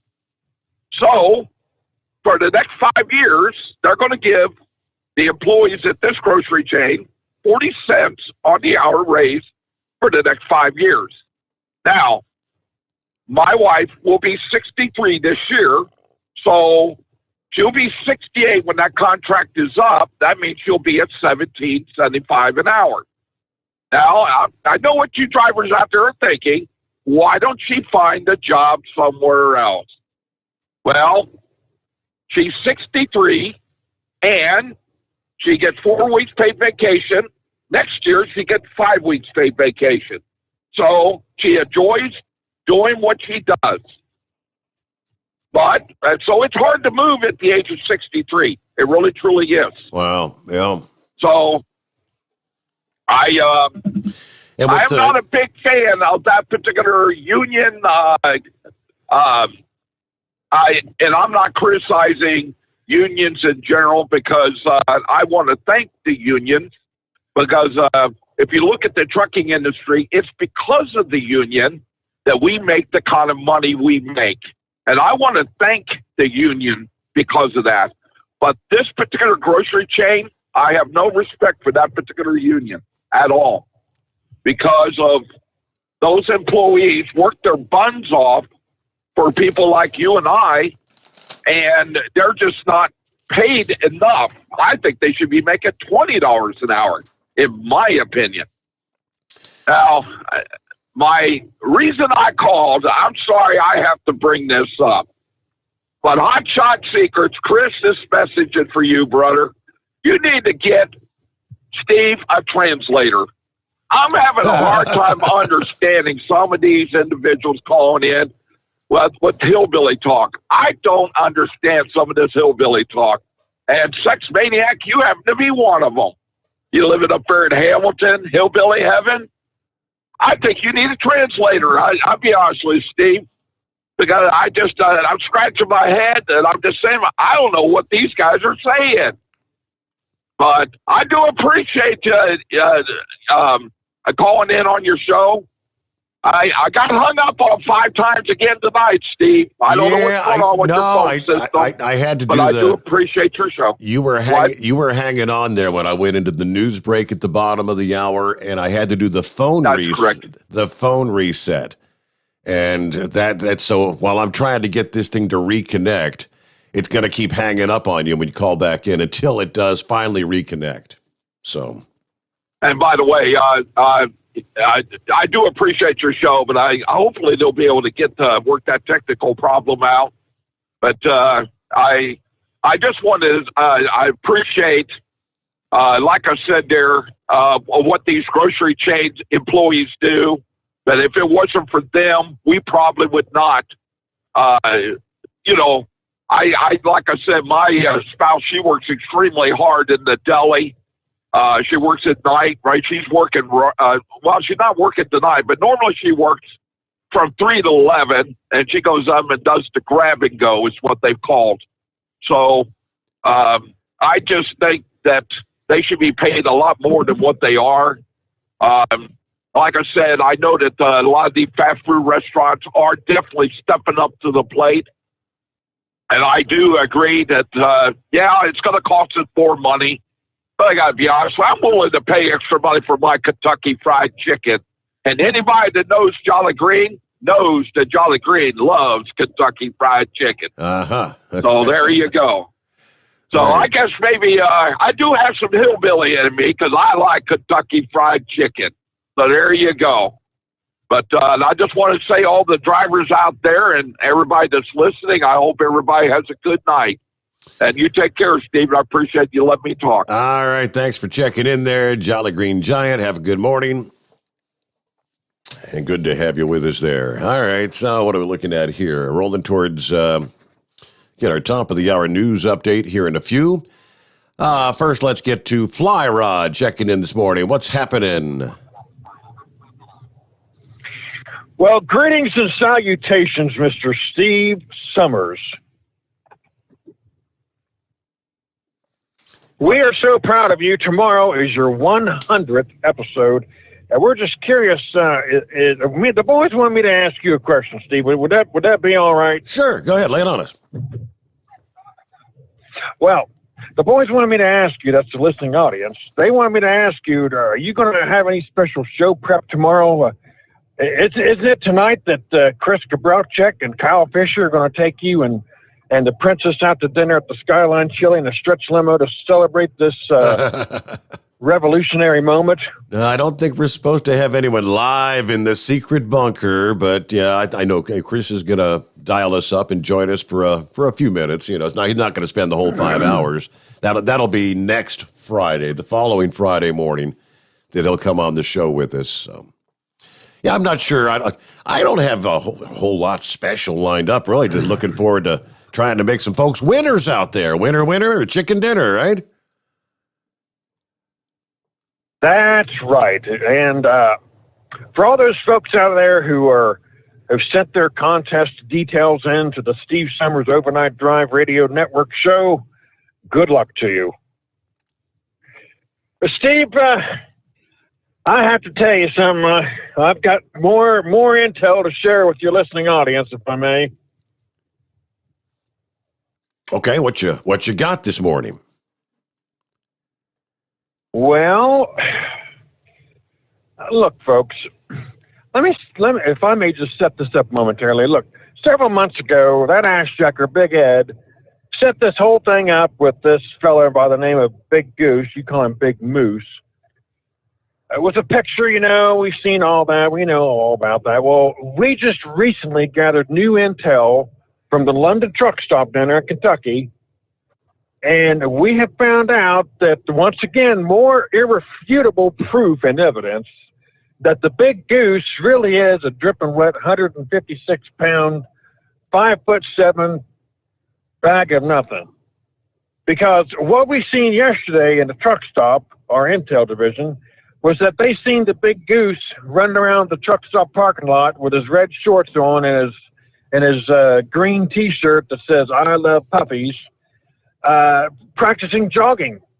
And we know we've seen pictures of him lifting the 5-pound dumbbells in the cab of his truck, trying to get all weighted up and beefed up for this match here on July 4th. Right.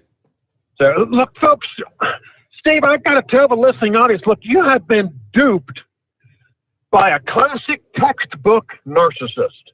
The Big Goose is nothing more than what I'm telling you, and every one of you folks are falling for it. Wake up. I want you to imagine for a second, come July 4th, what it's going to look like when us two grizzlies, that is, Smash and Crash, we're going to be like two grizzlies all over a little baby goat. That's what's going to happen to the Big Goose. Big Goose, I've got a message for you. This is the last time I'm going to offer you this deal. You pay us to $19.95 for the cookbook, plus $3 shipping and handling, and you just go ahead and pony up an apology, and we'll just call the whole thing off. Otherwise, come July 4th, we're gonna be all over you like fire in a hay bale. It ain't gonna be pretty. I think the Big Moose has already answered your question there, Smash and Crash. Something akin to put your money where your mouth is. Does that sound about right, Moose? Yeah, I tell you what, he likes to run that mouth. But I've been trying to take the high road in this whole thing. But you know what? He's done broke the proverbial camel's back now. All this intel he's got. I don't know what he's paying for this intel, but he needs to get his money back. Hey, Big Goose, I'm fixing to tell you something. When's the last time you were introduced to a 5-knuckle Georgia dance? Or a New Mexico 2-armed dance lesson? That's fixing what's going to happen to you. We're going to knock a lung loose in you, son. And it ain't going to be pretty. We're going to be all over you like marshmallow on your lips. Okay. Yeah, well, I keep hearing this, and I've been getting your emails and your text messages and all these idle threats, but you know what? I ain't seeing no action on this. You know, it's pretty easy to do that keyboard karate, sit back, fire all this stuff away, and sit back in the cab of that truck, you know, 500 miles away, talking all this garbage. I mean, we need to, you know, we're going to have to toe up on this. Then you're going to find out whether that intel you're paying for is any good or not. Well, let me tell you something there, Sonny. We're going to be all over you. We're going to grab a hold of you in that ring, and around she goes. The big goose is going to fly out the ring, and no one knows where he's going to fly except for Smash and Crash. Well, let me tell you something. We're going to clean your clock, son. Clean your clock. Let me tell you something, Smash and Crash. First of all, I got your Sonny swinging. Second of all, I'm going to stick Smash so far up Crash's ass that y'all are going to be considered Siamese twins when this match is over. We're going to hit you so hard your whole family's going to fall over sideways, Sonny. Boy, this is going to be... You just get yourself ready. Yeah, well, you better be prepared. You're going to need two things before you call in the room with me. And that's good insurance coverage and a personal relationship with the Lord, because you're going to have to bet on which one you're going to need worse. Should he pack a lunch, Big Moose? Is he going to need a lunch, or is it going to be over pretty quick? He better pack a lunch and bring a sleeping bag, only thing I'm thinking, because I tell you what, at this point, I might just do the cat and mouse. I might just smack him around, let him come to a little bit, and then smack him around again a little bit more. Got to put on a good show for the crowd. You know, especially if we're going to have a watermelon roast at the same time, you know, we got to have got to put on a good show for the crowd. Steve, you better make sure you have plenty of security there. You might want to bring your son on board when he gets off duty from the police force. Bring him down there, because I'll tell you what, the fans that are there to watch this match are going to be pretty peed off when they find out that the big goose is really nothing more than a big sack of barbs. All right, guys. Yeah. All talk. Well, I tell you what. All talk, no action. You better pack a lunch. Somebody's going to open up a 55-gallon barrel jug. What do they call that? 55-gallon jug of ass whip? Is that it? It's a drum, a 55-gallon drum of ass whip, and I just bought a brand new can opener. 55-gallon drum. That's it. All right. Hey, guys, got to get a news update here. We'll return with our final hour. The Steve Sommers Overnight Drive, live from the Hot Shot Secret Studios. USA Radio News with Dan Naraki. The trade envoys from the U.S. and China had their first conversation Thursday since President Biden took office. In a statement, U.S. Trade Representative Catherine Tai said that she and Chinese Vice Premier Liu discussed the Biden administration's worker-centered trade policy and an ongoing review of the U.S.-China trade relationship. Both sides said they looked forward to future discussions. And a new poll shows that a majority of Americans agree with the moves that several states have made in ending enhanced federal unemployment benefits. At least 23 states have announced they would opt out of the federal program that provided an extra $300 in weekly unemployment benefits. A Quinnipiac poll released Wednesday showed that 54% of Americans believe that ending the extra payments is the right move, with 38% saying it's the wrong thing to do. State officials who have moved to end the benefits argue that the extra payments have contributed to labor shortages. You're listening to USA Radio News. This is good news, maybe exactly when you need it too. Right now, MediShare is waiving their new member fees. This could save you money on top of all that you'll save each month by becoming a member of MediShare. So many people are looking for a healthcare solution right now, seeing the cost of COBRA plans, for instance, and MediShare is the affordable alternative to health insurance. The typical family saves $500 a month. You might save even more. MediShare is a Christian community that shares each other's healthcare costs, and because of the current economic situation, they're making it easier than ever. Apply by May 30th, and you can save an additional $170 on your first month. I'll give you the number here in a second, and if you call, you can get a price within 2 minutes. Just tell them the promo code SHARE to receive your additional savings. Maybe now is the time to make the switch like more than 400,000 people already have and start saving. Here it is. Call 833-34-BIBLE. That's 833-34-BIBLE. 833-34-BIBLE. Republican senators say they're not happy about all the spending going on. Tim Berg has more. Senate Minority Leader Mitch McConnell is criticizing the economic policies of President Biden and congressional Democrats. Democrats had already dreamt up a massive, record-shattering Washington spending spree. Liberals saw the crisis as a tremendous opportunity to restructure things to fit our vision. The Kentucky Republican speaking on the Senate floor saying Democrats are running up the nation's credit card bill. On Thursday, Republicans in the Senate are expected to introduce their infrastructure plan. From the USA Radio News Phoenix Bureau, I'm Tim Berg. And Royal Caribbean says it's received approval to run simulated cruises next month, the first step in returning to sea. The company says it's received CDC approval to run the cruise in late June to test out COVID-19 precautions, with around 1,000 volunteers on board. If all goes well, full cruises are expected to resume in August or September. You're listening to USA Radio News.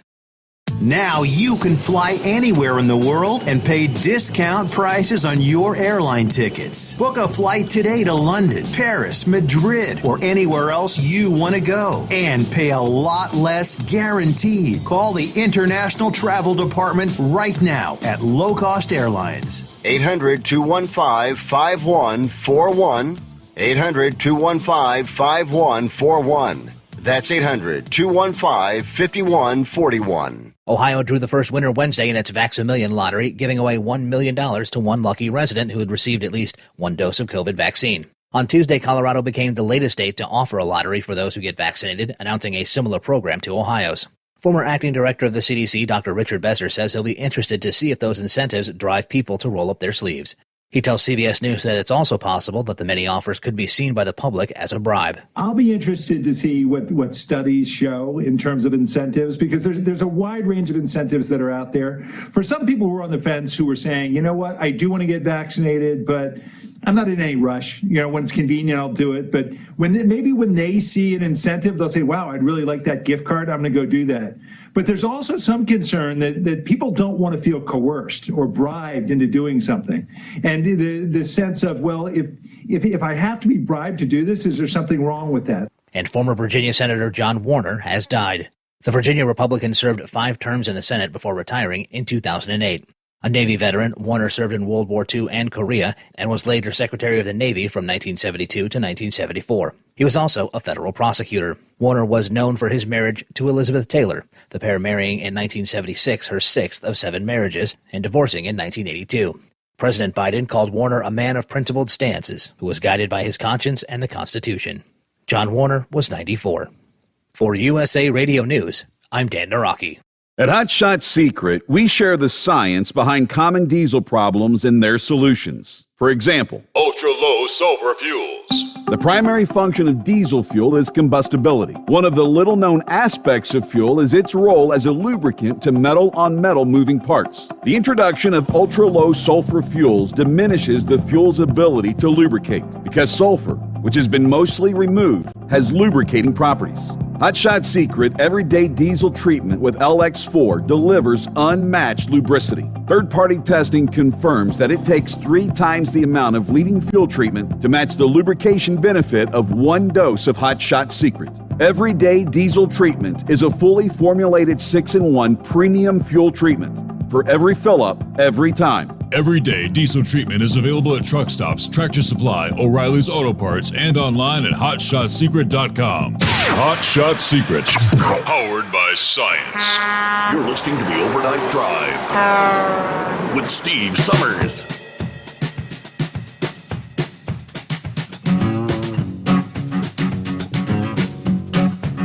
Yeah, I found some interesting stats. Yeah, they've been dealing with a heat wave in the southeast this week. Several more days, scorching hot temperatures. I was not aware. I mean, I know on a hot summer day that the asphalt can get really hot.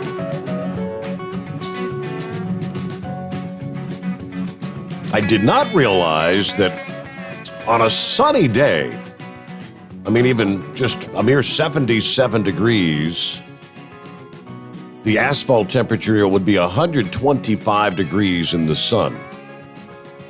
At which temperature skin destruction can occur in like 60 seconds. At 86 degrees air temperature on a sunny day, asphalt would be 135. 1 degree warmer for the air temperature, 87 degrees. Asphalt would be 143 degrees, and I'm sure it has to go up from there, right? Well, it's 95 outside. So the advice is in regards to be careful about your pets. If it's too hot for your skin, it's too hot for your puppy's paws to be out there on the hot asphalt. Yep, that's true. And then, of course, they always talk about the temperature inside of an automobile in just a matter of minutes, how fast they'll heat up. All right. Hey, what do you say there, Knuckle Buster? Morning, Mr. Steve Sommers. Yes, sir. That asphalt gets hot. Mama Knuckle Buster and I had the grandbabies up there at Silver Dollar City a few years ago, and it was so hot up there. We were leaving footprints in the asphalt there. Well, the shoe print anyway. Shoe prints, yeah. You wouldn't have been able to walk on it there with your feet there. All them tunnels scare me. That one down there in Mobile, Alabama. That one up in Baltimore, too, man, because you ain't got nothing but tons and tons and tons of water up above you there. So if it was to cave in, you ain't going to make it. You said at the start of the show there was a dangerously large tornado. Mr. Steve Sommers, all them tornadoes are dangerous there, right? That's true. Yes. Yep. But the fix is in, right? You are going to pull my name out of the hat as me as the grand prize winner, right? I've had several people mention I don't answer that. Exactly. Make sure you pull my name out of the hat. Well, I do not pick who wins what. That comes down from the powers that be at headquarters, if you know what I mean. Oh, yeah. Yes, sir, I understand that. I'm just kidding around. I haven't even put my name in the hat yet. So, no? The only thing I can tell all these owner-operators out here is be a smart business person in order to survive. We've already got a speed limiter. It's called driving the speed limit, right? And is President Doofus Magoo smarter than a 2-year-old girl, see? Probably not. Yeah, I wouldn't think he would. I'm gonna send you a link here that this 2-year-old girl, she's has an IQ of 146. They admitted her one of them nerd clubs. So, well, you might have to find that link yourself. I can't find it no more there anyway.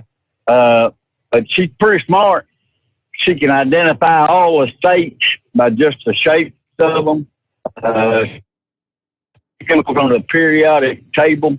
That's smarter than me anyway. Yeah. I was down in Dallas after I got my makeup off yesterday, and I made my pickup there.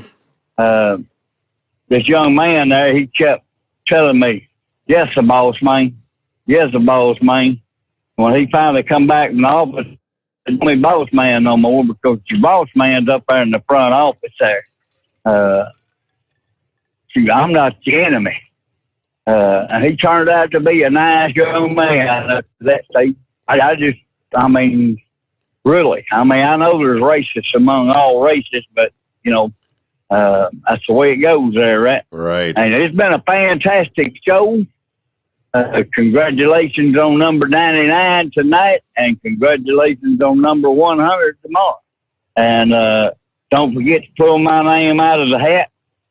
And we'll have a great day. Get that bottle of beer and the aspirin, and we'll call it a day. And that's all baloney. So have a great day, Mr. Steve. All righty. Well, speaking of being a winner, you heard in the news break there a few minutes ago that here in the state of Ohio, the governor had opted to give $1 million prizes to 5 individuals who've received at least one vaccine shot.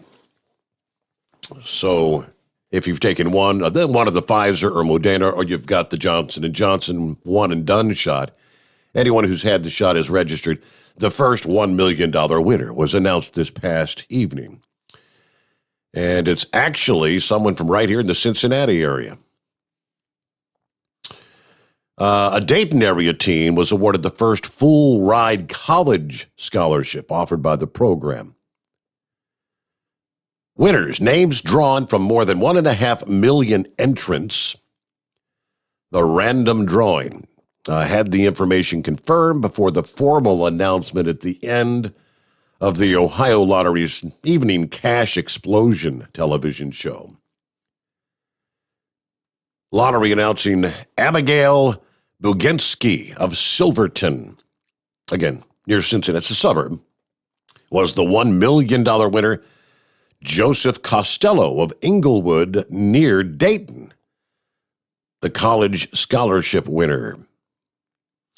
Governor DeWine says, we're excited that this has inspired so many Ohioans to get vaccinated. We're thrilled to announce the winners of the first round of drawings.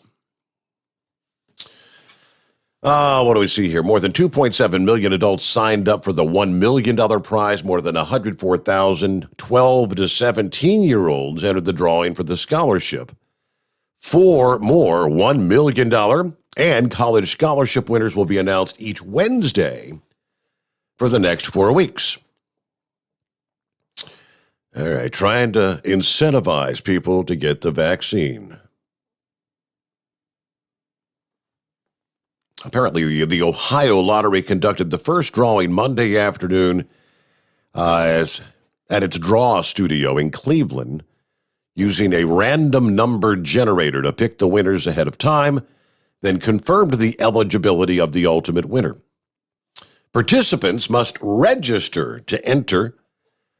Yeah, you can do by phone or via the Vax-A-Million website that they've set up. Teens can register themselves, but parents or legal guardians have to verify their eligibility. The names of entrants who don't win will be carried over week to week. The deadline for a new registration, if you're going to get a shot, say this week, the deadline for new registrations is just before midnight on Sunday for that week's drawing. Anyway, so unlike what they're in Maryland, Horsefeather said they've got the records of everyone who's received the shot, so you don't have to do anything more for the Maryland. And that's what, 40 grand a week to different, 40 days? Can't remember. I think it's every day for 40 days because 40 consecutive winners. And then on the 4th of July, which is going to be the 40th day, they'll pull a $400,000 winner. They're in Maryland. Good luck, Horsefeathers. Good morning, Gilligan. What's going on? Hello? Hey there. Oh, not much. Just driving up 81, my normal gig. I figured I'd chime in on the speed limiters. I've been driving since '99. Me and Eagle must have started about the same time.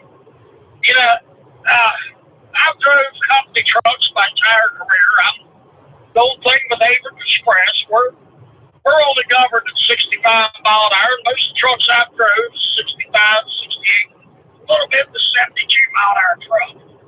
Now, I'll agree, if you own that truck, the government shouldn't be allowed to tell you what it should be set at.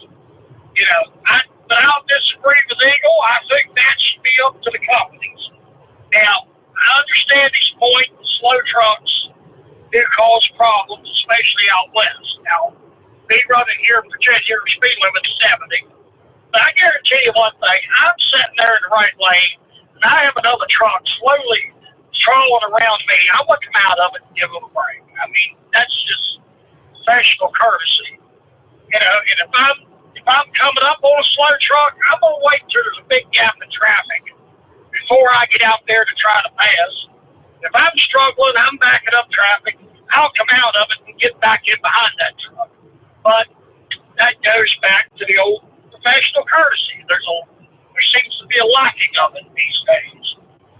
sure there's many drivers out there who agree with me on that. Yeah, well, I'm gonna have an announcement to make. Are you ready for this one? Oh, boy. Yeah, what is it now?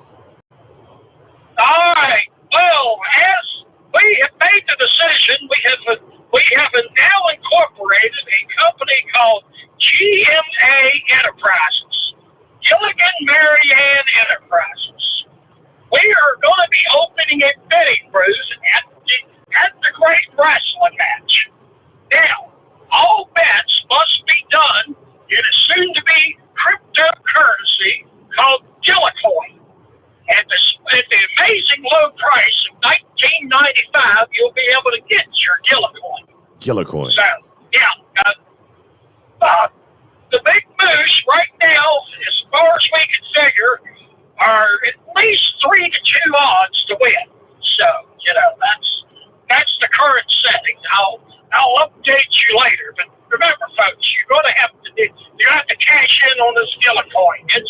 It's going to be the next Dogecoin, we believe, and even better. That's all I got for tonight. You take care of yourself. All right, just wait till the regulators start cracking down on that Gillicoin.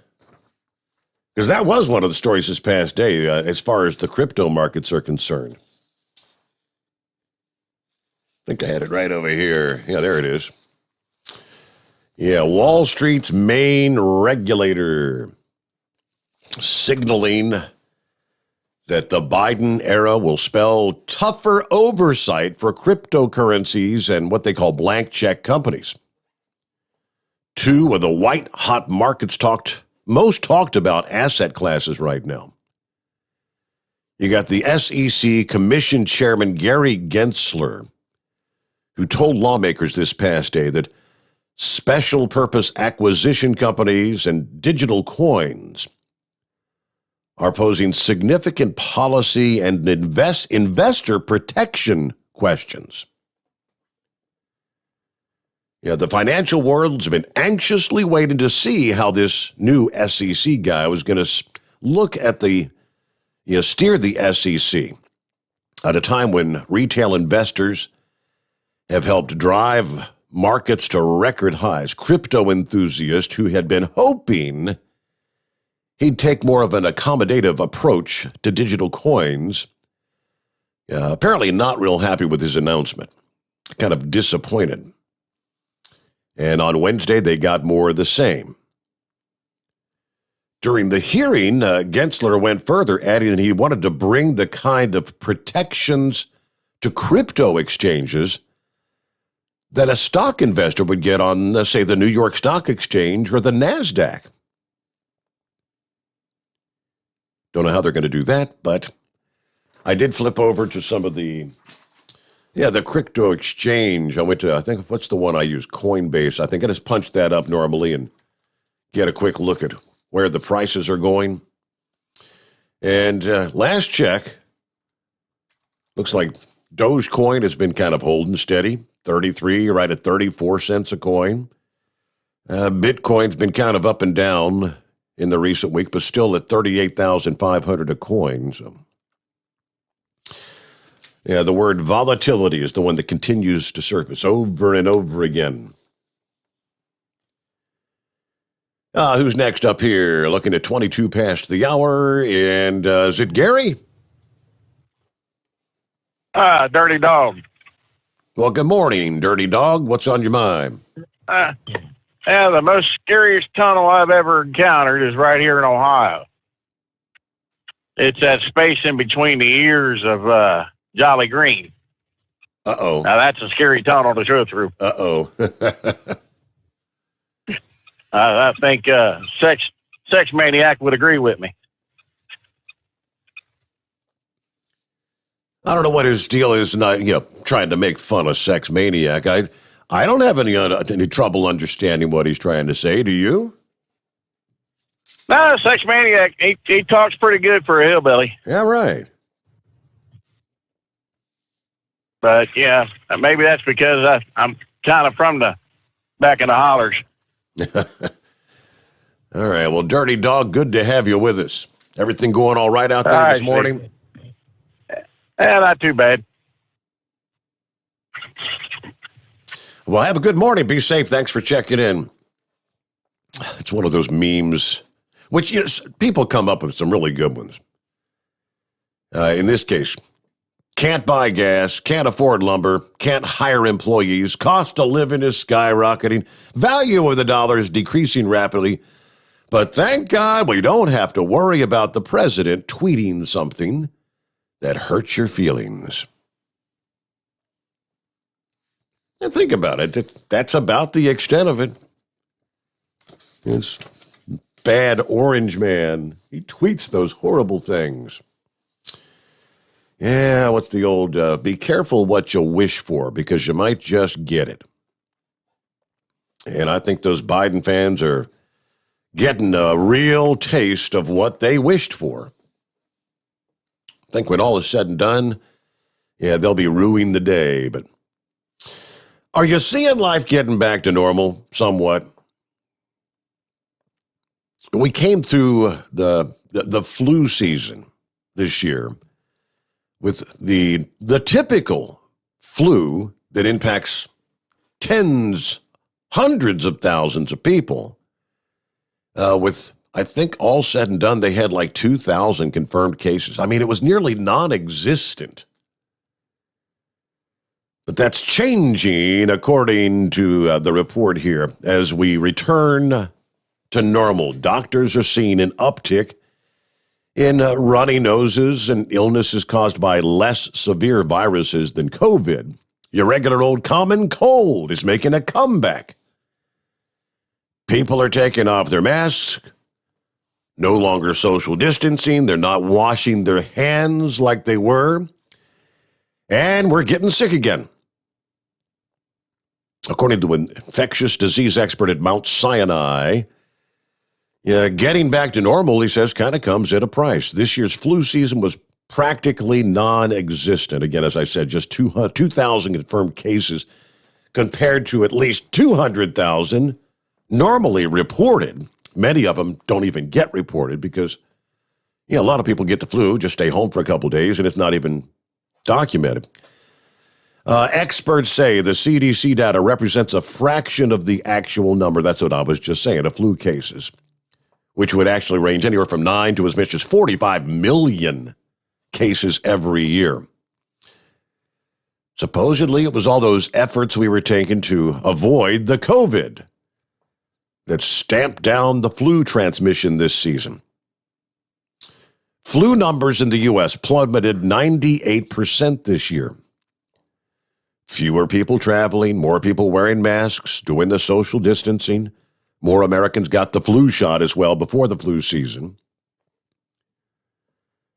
Even though it's kind of smoldering out there, the flu could take off at any time. They do say pediatricians across the country are seeing an increase in colds, strep throat, and other viral infections. We haven't had a case of COVID-19 since March 12, but we're seeing all kinds of run-of-the-mill viruses, according to one Atlanta-based pediatrician.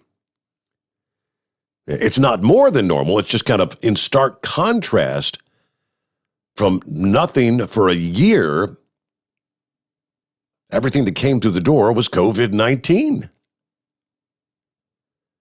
Okay, there you go. So I think we could, I'd rather go back and just live with the common cold if we could say farewell to the COVID once and for all right?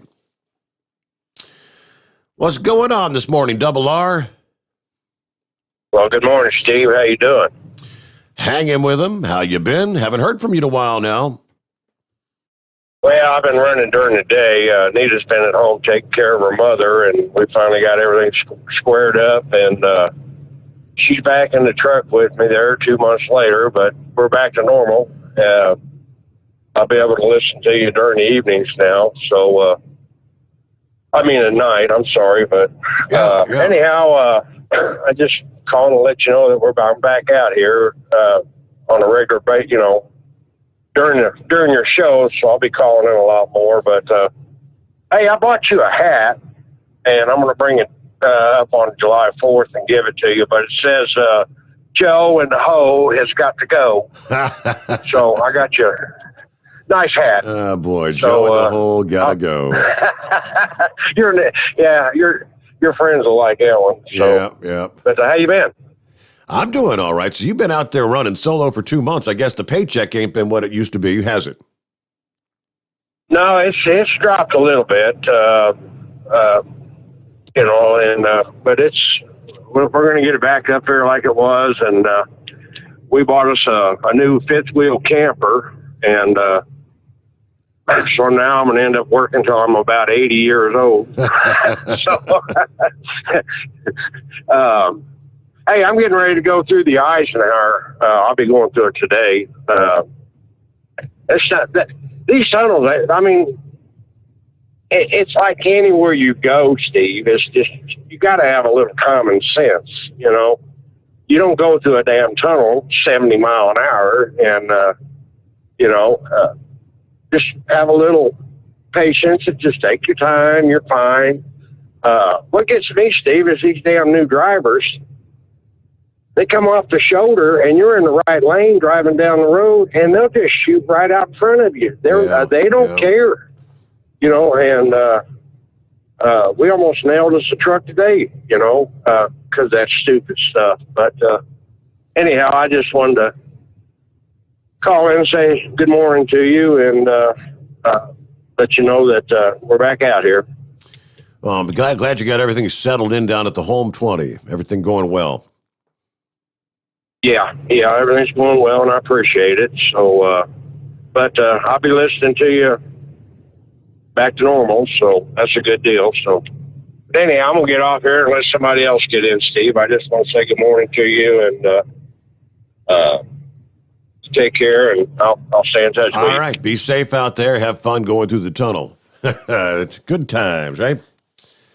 All right, we're up to news break. We've got lines available at 844-844-3388. The Steve Sommers Overnight Drive, live from the Hot Shot Secret Studios. USA Radio News with Dan Naraki. 8 people were killed Wednesday when a gunman opened fire at a light rail yard in San Jose. The shooter, identified as 57-year-old Sam Cassidy, was an employee at the Santa Clara Valley Transportation Authority facility. The Santa Clara County Sheriff says they also found explosive devices in the building. Officials say Cassidy is among the dead. They believe he died of a self-inflicted gunshot. No clear motive has been identified. Officials say the victims ranged in age from 29 to 63. One person was injured and is hospitalized in critical condition.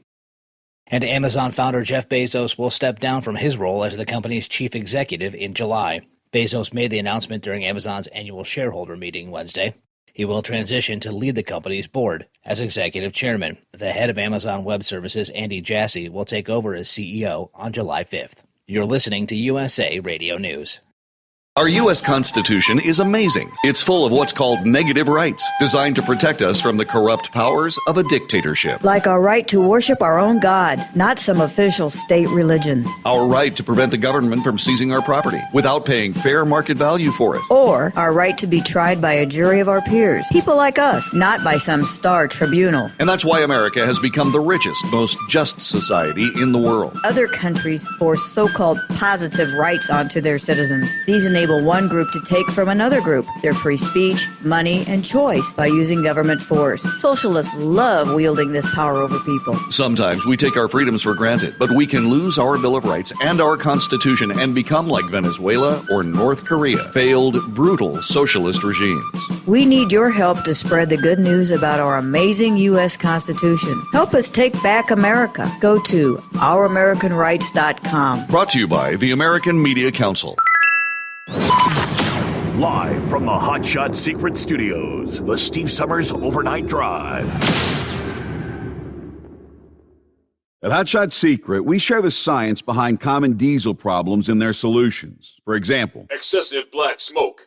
Excessive black smoke has two causes: carbon buildup and internal diesel injector deposits, also known as IDIDs. Carbon buildup obstructs the fuel spray. IDIDs are varnish inside the injector that alters ideal injector timing. Both of these cause reduced engine efficiency, leaving unburnt fuel to generate black smoke. One treatment of Hot Shot Secret Diesel Extreme will remove carbon buildup and improve efficiency. Diesel Extreme has the highest concentration of active ingredients allowed by law and will safely remove all types of injector deposits, including IDIDs, eliminating black smoke. The 6-in-1 Diesel Extreme formula also includes a cetane improver, lubricity enhancer, water demulsifier, rust and corrosion inhibitors, and a fuel stabilizer. Hot Shot Secret Diesel Extreme is available nationwide at truck stops, fine farm and auto stores, and online at hotshotsecret.com. Hot Shot Secret, powered by science. Diesel Army is on duty 24 hours a day, 7 days a week. Burning the midnight oil with the best diesel coverage. All the tech, all the torque. Diesel Army, where there's smoke, there's fire. For the latest news and event coverage, as well as feature and tech articles, sign up for the newsletter and don't miss a thing.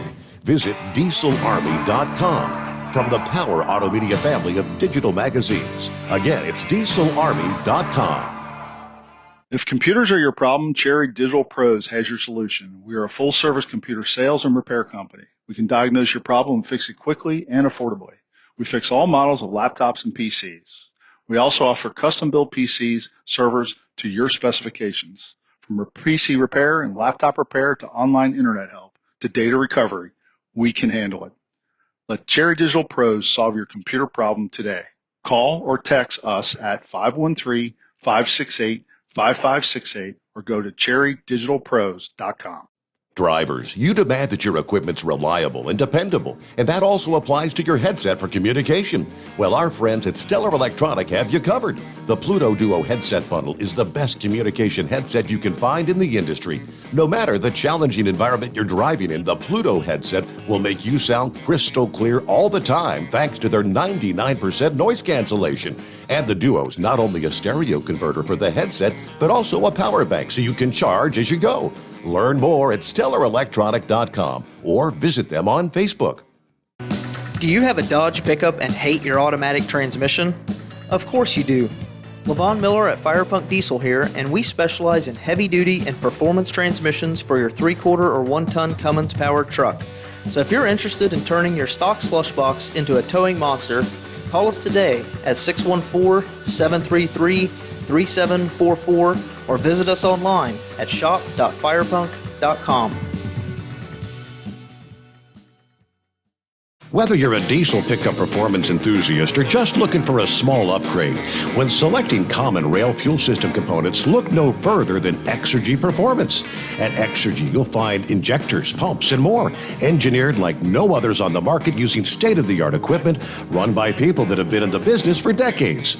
So if you're in the market for common rail components at any power level, contact Exergy Performance or one of the many dealers listed on our website at exergyperformance.com. Dean Michael, the tax doctor here. Are you one of those truck drivers that came home after a long haul and found the only thing waiting for you was a stack of IRS letters? Your significant other was gone, but your newfound IRS problem is still there. I've heard this story many times over the years. While I can't help you with your broken heart, I can fix your tax problems. If you owe more than $10,000 to the IRS or haven't filed for many years, call me for a free consultation at 888-557-4020 or go to mytaxhelpmd.com. Like I always say, you keep your eyes on the road, I'll keep mine on the IRS. At Hot Shot Secret, we share the science behind common diesel problems. For example, Diesel fuel cetane levels. the cetane rating in diesel fuel is 42 to 45. Most diesel engines operate more efficiently with a cetane rating of 48 to 50. One treatment of Hot Shot Secret Diesel Extreme will raise your cetane 7 points, increase fuel economy, and improve cold starts. Hot Shot Secret Diesel Extreme is available nationwide at truck stops, fine farm and auto stores, and online at hotshotsecret.com. Hot Shot Secret, powered by science.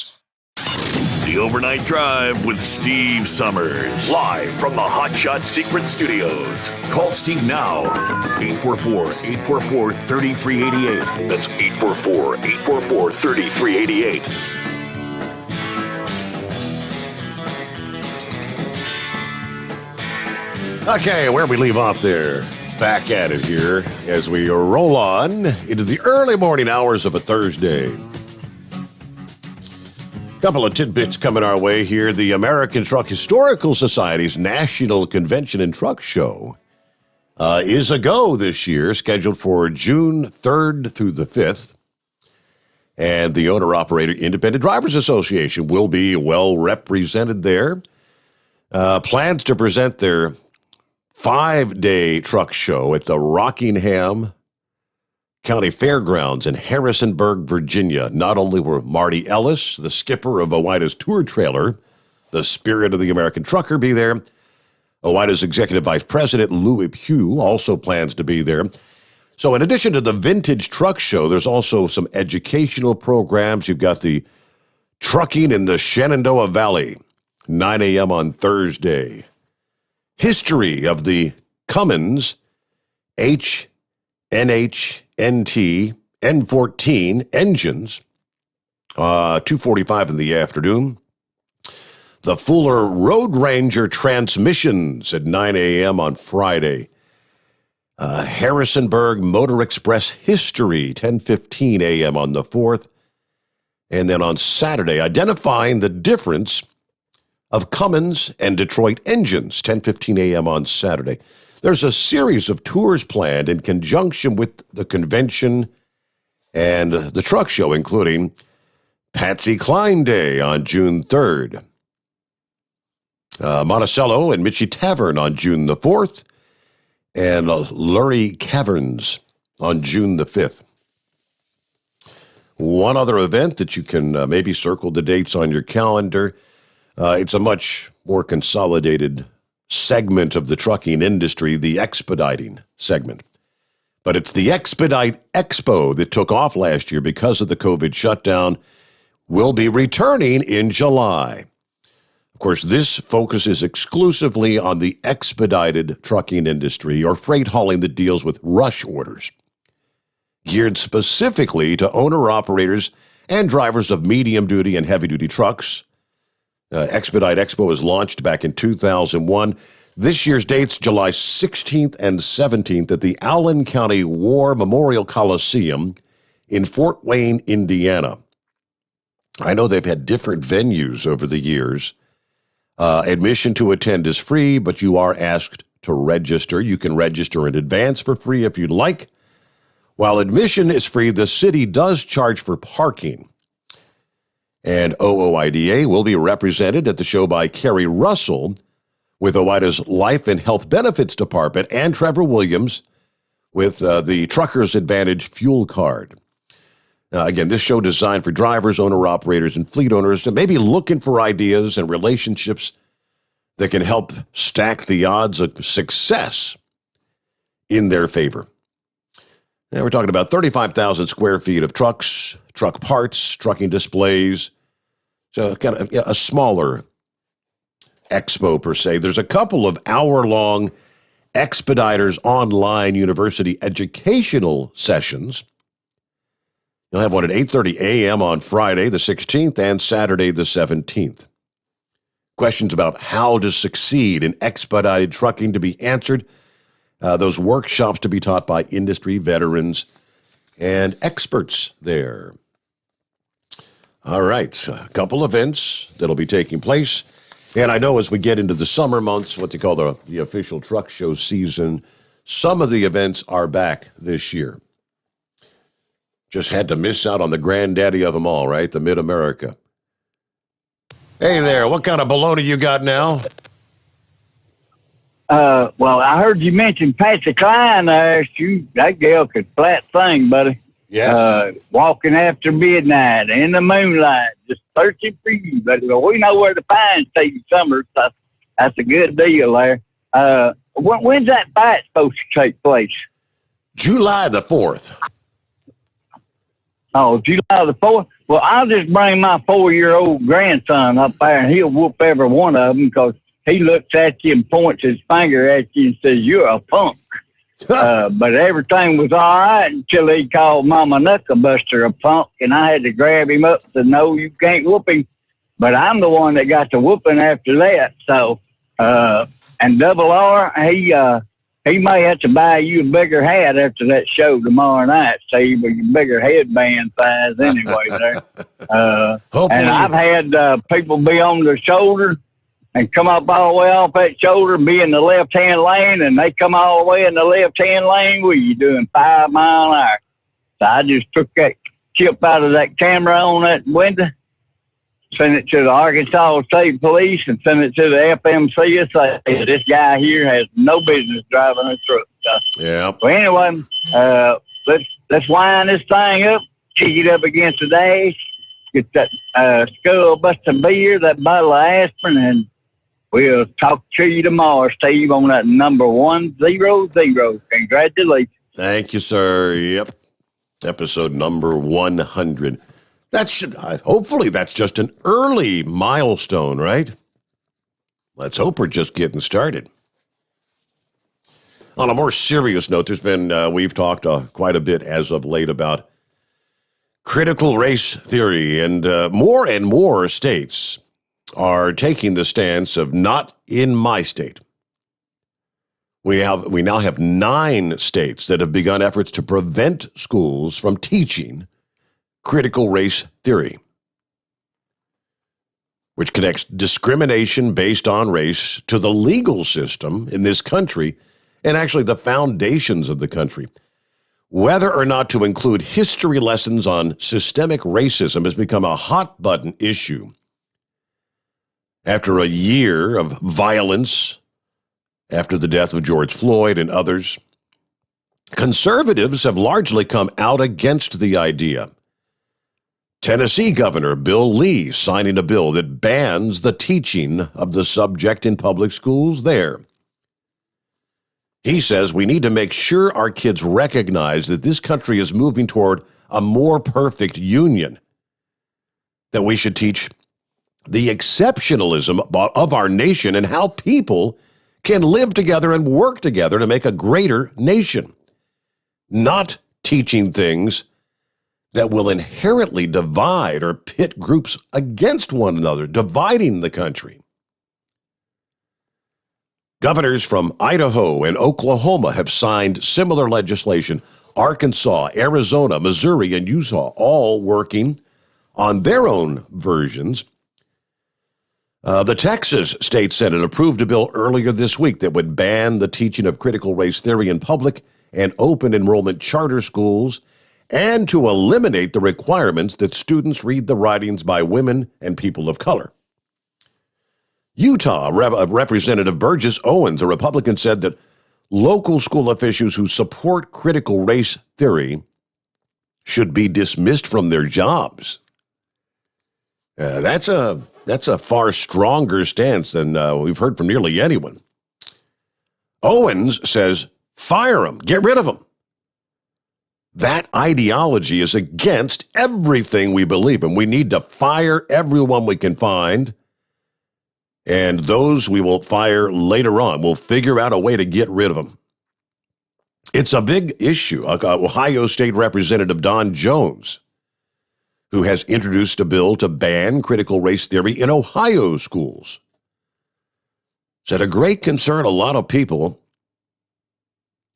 the fact that we're starting at such a young age with this.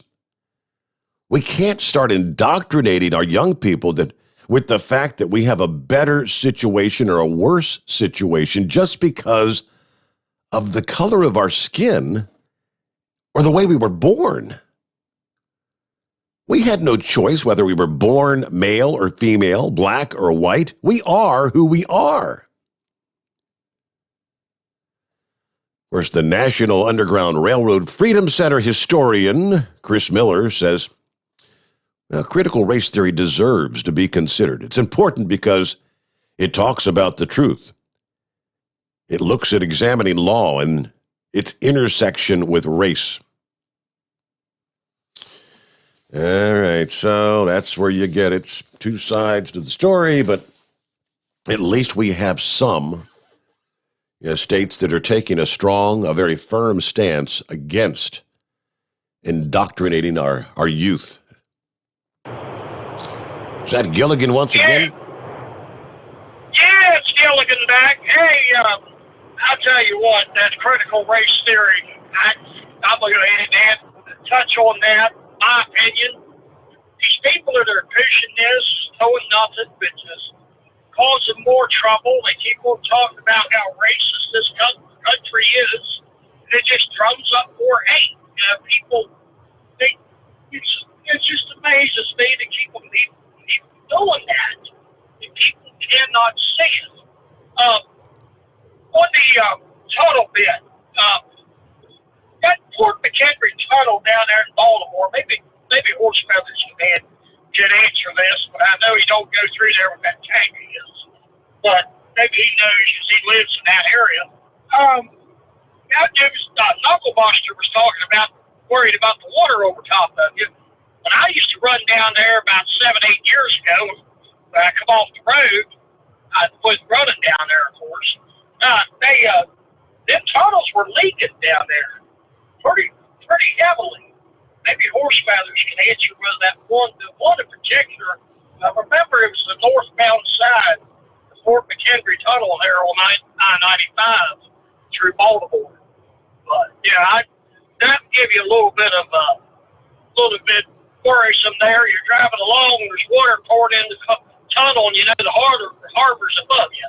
Mm-hmm. Not a good feel, I guess. Right. Yeah. But yeah, I've been through the tunnel up there in Boston that he touched on, and yeah, it's tight now. But like you said, people get to flying through them. You remember what who the driver was? He used to drive through the tunnel down there in Norfolk and blow his air horn every night. You remember that? Said he did it on the air. It's not ringing a bell. Yeah, there used to be somebody used to call in the show years ago and said that he was blowing the air horn through the tunnel down there in Norfolk. Boy, I bet you that made people happy. Well, all right, probably scaring the crap out of people. Oh, I'm sure it did. You don't think that got a little loud, do you? Exactly. Well, congratulations on the 100th show tomorrow night. Hopefully I'll get a chance to call in tomorrow night. Take care. All right, we'll look forward to it. Thank you, Gilligan. Yeah, Knucklebuster mentioned him. Well, he asked the question, is our president smarter than a 2-year-old? Well, he may not be. I'm probably not. You're probably not. This 2-year-old just made history as the youngest member of the Mensa Society. California native Keisha Quest has an IQ of 146 and was accepted into the High IQ Society. Rather impressive considering the average intelligence quotient scores typically range between 85 and 115 in this country. Plus, Mensa only admits people who have IQ scores that are in the top 2% of a population. She is a remarkable girl. And what may be rare here is that her gifts have been recognized so early in life. Now that means her parents will be able to help her with some of the unique challenges that gifted children encounter. Being the smartest person in the room isn't always easy. Mensa understands the importance of being challenged by others, of having our potential recognized, celebrating achievements. All right, she's nearing the age of 3. She's made several academic strides that many toddlers her age have yet to reach. Kesha can count to 100, identify all 50 U.S. states by shape, and select elements on the periodic table. Her communication ability is also advanced with 50 sign language signs memorized so far, in addition to learning English and Spanish and how to read. 2 years old. Well, one report published by Harvard Medical School said that babies are primed to learn language, any language, while they're still in the womb. And they're born ready to continue the task. Most people begin to learn to read in the early elementary school grades. Her mom says, we started to notice her memory was really great. She just picked up on things really fast. She was really interested in learning. At 17, 18 months, she had recognized all the alphabet, numbers, colors, shapes. She does share many behavioral similarities with other toddlers her age, including negotiations and tantrums. Main difference is she can understand what's being told to her more than her younger peers. Okay, that's, hey, off to an incredible start. Person with the highest IQ score in the world is American Magazine columnist Marilyn Vos-Savant, who is 74 years old. According to the Guinness Book of World Records, her IQ is 228. Don't reckon I'll try to argue with that smarty pants. Hey, what's going on this morning, Larry? That's an amazing story about that 2-year-old. Yes. But, I can hardly comprehend that. You were talking earlier about the flu, and for years, I've kind of relied on the wisdom of one of the retired battalion chiefs from Corrine Township Fire Department. And Randy always said clearly, if you get the flu, like everything else in the world, we have options, right? You can go to the doctor and he'll give you a shot of some sort, and you'll probably get over the flu completely within 7 days. Or you can go to the corner drugstore and pick up some over-the-counter medicine, and more than likely, you'll get over the flu in 1 week. So it's 7 days or 1 week? Yeah, either way. But it's important to know that you have options, okay? Yeah, okay. So I just want to share that with everybody as they're pondering what to do if you get the flu. It's not that complicated. Makes sense to me. That's I don't know. I don't know that I've, like I said, I don't know that I've ever actually had the full-fledged flu. I've never been that sick, I don't think. I think I probably have at one time or another. In fact, I went for probably, I don't even know for sure, 18 to 20 years without missing a day from being sick. I missed a day here and there for one reason or another. Right. But not to call in to say, I can't come in today because I'm sick. In the last 5 years, I've had probably 2, maybe 3 that has happened. And 2 of them were COVID, the COVID shot related, not the COVID, but the COVID shot related, which I have no grief about. It happened. I didn't feel well the next day. That's okay. But, as far as the flu, it's amazing to me how the numbers were down so far, and now it's trending to where the common diseases like the flu and some other things are starting to escalate again because we're not wearing the mask and we're not doing the social distancing. Well, be it as it may, that's kind of the way we live in. That's the world we live in. There's going to be some transition. If you think about it, kids going to school was the most common denominator of spreading any kind of disease or flu or anything like that, because they would get it in the classroom and then bring it home to the parents. Take it home, yeah. That was the most common denominator. And I can remember when I was a kid and I got the measles, and oh my gosh, you would have thought my family wanted to quarantine me right then and there from everybody else in the family until I got through the measles. But anyway, some wisdom there for the common flu. Now you know.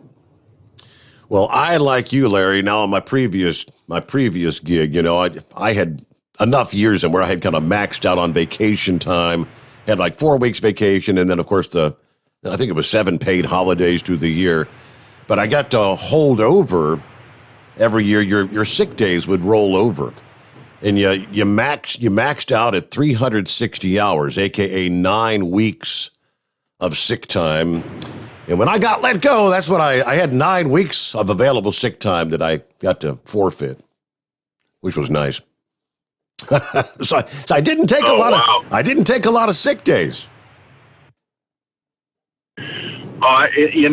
In old school today, we have people that call in because their pet rock is sick. And I don't know the cure for that. Yeah. But, their dog ran away, their dog ate the homework or something. I mean, it's incredible what reasons people take off work today. But then in the next breath, they want to know when their next evaluation is and their next raise. Well, all you got to do is show up for work, and that kind of fills that void. That makes it a little easier to get a raise. Well, Larry, good to hear from you. Thank you so much for checking in. We'll close it out. That wraps up our 99th episode of the Steve Sommers Overnight Drive. That means come back tonight. Join us at the midnight hour with some special guests. The episode number 100, the Steve Sommers Overnight Drive, live from the Hot Shot Secret Studios.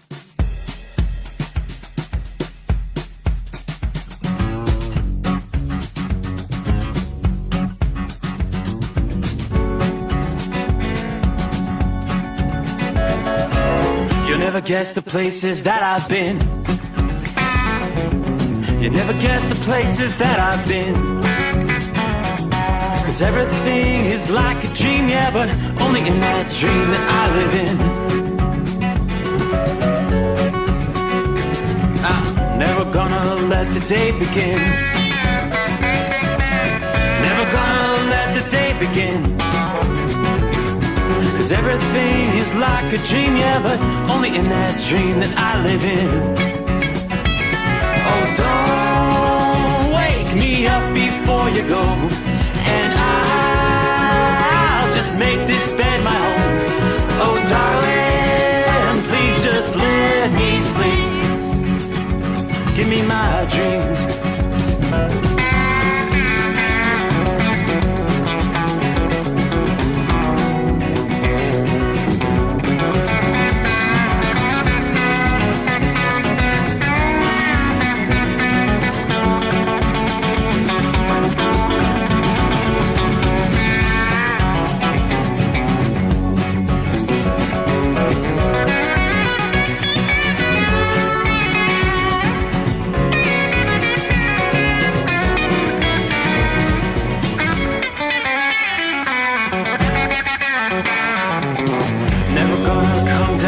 Above, 'cause everything looks better from above, and nothing's ever as it seems, yeah, except in that world that I dream of.